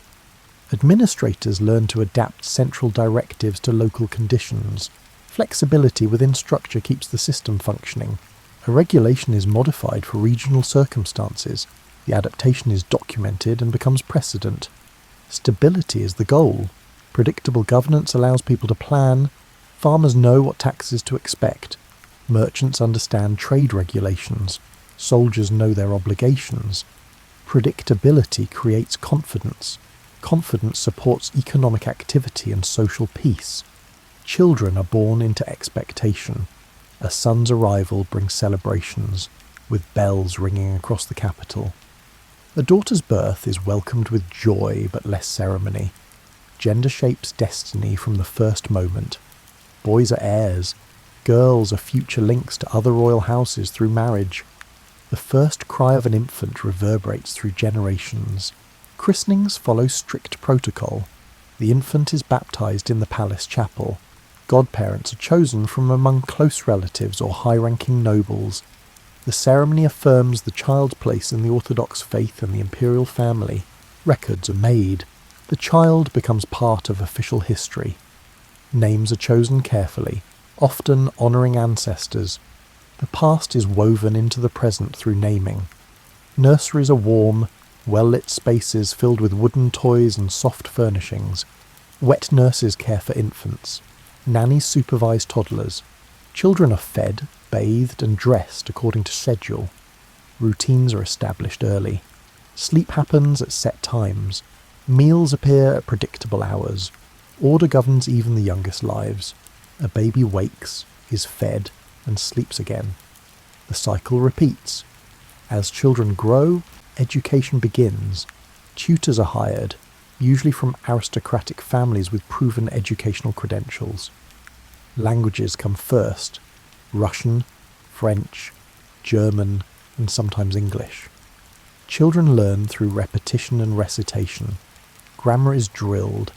Vocabulary builds slowly. Fluency develops over years. A child struggles with conjugations. Practice continues patiently until mastery arrives. Religious instruction is central. Children memorize prayers and learn church history. They attend services regularly. Faith is not questioned but instilled. It provides a moral framework and connects them to centuries of tradition. The church's teachings shape their understanding of duty and responsibility. A child learns the liturgy. The ancient words become familiar, comforting. Boys receive military training. They wear miniature uniforms. They learn to march, salute, and handle ceremonial weapons. Discipline is emphasized. Obedience is expected. Military tradition is woven into masculine identity. Even princes who will never command troops are shaped by this training. A young Grand Duke learns to stand at attention. Hours of drill build endurance and discipline. Girls learn domestic arts and social graces. They embroider, paint, and play musical instruments. They study etiquette, learning how to enter rooms, how to curtsy, and how to make conversation without dominating it. Their education prepares them for roles as wives and mothers within aristocratic society. A Grand Duchess practices piano. Repetition develops skill. Performance is refined. Family meals bring everyone together. The dining table is where children practice manners and conversation. They listen to adults discuss estate management, family news, and plans for upcoming events. They learn by observation. Proper behaviour is modelled and expected. A child reaches incorrectly for bread. A gentle reminder corrects the error. Birthdays are marked simply. A special cake, small gifts, and time with family. Celebrations are warm but not extravagant. Children understand they are part of something larger than themselves. Individual desires are secondary to family duty and dynastic continuity. A birthday passes pleasantly. The child feels noticed and loved but not elevated above others. Summers are spent at country estates. Children run in gardens, swim in lakes and ride ponies. The rural setting offers freedom impossible in formal palace life. Relationships with siblings and cousins deepen during these months. Bonds formed in childhood persist across lifetimes. Cousins climb trees together. Shared adventures create lasting connections. Illness brings worry but is managed calmly. Doctors attend. Remedies are applied. Families pray. Recovery happens slowly or not at all. Death is familiar. Infant mortality is common. Parents grieve privately and continue.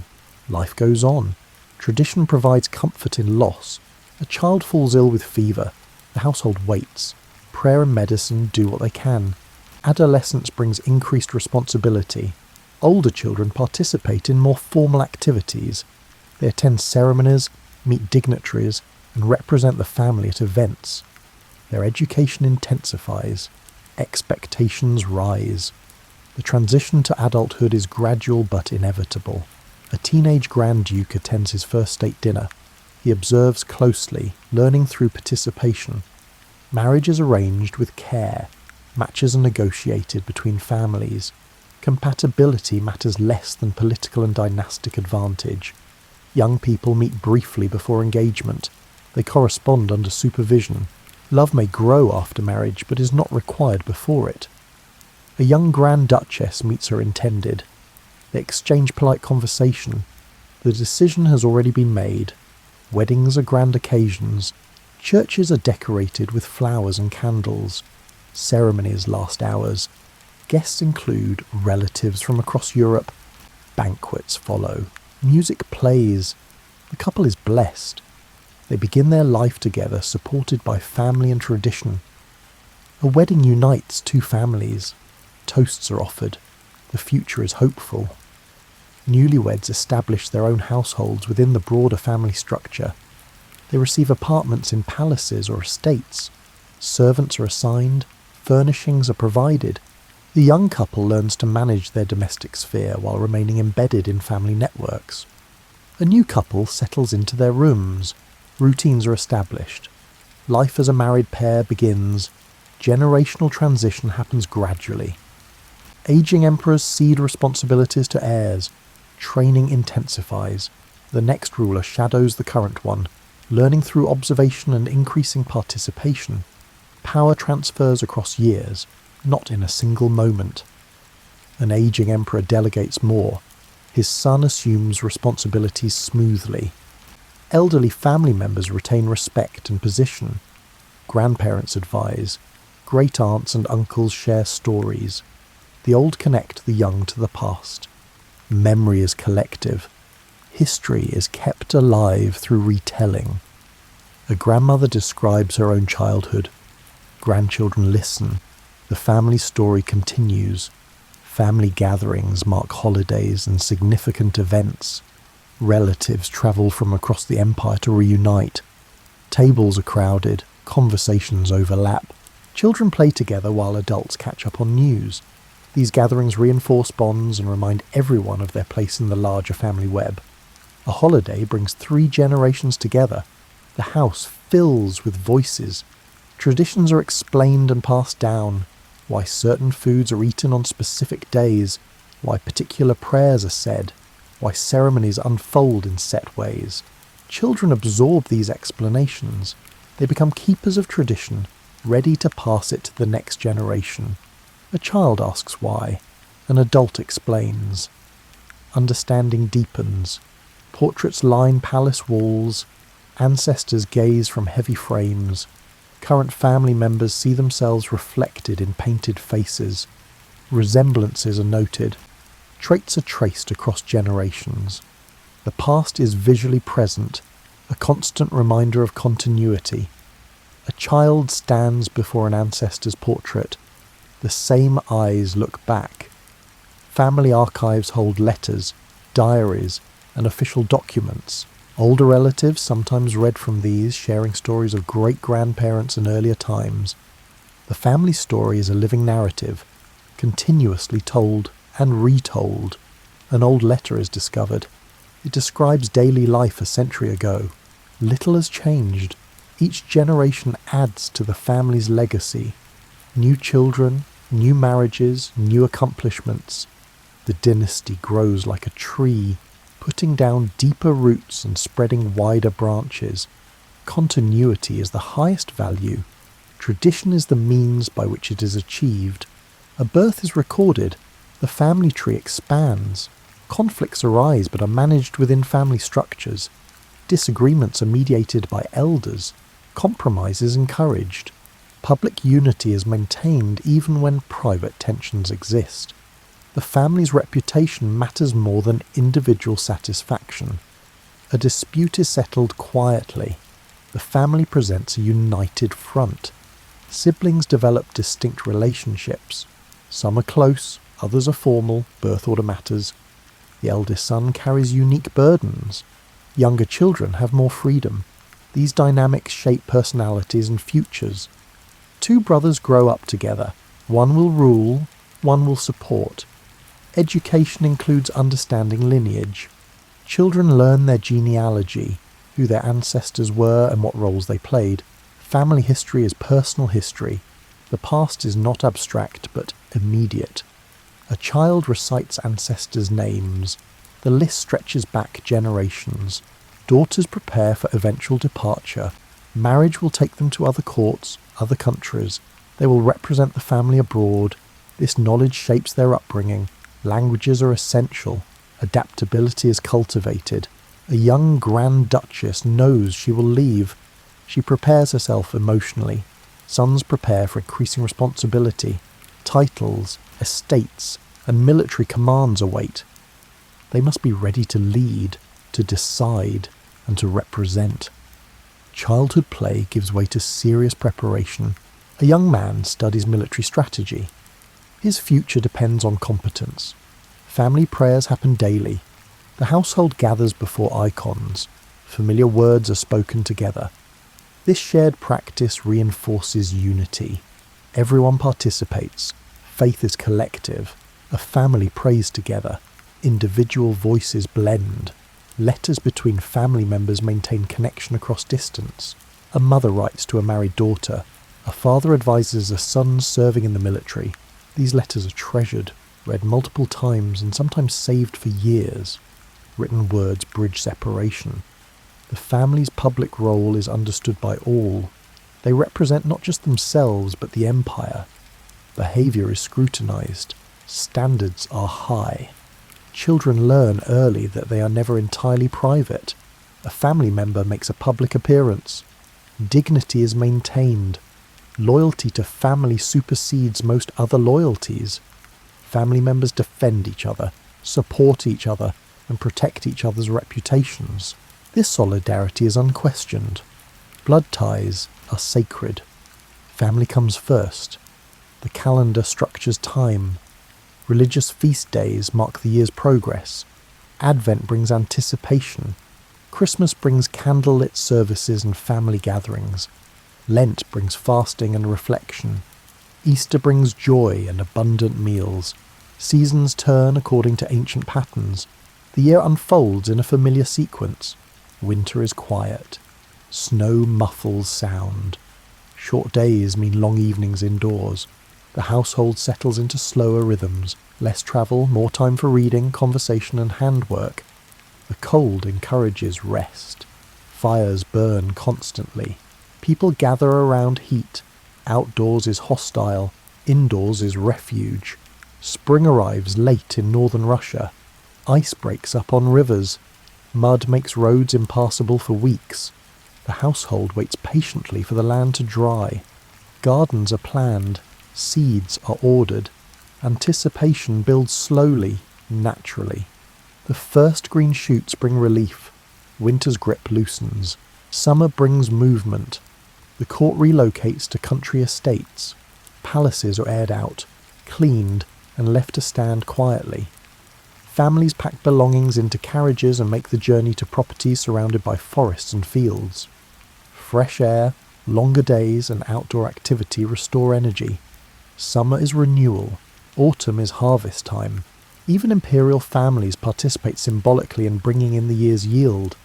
Children pick apples in orchards. Adults walk through fields, observing the work. Gratitude for abundance is expressed through prayers and shared meals. Storerooms fill. Winter preparations intensify.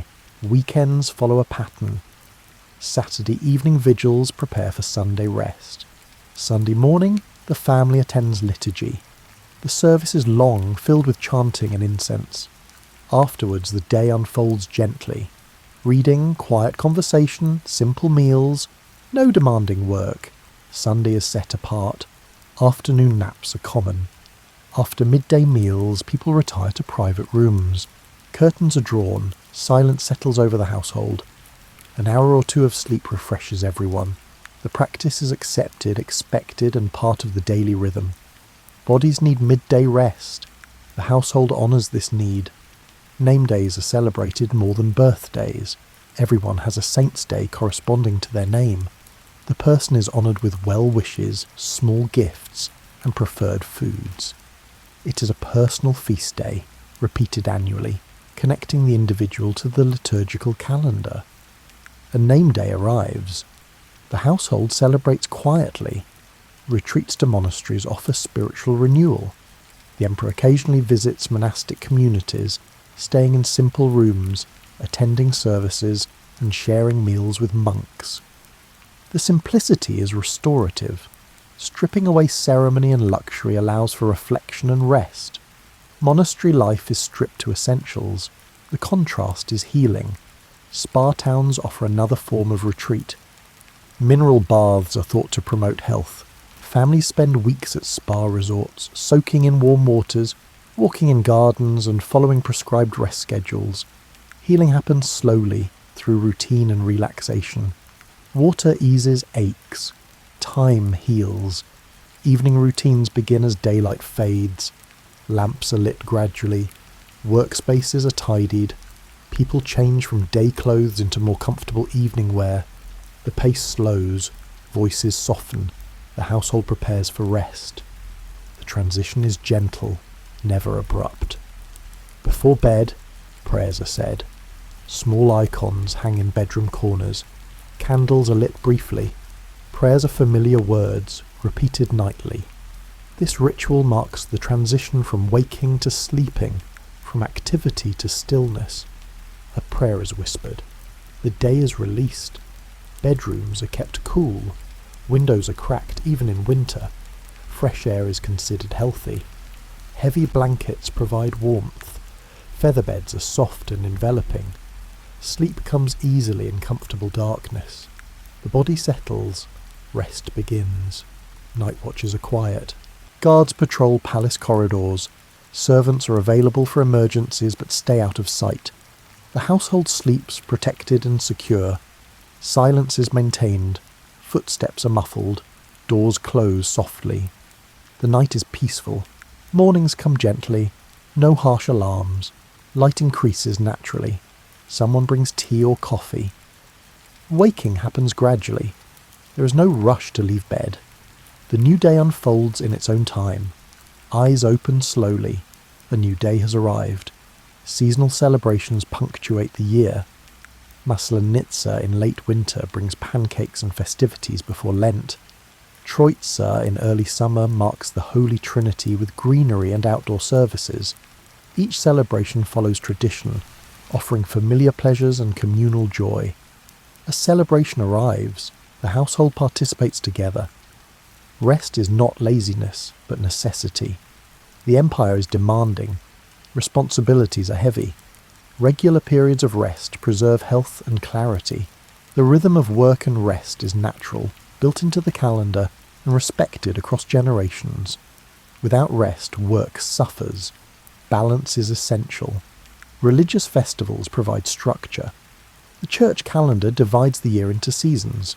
Fast periods alternate with feast periods. Work intensifies, then relaxes. The rhythm is external, imposed by tradition, and liberating in its predictability. No one must decide when to rest. The calendar decides. Holy Week is especially structured. Services occur daily. Fasting is strict. The household moves together through the week's progression. Good Friday is solemn. Easter morning is joyous. The emotional arc is shared. Holy Week passes. Easter brings relief. Pilgrimages offer both journey and rest. Travelling to sacred sites takes weeks. The journey itself is meditative. Arrival brings services and prayer. Returning home brings satisfaction. A pilgrimage is undertaken. Distance is covered. Faith is renewed. Country estates offer escape from formality. Life is simpler away from the capital. Routines are looser. Clothing is less formal. Meals are less elaborate. The change is refreshing. A month at a country estate restores spirits. Winter sports provide recreation. Skating on frozen ponds. Sledding down hills. The cold is invigorating. Exercise in fresh air promotes health and good mood. Winter need not be endured, but can be enjoyed. Snow falls, children play. Seasonal foods mark time's passage. Strawberries mean early summer. Mushrooms mean late summer. Apples mean autumn. Preserved foods mean winter. Eating connects people to seasons and to the earth's rhythms. Food is time made edible. Moon phases are noticed. Full moons are brighter. New moons are darker. The rhythm is monthly, subtle, but real. Some people are more sensitive to lunar cycles than others. The moon waxes and wanes. Time passes. Equinoxes and solstices are acknowledged, the longest day, the shortest day. The equal day and night. These astronomical events mark the year's turning points. Summer solstice passes. Days begin shortening. Rest days are built into work schedules. Servants rotate days off. Even continuous duties allow for breaks. Sustainable work requires planned rest. Exhaustion serves no one. A servant takes a day off. Rest is earned and necessary. Quiet hours are observed. Late afternoon is often peaceful. Late evening is calm. The household respects these natural lulls. Noise is minimized. Urgent business can wait. Quiet is valued. The rhythm of rest and activity is as important as either alone. Work without rest leads to burnout. Rest without work leads to stagnation. Balance is achieved through structure. The calendar provides that structure. Life flows smoothly. Palace kitchens are vast. Multiple stoves burn constantly. Copper pots hang from ceiling racks. Long wooden tables provide workspace for dozens of cooks and assistants. The heat is intense. The smells are rich. Baking bread, simmering broths, roasting meats. Steam rises. Flames flicker. Activity never stops. Head cooks plan menus days in advance. They consider the season, the availability of ingredients, religious requirements, and family preferences. Meals must be nutritious, properly prepared, and presented beautifully. Standards are high. Tradition guides choices. A menu is reviewed. Adjustments are made. Final approval is given. Markets supply fresh ingredients. Vendors arrive at palace gates with carts of vegetables, fish, poultry, and dairy. Purchases are inspected carefully. Quality must meet strict standards. Relationships with suppliers are long-standing. Trust is earned over years. A fish is examined. Its eyes are clear. It is accepted. Preserving food for winter is essential. Vegetables are pickled in brine. Fruits are made into jams and compotes. Mushrooms are dried. Fish is salted or smoked. Root vegetables are stored in cool cellars. These preparations happen in late summer and early autumn, involving many hands working steadily for weeks. Jars fill shelves. Winter provisions accumulate. Bread is baked daily. The smell of fresh loaves fills corridors. Different types are made for different purposes. Dark rye for everyday meals, white wheat for special occasions, and sweet rolls for tea. Bakers start work before dawn. The first loaves emerge as the household wakes. Dough rises, ovens heat, bread bakes. Soups are staples: cabbage soup, beet soup, fish soup. Each is prepared according to regional tradition. Ingredients are simple, but combined skillfully. A good soup is nourishing and satisfying. It appears at nearly every meal, steaming in ceramic tureens. Broth simmers, vegetables are added, flavours meld. Porridges are breakfast mainstays: buckwheat, millet, oats, cooked slowly with milk or water, served with butter, honey, or preserved berries. Porridge is filling, easy to digest, and comforting. Children eat it without complaint. Adults appreciate its simplicity. Grain swells, porridge thickens, breakfast is ready. Fasting is taken seriously. During Lent and other prescribed periods, animal products are avoided. Menus shift to vegetables, grains, legumes, and fish. Creativity is required to provide variety within limitations. Cooks rise to the challenge. Fasting meals are surprisingly delicious. Meat is absent. Flavour remains. Feasting follows fasting. After long periods of restrictions, celebratory meals are abundant. Roasted meats, rich sauces, butter-laden pastries. The contrast makes the feast more appreciated. Gratitude accompanies abundance. Lent ends. Easter arrives. Tables groan with food. Tea is central to daily life. It is served multiple times throughout the day. Strong black tea brewed in samovars. Sugar cubes are held between the teeth while sipping. Conversation happens over tea. Hospitality is expressed through offering it. Water boils. Tea steeps. Glasses are filled. Formal dinners require elaborate preparation. Multiple courses are served in sequence. Presentation is important. Dishes are garnished with care. Servers move silently, replacing plates and refilling glasses. The meal can last hours. Pacing is deliberate. One course ends, another begins. Family meals are simpler. One main dish, bread, vegetables, perhaps a dessert. Everyone sits together. Conversation is relaxed. Children are included. These meals reinforce family bonds and provide regular touchstones in busy days. Dishes are passed. Food is shared. Family connects. Snacks appear throughout the day. Snacks include small sandwiches, fruits, nuts, and cheese. People help themselves between meals. The kitchen keeps platters ready. Eating is not just scheduled but spontaneous, responding to hunger and preference. Someone feels hungry. Food is available.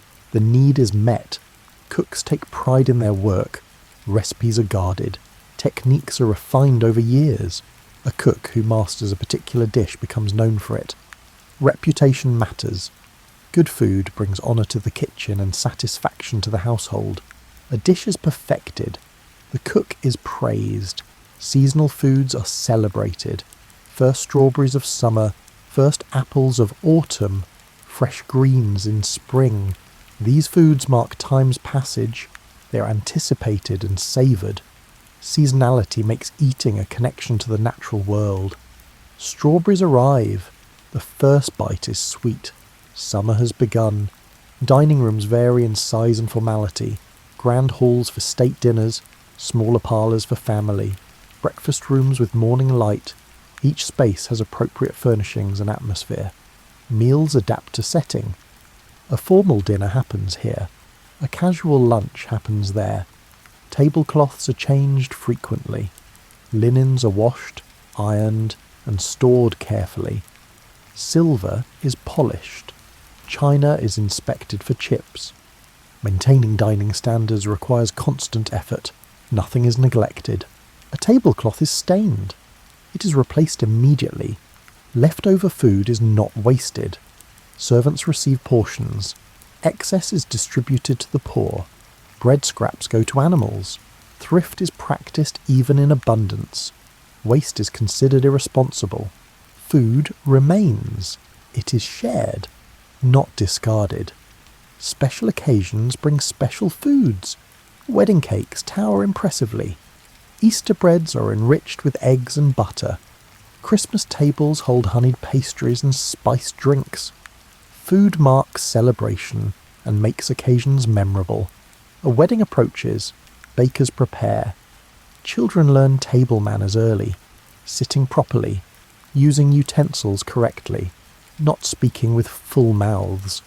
Patience while waiting for food. These lessons happen daily. Meals are both nourishment and training. A child fidgets. A gentle correction follows. Shared meals create community. Eating together regularly builds relationships. Conversations over food are relaxed and honest. Barriers lower. People connect. The dining table is where family and household become a unified group. Meals are shared. Community is built. Kitchen staff work in teams. Each person has specialties. One makes pastries. Another handles fish.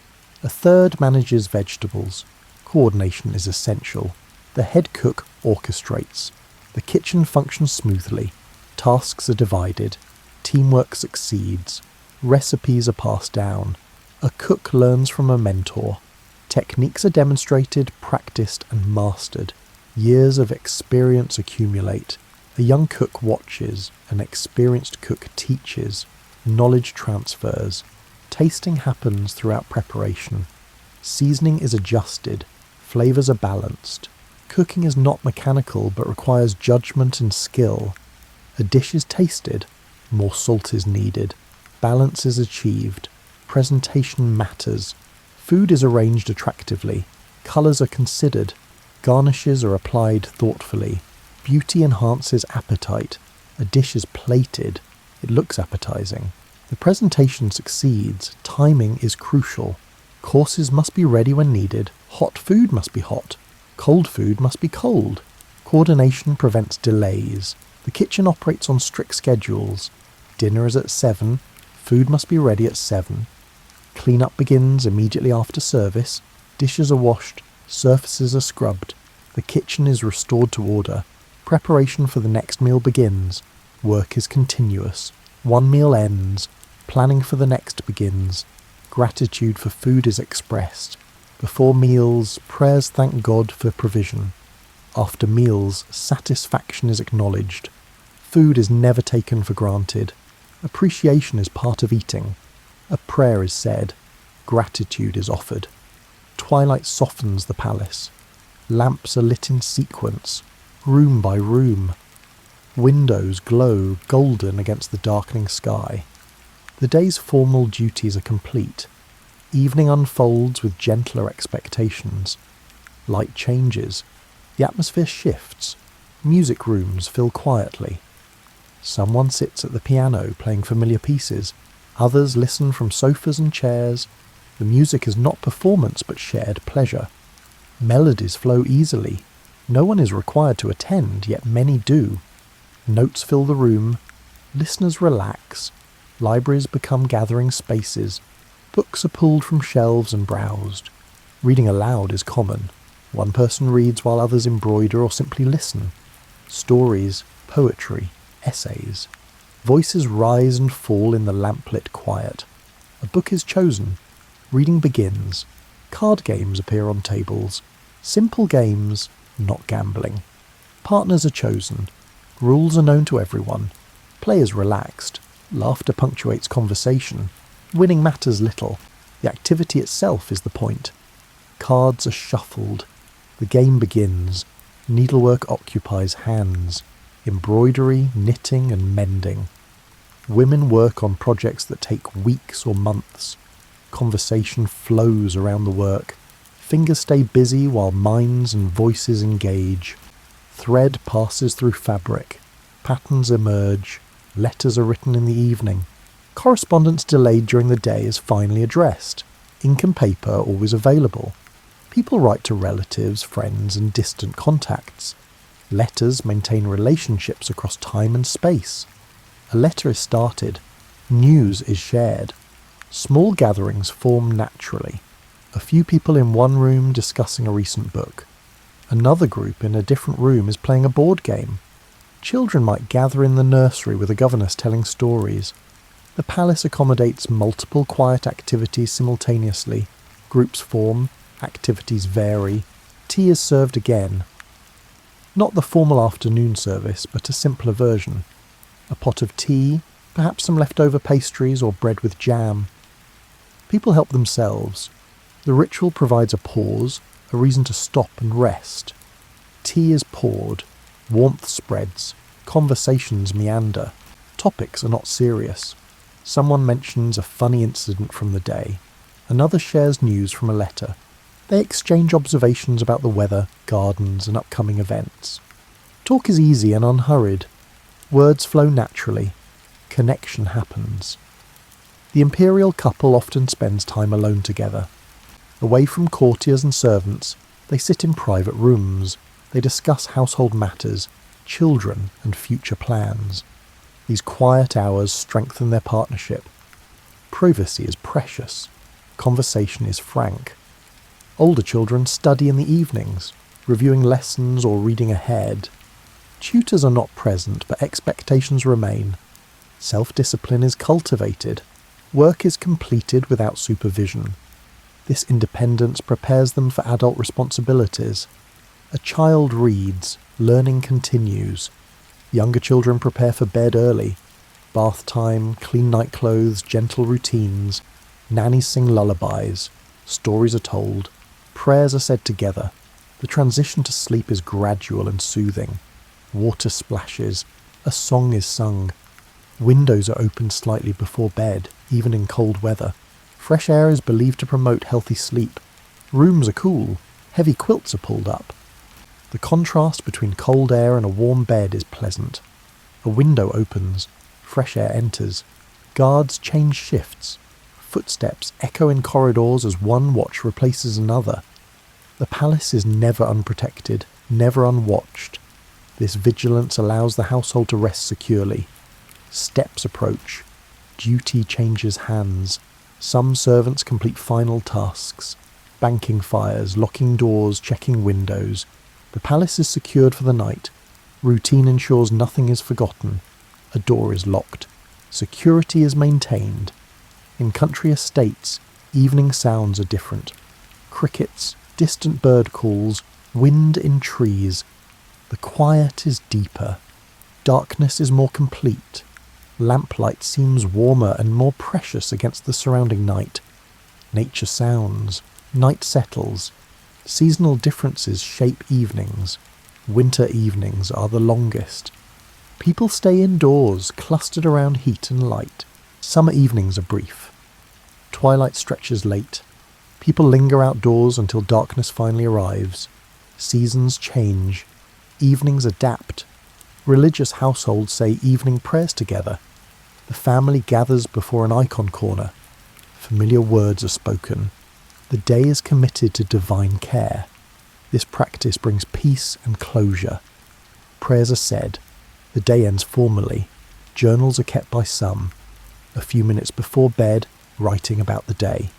Not dramatic events, but small details.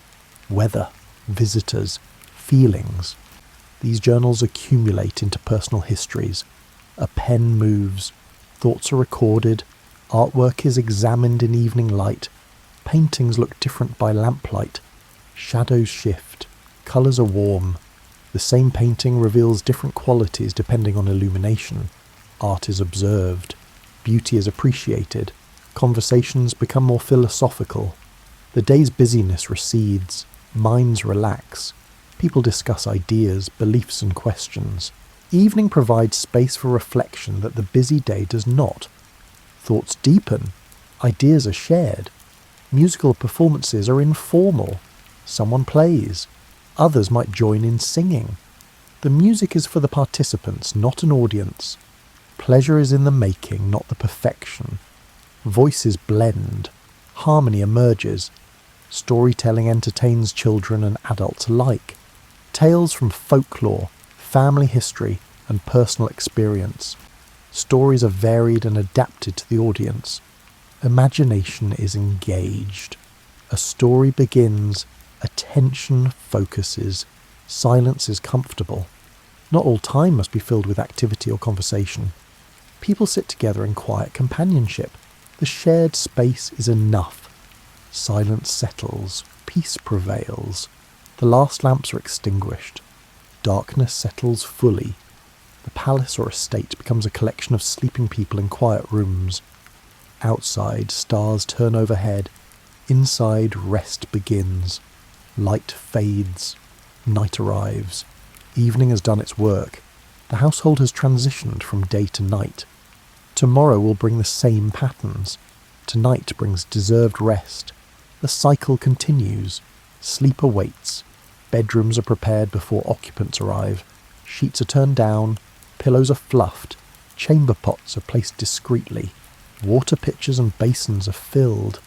Everything needed for the night is made ready. A servant moves quietly. Preparations are complete. Night clothes are laid out. Long night shirts, robes, and soft slippers. Fabrics are chosen for comfort, not appearance. Warmth and ease matter most. Dressing for bed is simple and quick. Day clothes are removed. Night clothes are donned. Hair is unpinned and brushed. Women's hair, often elaborately styled during the day, is loosened and braided. The brushing is soothing and repetitive. It marks the day's end. Men wash faces and hands in cool water. The simple ablutions are refreshing. Water splashes. Faces are dried. Small icons hang in bedroom corners. A candle is lit briefly for evening prayers. The flame flickers on painted surfaces. Prayers are whispered. Personal conversations with the divine. The candle is extinguished. Darkness returns. A flame glows, then fades. Children sleep in nurseries adjacent to their parents' rooms. Nannies sleep nearby, ready to respond if a child wakes. Nightlights burn dimly. The soft glow is reassuring. Children can see they are not alone. Shadows are gentle. Safety is visible. Infants are checked regularly through the night. Wet nurses or nannies lift sleeping babies, change them if needed, and soothe them back to sleep. The care is gentle and practiced. Babies barely wake. A baby stirs. Comfort is offered. Illness brings extra attention. If someone is unwell, a servant or family member sits nearby through the night. Cool cloths are applied to fevers. Water is offered. The presence of another person is comforting. No one suffers alone. Fever burns. Care continues. Palace guards patrol regularly. Their routes cover every corridor, every entrance. Footsteps are quiet but distinct. The sound of boots on stone is rhythmic and dependable. Anyone awake can hear the patrols and feel secure. Steps echo. Safety is maintained. Night servants remain on duty. If someone needs something, help is available. A glass of water, an extra blanket. Assistance to a washroom. Needs are met quickly and discreetly. Service continues even during sleeping hours. A bell rings. The need is answered. Windows are curtained against drafts. Heavy fabric blocks cold air. In winter, frost patterns form on glass. Inside, warmth is preserved. The room becomes a protected space, separate from the harsh world outside. Cold is excluded, warmth is kept. Beds are piled with covers, feather quilts, wool blankets, and fur throws. Layers trap heat. Sleeping under a weighted blanket is comforting. Bodies relax into softness. The physical sensation of being held encourages deep rest. Weight settles, comfort surrounds. Dreams come and go. Some remember them, others do not. Dreams are sometimes discussed in the morning, especially if they seem meaningful, but mostly they fade, forgotten in the return to waking life. A dream unfolds, morning erases it. The deepest part of night is the quietest. Everyone sleeps, even servants rest. The palace is as still as it ever becomes. Only the watch moves, only the tick of clocks marks time. Silence is complete, rest is deep. Early risers stir before dawn. A few people wake naturally in darkness. They light candles, dress quietly, and begin their day while others sleep. Kitchens start to warm. Fires are rebuilt. The household awakens gradually. Dawn approaches. Activity resumes. Morning light arrives slowly in winter, suddenly in summer. Curtains are opened by servants. Fresh air is let in. The new day is welcomed. Night's hold releases. Light returns. Day begins. Chamber pots are emptied discreetly. Wash basins are refilled. Beds are straightened. The room is restored to daytime order. Evidence of sleep is removed. The bedroom becomes neutral space again, ready for the next night. Night traces vanish. Day arrives. Sleep is respected. Those who need more rest are allowed it. Children especially are not rushed. Waking happens naturally. The body's needs are honoured. Sleep continues. No one disturbs. Good sleep is seen as essential to health. Doctors recommend regular hours, comfortable bedding, cool air, and quiet surroundings. These recommendations are followed. The household is structured to support healthy sleep for everyone. Health requires rest. Rest is provided. Nightmares, when they occur, are soothed away. A parent or nanny sits with the frightened child, speaking softly, offering reassurance. The nightmare is acknowledged but not dwelt upon. Calm is restored. Sleep returns. Fear fades. Peace returns. The cycle of day and night is regular. The household moves through it together. Waking and sleeping happen in rhythm. This regularity creates stability. Time is predictable. Rest is reliable. Cycles repeat. Order prevails. Seasonal variations affect sleep. Summer nights are short. Winter nights are long. The body adapts. More sleep in winter, less in summer. Nature dictates. Humans comply. Comfortable sleeping arrangements are maintained. Mattresses are checked and replaced as needed. Linens are washed frequently. Pillows are kept fresh. Investment in sleep quality pays dividends in health and mood. Comfort is maintained. Sleep quality protected. Bedtime rituals vary by individual. Some read before sleeping, others pray longer. Some prefer total darkness. Others need a nightlight. Individual preferences are accommodated. Personal needs are met. Children's sleep is monitored. Growth requires abundant rest. Nannies ensure children sleep enough. Bedtimes are enforced gently but firmly. Adequate sleep is non-negotiable for the young. Rest is essential. Growth demands it. Adults also need rest. The demands of court life are exhausting. Sleep restores. Without it, judgment suffers. Performance declines. Sleep is not a luxury, but a necessity. Rest is required. Function depends on it. Shared bedrooms create companionship. Spouses sleep together. Siblings sometimes share rooms. The presence of another is comforting. Loneliness is avoided. Connection persists even in sleep, together in rest. The household sleeps together, each in their appointed place. From the emperor in his chambers to the kitchen maid in her quarters, all rest. The palace breathes slowly. Night holds all. Morning will come, but now sleep. Centuries pass in this rhythm. The Romanovs rule not through constant innovation, but through patient repetition. Each emperor inherits systems established by predecessors. Each adds small changes but maintains the core. Stability is the dynasty's strength. Time flows, order persists. Buildings age slowly. Palaces built in the 17th century still stand in the 19th. New wings are added. Old sections are repaired. But the essential structures persist. Continuity is visible in architecture. Stone endures. Palaces stand. Families serve across generations. A steward's great-grandson becomes a steward. A cook's descendant works the same kitchens. Institutional knowledge is preserved. Methods are refined but not replaced. Experience accumulates. Generations serve. Knowledge transfers. Ceremonies repeat annually. The same prayers in the same chapels. The same processions through the same halls. Easter, Christmas, name days and coronations. Each follows established form. Participants change, but rituals remain constant. Prayers echo. Tradition lives.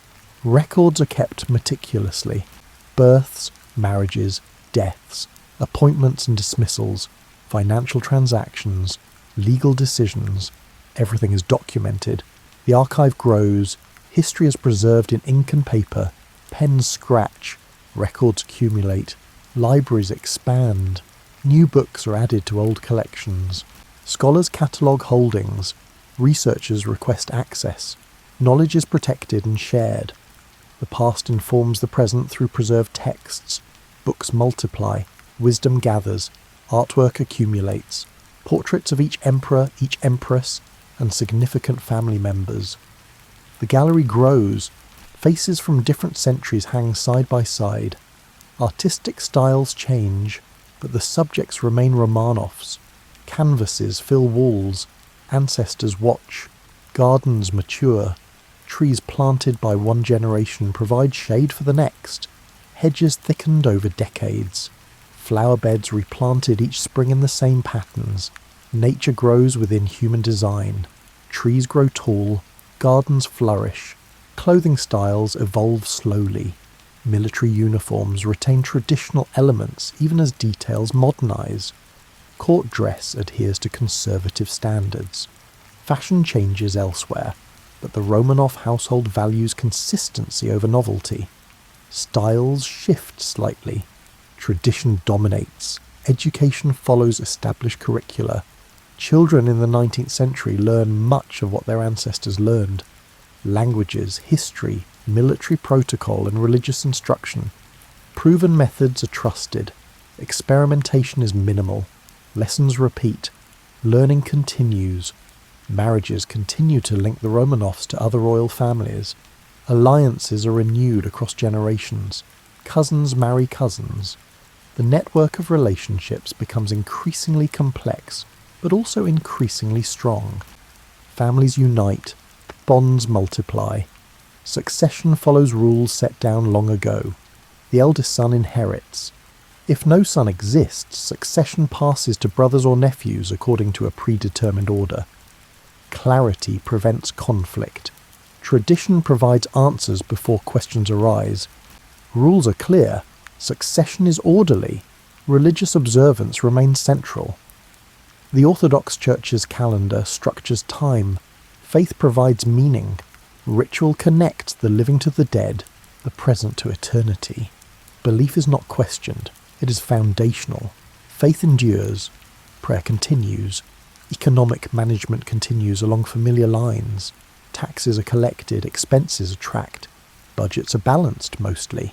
Financial crises are weathered. Prosperity returns. The long view prevails over short-term fluctuations. Money flows. Account balance.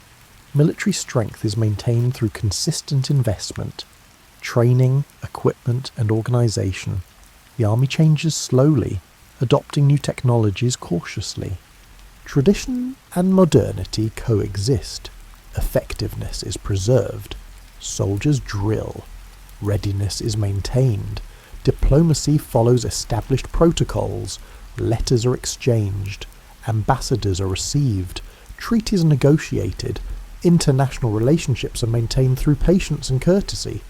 Trust builds over years, sometimes over centuries, nations correspond, peace is pursued, the empire grows, but growth itself becomes tradition. New territories are added and integrated using familiar methods. Governance extends outward, carrying systems tested at the centre.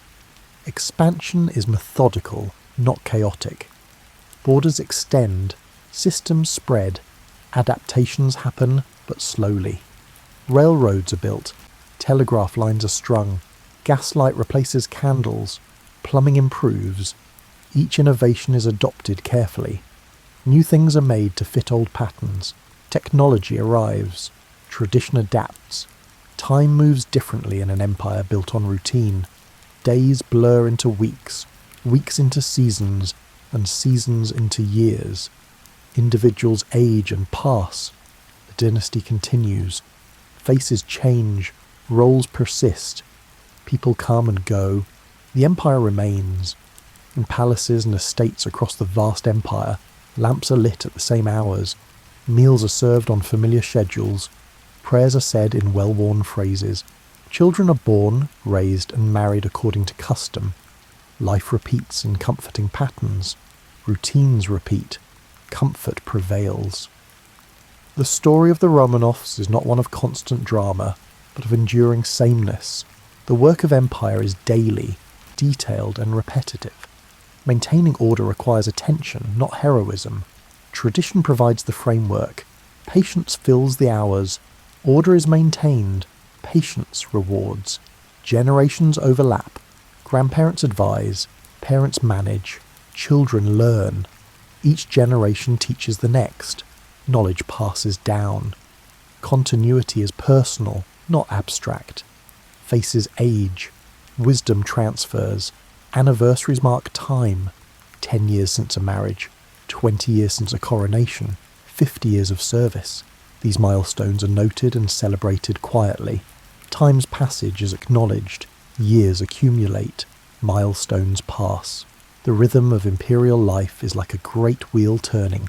Each rotation brings the same positions around again.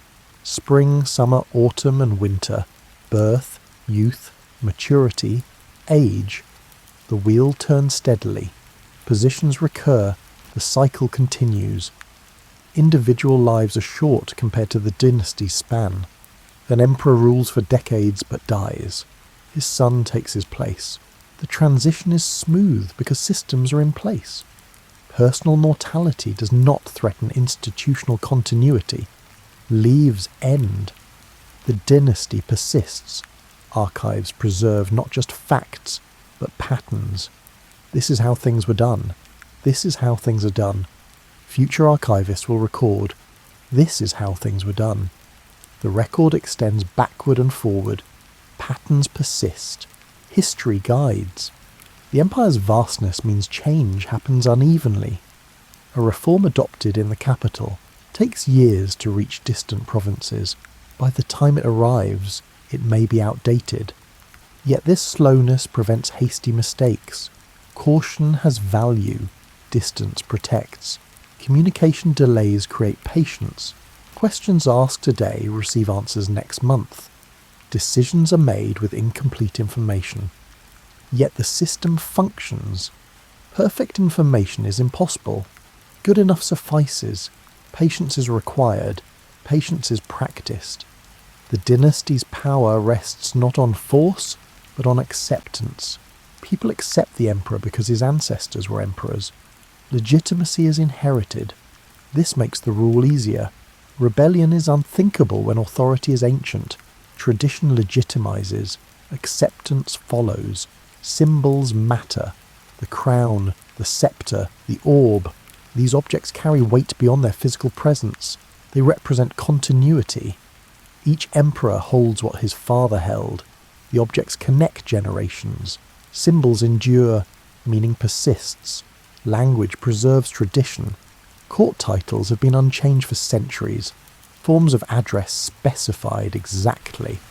Religious liturgy in Old Church Slavonic. Language ties present to past. Modern speech incorporates ancient forms. Words carry history. Physical spaces shape behaviour. The throne room demands formality. The chapel demands reverence. Private apartments allow relaxation. Architecture enforces appropriate conduct. Spaces shape actions. Behaviour follows setting. Seasonal rhythms ground imperial life in nature. No matter how powerful the emperor, winter still comes. Spring still arrives. Human power bows to natural cycles. This humility is healthy. Nature rules. Humans adapt. The empire contains multitudes.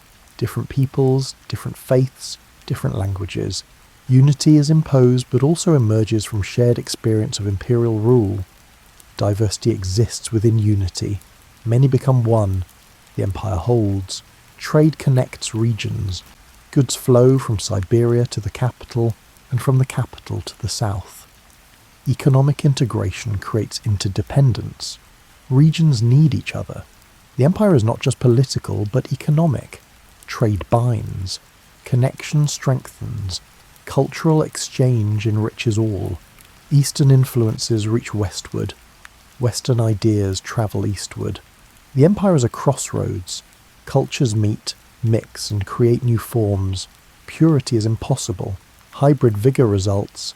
Cultures blend. Richness increases. Art patronage ensures legacy. Emperors commission buildings, paintings, and music. These works outlive their creators. A palace built by one emperor houses his great-grandson. Art transcends mortality. Beauty endures. Creation immortalizes. Charity demonstrates virtue. The emperor, as father to his people, must show mercy. Alms are distributed. Hospitals are funded. Orphanages are established. Charity is both a religious duty and political wisdom, giving benefits to giver and receiver. Mercy strengthens. Justice must be seen. Courts operate publicly. Decisions are explained. Arbitrary power is limited by legal process. Justice legitimizes rule. Fairness creates loyalty. Law binds even the powerful. Rules apply. Justice prevails. Education expands slowly but surely. Each generation is slightly more literate than the last. Knowledge spreads. The empire becomes more sophisticated. Literacy enables participation. Education empowers. Minds develop. Capacity grows. Infrastructure improves incrementally. A bridge here, a road there. Over decades, the accumulation is significant. Travel becomes easier. Trade increases. Improvement is gradual but real. Progress happens. Connection improves. The church and state support each other. Religious authority reinforces political authority. Political protection enables religious missions. The partnership is ancient, stable, and mutually beneficial. Faith and power intertwine. Both strengthen. Festivals unite communities. Everyone celebrates together. Class distinctions blur temporarily. Shared joy creates shared identity. Festivals are social glue. Communities bond. Unity is felt. And so the dynasty continues year after year through routine and ritual, through births and deaths and marriages, through seasons and ceremonies and the steady passage of uncounted ordinary days. Stability is achieved not through force, but through the simple practice of doing again what was done before. Repetition comforts. Order reassures. The empire is not perfect. Mistakes are made. Injustices occur. But the system persists because it is larger than any individual failure. Problems are addressed within existing frameworks. Reform is possible without revolution. The system bends but does not break. Flexibility preserves. Adaptation continues. 300 years is an immense span. Many families rise and fall in that time. The Romanovs endure. Their secret is not brilliance but consistency. They do the same things, the same ways, year after year. Boring? Perhaps. Effective? Undeniably. Consistency succeeds.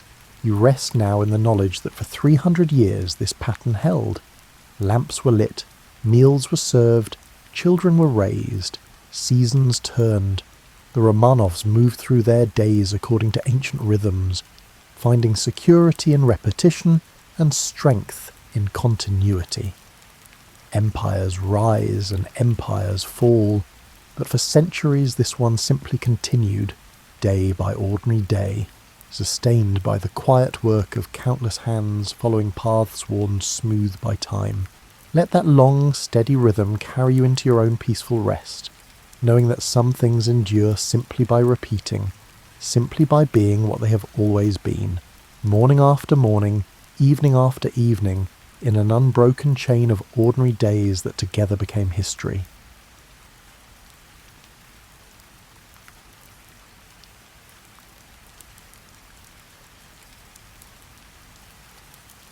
You get up early in your modest room above the olive oil business, not because you want to, but because your neighbour's donkey has decided that 4 a.m. is the best time to practice his vocal scales.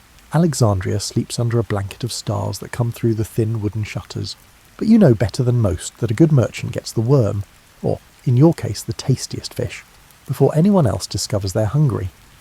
You stretch out like a cat that has been sleeping on bags of grain instead of soft pillows. Your bare feet touch the chilly clay tiles.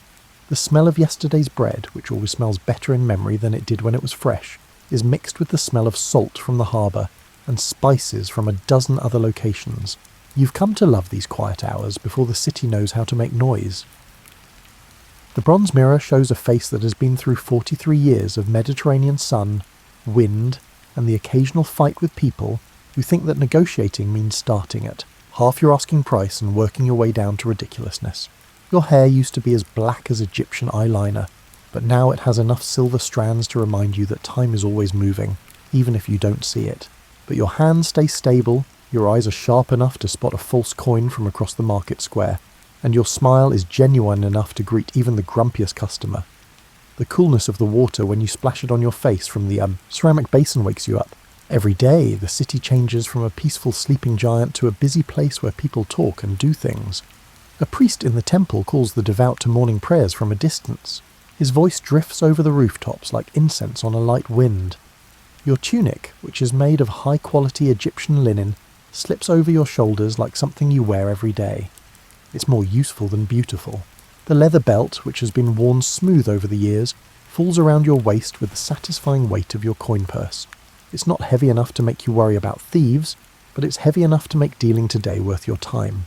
The leather straps go back to where they belong as soon as you put on your sandals like old friends. The wooden steps groan their morning song as you go down to the shop below. You keep your real treasures here, small jars of the greatest oils, flavoured with herbs that most Alexandrians have never heard of, much less tasted. They are next to enormous clay amphorae full of olive oil from Sicily and Cyprus, Anatolian rosemary, Greek island thyme, and your secret weapon. A special mix of herbs and spices that makes ordinary oil taste so good that even the most sophisticated Roman matron would ask for the formula.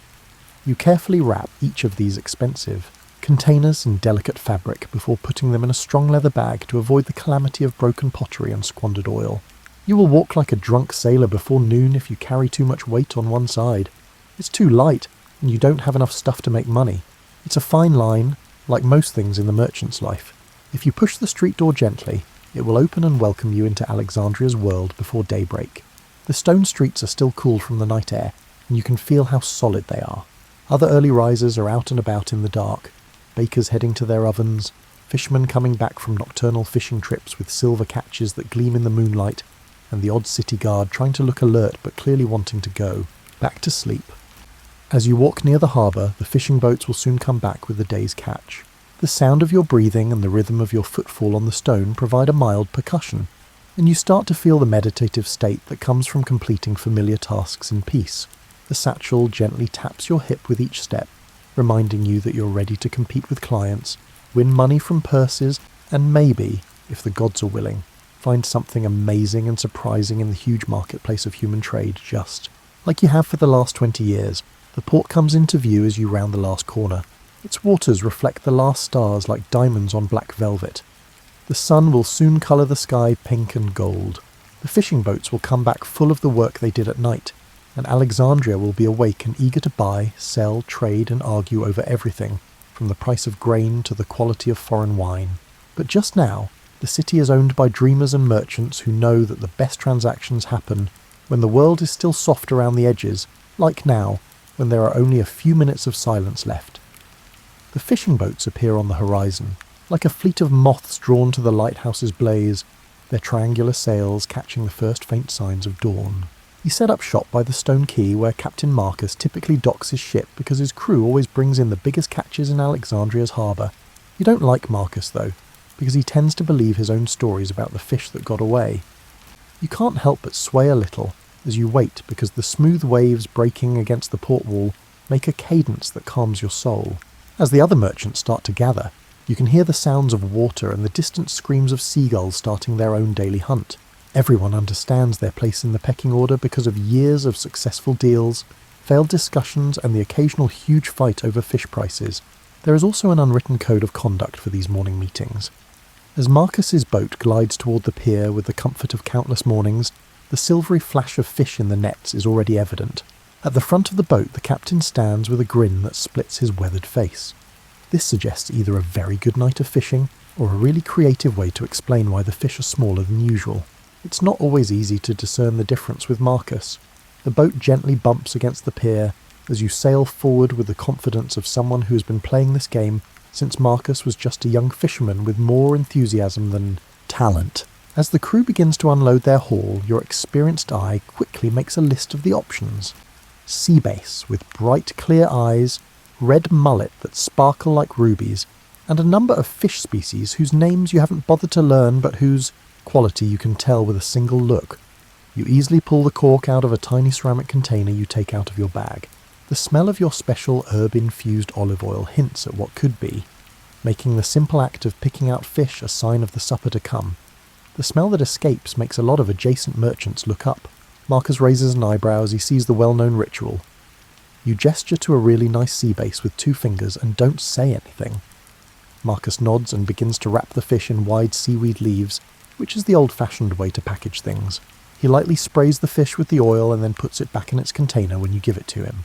This is a cooperation between specialists who recognise that the best deals are good for everyone, not just one person. Years of practice have made it easy to trade coins. You both keep the goodwill that will make future business successful and fun, and Marcus gets paid properly for good fish. You get a product that will sell for high prices to quality-conscious customers. No tense talks, no big gestures, and no trying to convince each other that prices should go down because times are tough. It's just commerce between people who respect each other's knowledge. A young Egyptian quarter merchant looks with interest as you weigh the wrapped fish against the oil canisters in your backpack. His sandals are too fresh, his tunic is too clean, and his face is too eager. These are all signals that he hasn't yet figured out that successful dealing is about building trust over time rather than making big deals. You look him in the eye and offer him a tiny nod of acknowledgement. You remember your own early days, when every deal felt like a test you may fail. You know that everyone has to start someplace. It's not the right time or place for long chats, but the young man's hopeful look makes it seem like he's hoping you'll share some advice. No matter how curious or well-meaning someone is, the morning market never waits for them. The fish will go rotten eventually. The harbour starts to fill up with activity as more boats come back and more merchants set up shop along the quay. You reached your main goal, but the serene morning ambiance is slowly replaced by the ordered bustle of business. The fish in your satchel represents the key to your success today. New, better products that will sustain the increased prices your devoted clients expect to pay for the things you propose. You start heading back toward the middle of the city, where the huge market square would soon be full of people shopping, merchants, and the never-ending cycle of supply and demand that made Alexandria one of the most prosperous towns in ancient times. The sun rising over the water warms your shoulders and informs you that today is a great day to do business outside. The cobblestones beneath your feet tell the story of thousands of traders who have walked this same way with their products and dreams, in quest of money. Every morning you can count on the same thing, that somewhere in the huge market someone needs what you have and is willing to pay a fair price to take it home. Some days you are lucky and get a lot of money, while other days you barely break even. Alexandria's huge market square is like a blank canvas in front of you, waiting for artists to paint it with colours, music, and the beautiful chaos of people, trading. You get there early enough to obtain your preferred spot on the eastern side. where the morning sun will warm your consumers without making them squint at your goods. This is better than being in the middle, where the crowds are biggest and the competition is strongest. You stretched your woven reed mat on the polished stone sidewalk. It felt like a cherished blanket and had the same weight and texture. This mat has been with you to markets in 3 different cities, seen countless transactions, soaked up wine and olive oil, and somehow stayed strong after years of being folded, unfolded, and even used as a seat during long discussions. After 20 years of trying and failing, you have learned how to arrange items in a way that makes them seem their best. The fish is the main thing, and it still smells like fresh water and is wrapped with seaweed. You put the olive oil containers around it in a way that shows off a lot without making it look cluttered. They are close enough to make a statement, but far enough apart so that customers don't get hurt when they reach for a closer look. Your exceptional herb-infused oils require their own section. They should be on a tiny wooden platform that's a little higher up and catches the light to show off their beautiful golden colour. These little bottles of magic may turn ordinary veggies into a meal suitable for a senator's table, and plain bread into something extraordinary. They're not just cooking ingredients. As the morning sun shines through the coloured glass bottles of certain containers, tiny rainbows dance over the mat like promises of flavour. You stop for a moment to glance at your competitors and the people who live near you. To your left, an old rural woman carefully lays bundles of fresh herbs. She knows that how things look might be the difference between carrying home wilted items by twilight or selling out by noon. You notice her, and you nod in admiration as her wrinkled hands move with the confidence that comes from years of skill. To your right, a young guy is struggling with a remarkable arrangement of copper pots that are clearly heavier than he imagined. They would be when he loaded them onto his cart this morning. His face shows the particular red that comes from physical exertion, and it also shows that he's starting to think he may have misjudged how much he can take with such heavy products. You want to help, but you've learned from experience that sometimes people see help as criticism instead of goodwill. The market is full of the first customers of the day, who are moving slowly and with interest. These early consumers are usually the pickiest. They know what quality is and are willing to pay a fair price for it. They examine swiftly but carefully at the many options, moving with the confidence of experienced buyers. A well-dressed woman is walking toward your display. Her gold jewellery and linen outfit show that she is used to the better things in life. She stops when she sees your herb-infused oils, picks up one of the containers and pops the cork to smell it. Her face goes from polite curiosity to genuine awe, like someone who's just found something that blows their mind.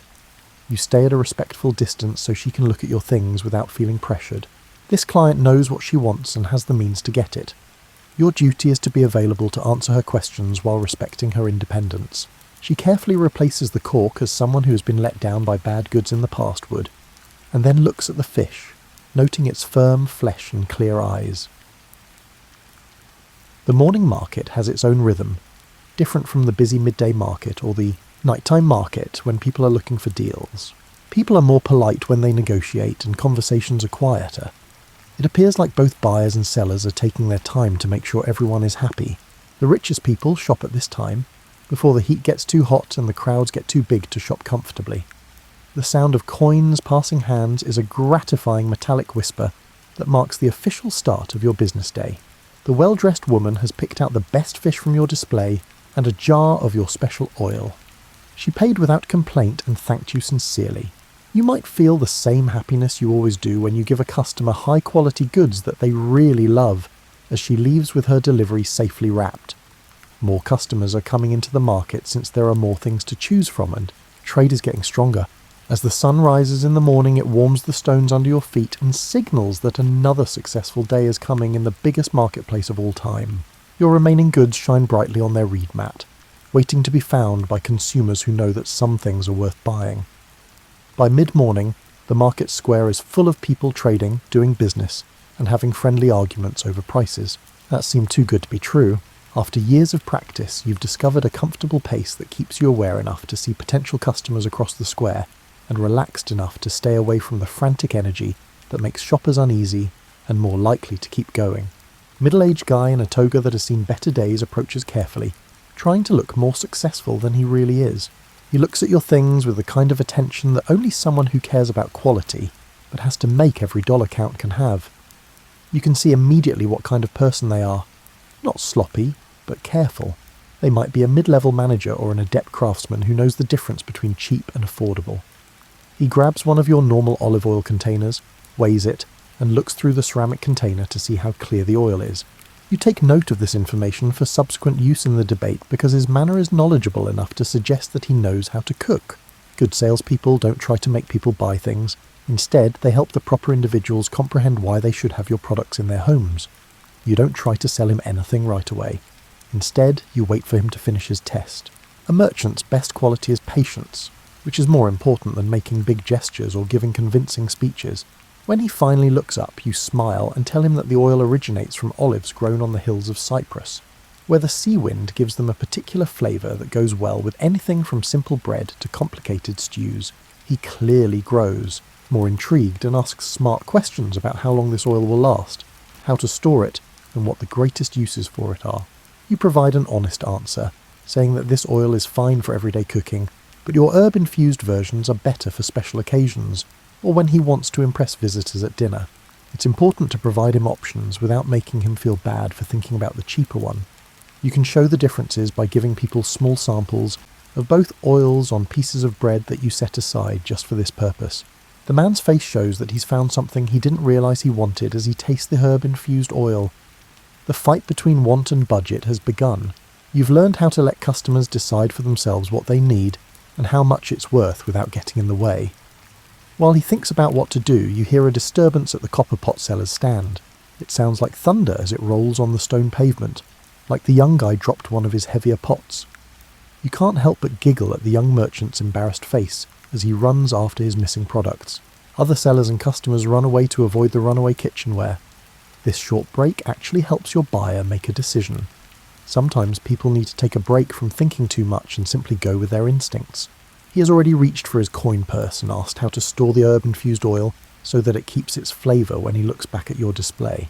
Now that the deal is almost done, all you have to do is give him great customer service so he will come back and tell others about you. You carefully wrap his purchase in a clean cloth and then take the time to explain how to store it and suggest foods that will bring out its unique flavour. This extra knowledge converts a simple sale into an investment in client pleasure, and the only expense is your time. Customers who are happy with your service become loyal customers, and loyal customers become brand ambassadors who tell their friends about your booth.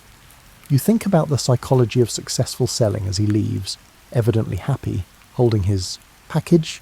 When a customer comes to your display, they each have their own demands, budget, and knowledge of the products.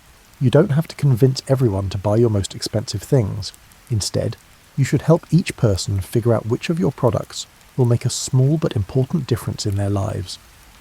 The morning goes on with a steady stream of browsers and customers, each of whom helps you understand people better and the thin line that separates commerce from actual service.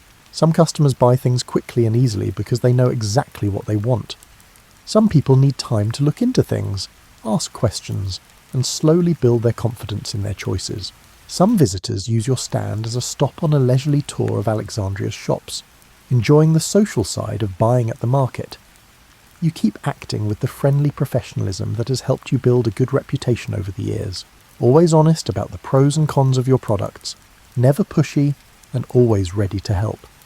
In the long run, this method builds trust, contentment, and the kind of good word of mouth that drives new customers to your mat week after week. This is better than the big sales that come from high-pressure tactics. The market square becomes a sparkling scene as the sun rises to its highest point. Heat waves dance like invisible spirits above the stone pavement. Now tourists, slaves doing errands for their bosses, and the occasional local who can't wait until evening to shop are all in the market. Most of the morning's refined customers have gone home to cool off. The neighbouring column that gives a narrow strip of shade is one of the numerous architectural features that make Alexandria's marketplace beautiful and sometimes beneficial. You've used it to your advantage by repositioning your display. The heat from the stones is still powerful enough to make you appreciate the wide-brimmed hat you bought from a craftsman in the Ethiopian quarter last summer, even though your reed mat is now in a cooler place. During these hot midday hours, commerce slows down, but it doesn't halt completely. As a party of Roman visitors walks through the market, their fair complexion is already becoming pink. They seem to have miscalculated the North African sun. No matter what the weather is like, they stroll from stall to vendor, with the slightly overpowering excitement of individuals who are keen to experience everything Alexandria has to offer. A Roman woman with an expensive stola that shows she is used, to luxury stops by your display and looks at it with interest. As someone who has access to the best items from all over the empire, she knows how to spot quality when she sees it. She carefully looks over your herb-infused oils. She says she's sorry she doesn't speak the local dialect better, but her Greek with a Latin accent is easy to understand. Your grammar isn't perfect, but you answer in your own careful Latin, which you've learned over the years of working with Roman clientele who appreciate the effort. The discussion flows smoothly as you talk about where your different oils come from, and how they can make the Italian meals she says she misses from home taste better. Everyone likes the concept of adding unusual flavours to familiar items, and she buys several containers with the explicit purpose of revisiting her taste memories in a unique area. You can see that the young copper pot seller has now fixed up his display and seems to have learned from his mistake in the morning. The Romans are still looking about the market. He has put himself in a good position to catch anything that could try to get away, and his pots are now arranged in a way that makes them more stable. His serious look shows that he is taking his merchant education seriously. The heat of midday brings both chances and problems. Even while fewer people are walking about at these hours, the ones who do tend to have specific needs that make them less sensitive to pricing and more focused on obtaining exactly what they want. People who live there are having cooking emergencies that can't wait for cooler weather. Travellers are stocking up before they continue their trips, and rich families are sending slaves to get certain items for fancy meals. A man who seems agitated and has the energy of someone going through a family crisis walks up to your stand. His clever Greek wife is making a special dinner for important guests today, but she can't find her good olive oil. Their teenage son, who thinks that anything edible is fair game for experimenting, may have eaten it. Right now, the man needs oil, and quality is more vital than price. In times like these, experience pays off. It only takes a few seconds to figure out what a consumer really wants, and it's clear that this man needs more than detailed product descriptions to feel safe. You chose one container of herb-infused oil and one of your best regular oils. You say that the two together will provide you reliable cooking outcomes and the chance to make something special that will impress even the pickiest guests. His obvious relief as he passes over the monies shows that you have correctly identified his problem and priorities. You think his wife will be happy with the quality of her ingredients and the fact that her husband is taking charge of the situation as he rushes off, holding his packages like lifelines. People often come back to buy more after seeing that high-quality ingredients can make cooking more special. The heat keeps rising in the early afternoon, making the market square feel strange.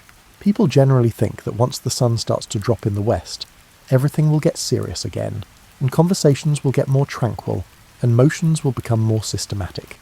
This is the time for patient businesses that know that not everyone has the same chance to make money. During this slower time, you organise the rest of your stock, wrapping up things that could be damaged by the heat, and putting others in places where they can get a little breeze that blows through the square. The stone column that shields you creates small air currents that make your location a little more comfortable than the open sections, where some merchants still have to deal with the full force of the Mediterranean sun. During the warmest part of the day, a few more people look around, mostly tourists who haven't learned to respect local conventions about resting in the afternoon, or persons with special needs who put their requirements ahead of their comfort. Customers that shop during these hours are sometimes very happy to locate exactly what they need when there aren't many other possibilities, but each sale takes a little more patience than in the morning. The market square comes back to life as the afternoon sun starts to set in a beautiful way over the western horizon. It's like a sleeping giant waking up and remembering what it was meant to do. When everything is bathed in warm amber light and the shadows are soft and forgiving, the heat that made the middle of the day so unbearable gives way to the magical light that photographers would later call golden hour. As the sun moves, your shadowed spot becomes less significant, and you move your display again to take advantage of the better lighting. Even though sales have been steady all day, there is still a lot of stuff left over, and it should be displayed in a way that makes the most of the beautiful evening light. The herb-infused oils seem to hold on to the warm glow, creating a show that looks like a jewel, and draws the attention of people from all parts of the square. People who shop in the morning and at noon are considerably different from those who shop at night. These customers walk at a leisurely pace, like people who have finished their daily tasks and have time to look around, investigate, and maybe find something new. People who work during the day can finally see their favourite vendors, families can walk around the market together, and servants can perform last-minute chores before going home. A retired scholar walks up to your stall with a serious look on his face and a walking stick that softly taps on the stone pavement. He looks over your products very thoroughly and asks questions that show he knows a lot about Mediterranean cooking.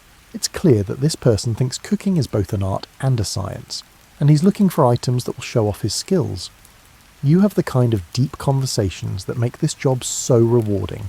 He wants to know where the herbs in your infused oils come from, and how different combinations can perform better with different cooking methods. The talk goes across everything from Greek techniques to make veggies taste better, to Roman ways to cook fish. You also find out that your customer has travelled a lot and collected recipes like some people collect coins. He finally buys a lot of things, including many containers of different oils, each chosen for a specific cooking purpose that he happily describes. He tells you about uses for your items that you hadn't thought of, and he promises to send other serious cooks he knows to your stand. This is worth more than the rapid sale. No amount of yelling or flashy sales pitches can compare to the value of loyal customers telling their friends about your business. You can tell that the young copper pot seller had a tough morning, but as the day goes on, you can see that he has had a good day. With the pleasure of someone who has effectively applied important lessons learned, he has cut down on his display by a lot and is carefully wrapping up the rest of his stock. It's nice to see new people get settled into the traditional dance of business. The marketplace takes on a different identity as the day comes to an end. People seem to think that the serious business of buying and selling is giving way to the social side of market life as talks get more casual and transactions become less tense. Regular customers and sellers talk about neighbourhood gossip, family news, and what they expect to sell tomorrow. Kids who have been stuck indoors because of the heat come out with their parents and add their voices to the subtle murmur of evening commerce. The well-dressed woman who was your first customer of the day comes back with two companions who are clearly from out of town. This leads to your last big transaction of the day, something you didn't expect. She talks about your herb-infused oils with the eagerness of someone who has already used the oil she bought in the morning and is happy with the results. You mentally note your friend's choices for later use when they buy in bulk.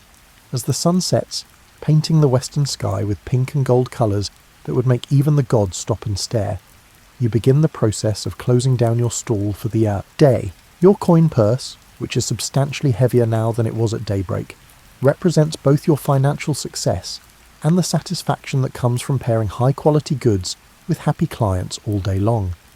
The last of the goods are carefully packaged for tomorrow's market. Each box is wrapped and secured so that they will be in perfect shape for another day of probable sales. Your reed mat, which has been a loyal friend on many market days, is folded with the respect that comes from a reliable business partner. You take apart the wooden platform that contained your special oils and store it with your other tools.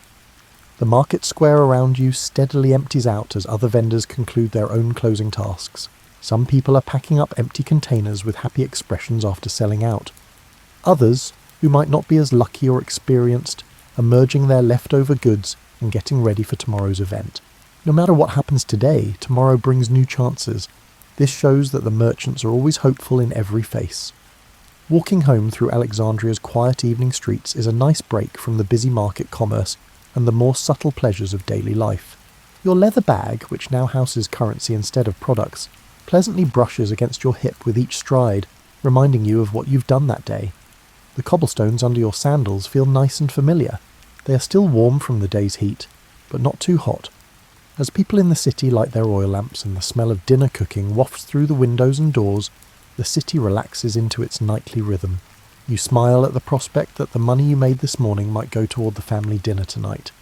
Someone nearby is cooking fish with herbs that smell a lot like the ones you use in your own personal blend. It feels great to know that your work helps people get together over good food and meals. You buy a loaf of bread from the bakery where you've been a regular customer for 15 years. The bread is still warm from the ovens. The heavy-set man who works as a baker and constantly has flour on his apron asks about your day with the genuine interest of a small company owner inquiring about another. A nod of approval and a loaf of bread that is a little bigger than what you paid for are the fruits of your short report of steady sales and happy customers. This is the kind of small gesture of kindness that makes a local business feel like a community instead of just a transaction. The narrow street that connects to your home and store feels like a safe place after the market square is so bustling. The The voices are softer, the tempo is slower, and the problems are more personal than business-related. Kids play games in small courtyards, and their laughter echoes off the old stone walls that have seen many nights like these. Elderly people sit at doorways and watch the world go by with the patient attention of individuals who have learned to enjoy the drama of everyday life. As you walk into your shop, which has been locked since daybreak, the familiar smell of olive oil and the faint floral notes that fill the whole building greet you. The huge storage amphorae, which stand like motionless guards in the darkening sky, hold both the wealth of the present and the promise of the future. Tomorrow you'll need to restock some items, maybe test out a new herb combination that came to you while you were talking to clients today, and definitely organise the best possible mix of products for another day in the market. The stairs to your living space creak their nightly greeting as you climb to the chamber that serves as both a bedroom and a quiet escape from the business world below. You may finally relax here, surrounded by things that tell the story of your 20 years as a merchant. The bronze mirror shows a face that is pleasantly tired from both mental and physical effort, which is different from just being tired.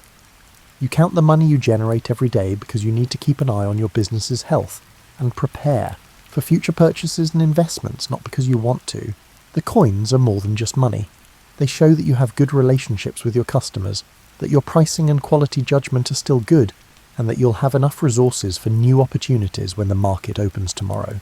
You make the evening meal with food you bought on your way home, and it becomes a private celebration of the day's work. A simple but full dinner made with bread from your local bakery, cheese from the cellar 2 blocks away, and a little bit of your own best olive oil connects you to the business and community that makes Alexandria such a terrific place to live and work. As night sets, and the sounds of the evening, distant chatter, the clip-clop of late travellers' donkeys, and the closing of shutters and doors create the sweet lullaby of urban life winding down, you think about the routines and joys of the merchant's existence. Each day brings new challenges and rewards, a new group of people with different needs and personalities, and opportunities to match products with clients who will really utilise them. As you get ready for bed, the lamp flame flickers softly, making shadows dance on the walls that have kept you safe during good times and bad, when Alexandria was doing well, and when politics made trade harder. The basic appeal of being a merchant has never changed. The satisfaction of delivering high-quality goods to happy customers, the intellectual challenge of understanding markets and people equally well, and the knowledge that your work is helping the great human effort to provide food, shelter, and care for one another. Tomorrow will bring a fresh opportunity to do business ethically in one of the biggest markets on the globe. You'll meet new clientele with different needs and tastes, and you'll have new chances to do business ethically. You can rest easy tonight knowing that you did a good job, kept your relationship strong, and had another successful day in the endlessly interesting business of being human, where everyone needs something, and the wise merchant's joy is in helping. Then find it. The donkey next door seems happy with how he sang this morning and goes to sleep peacefully. While Alexandria sleeps, the merchants of tomorrow are already dreaming of morning,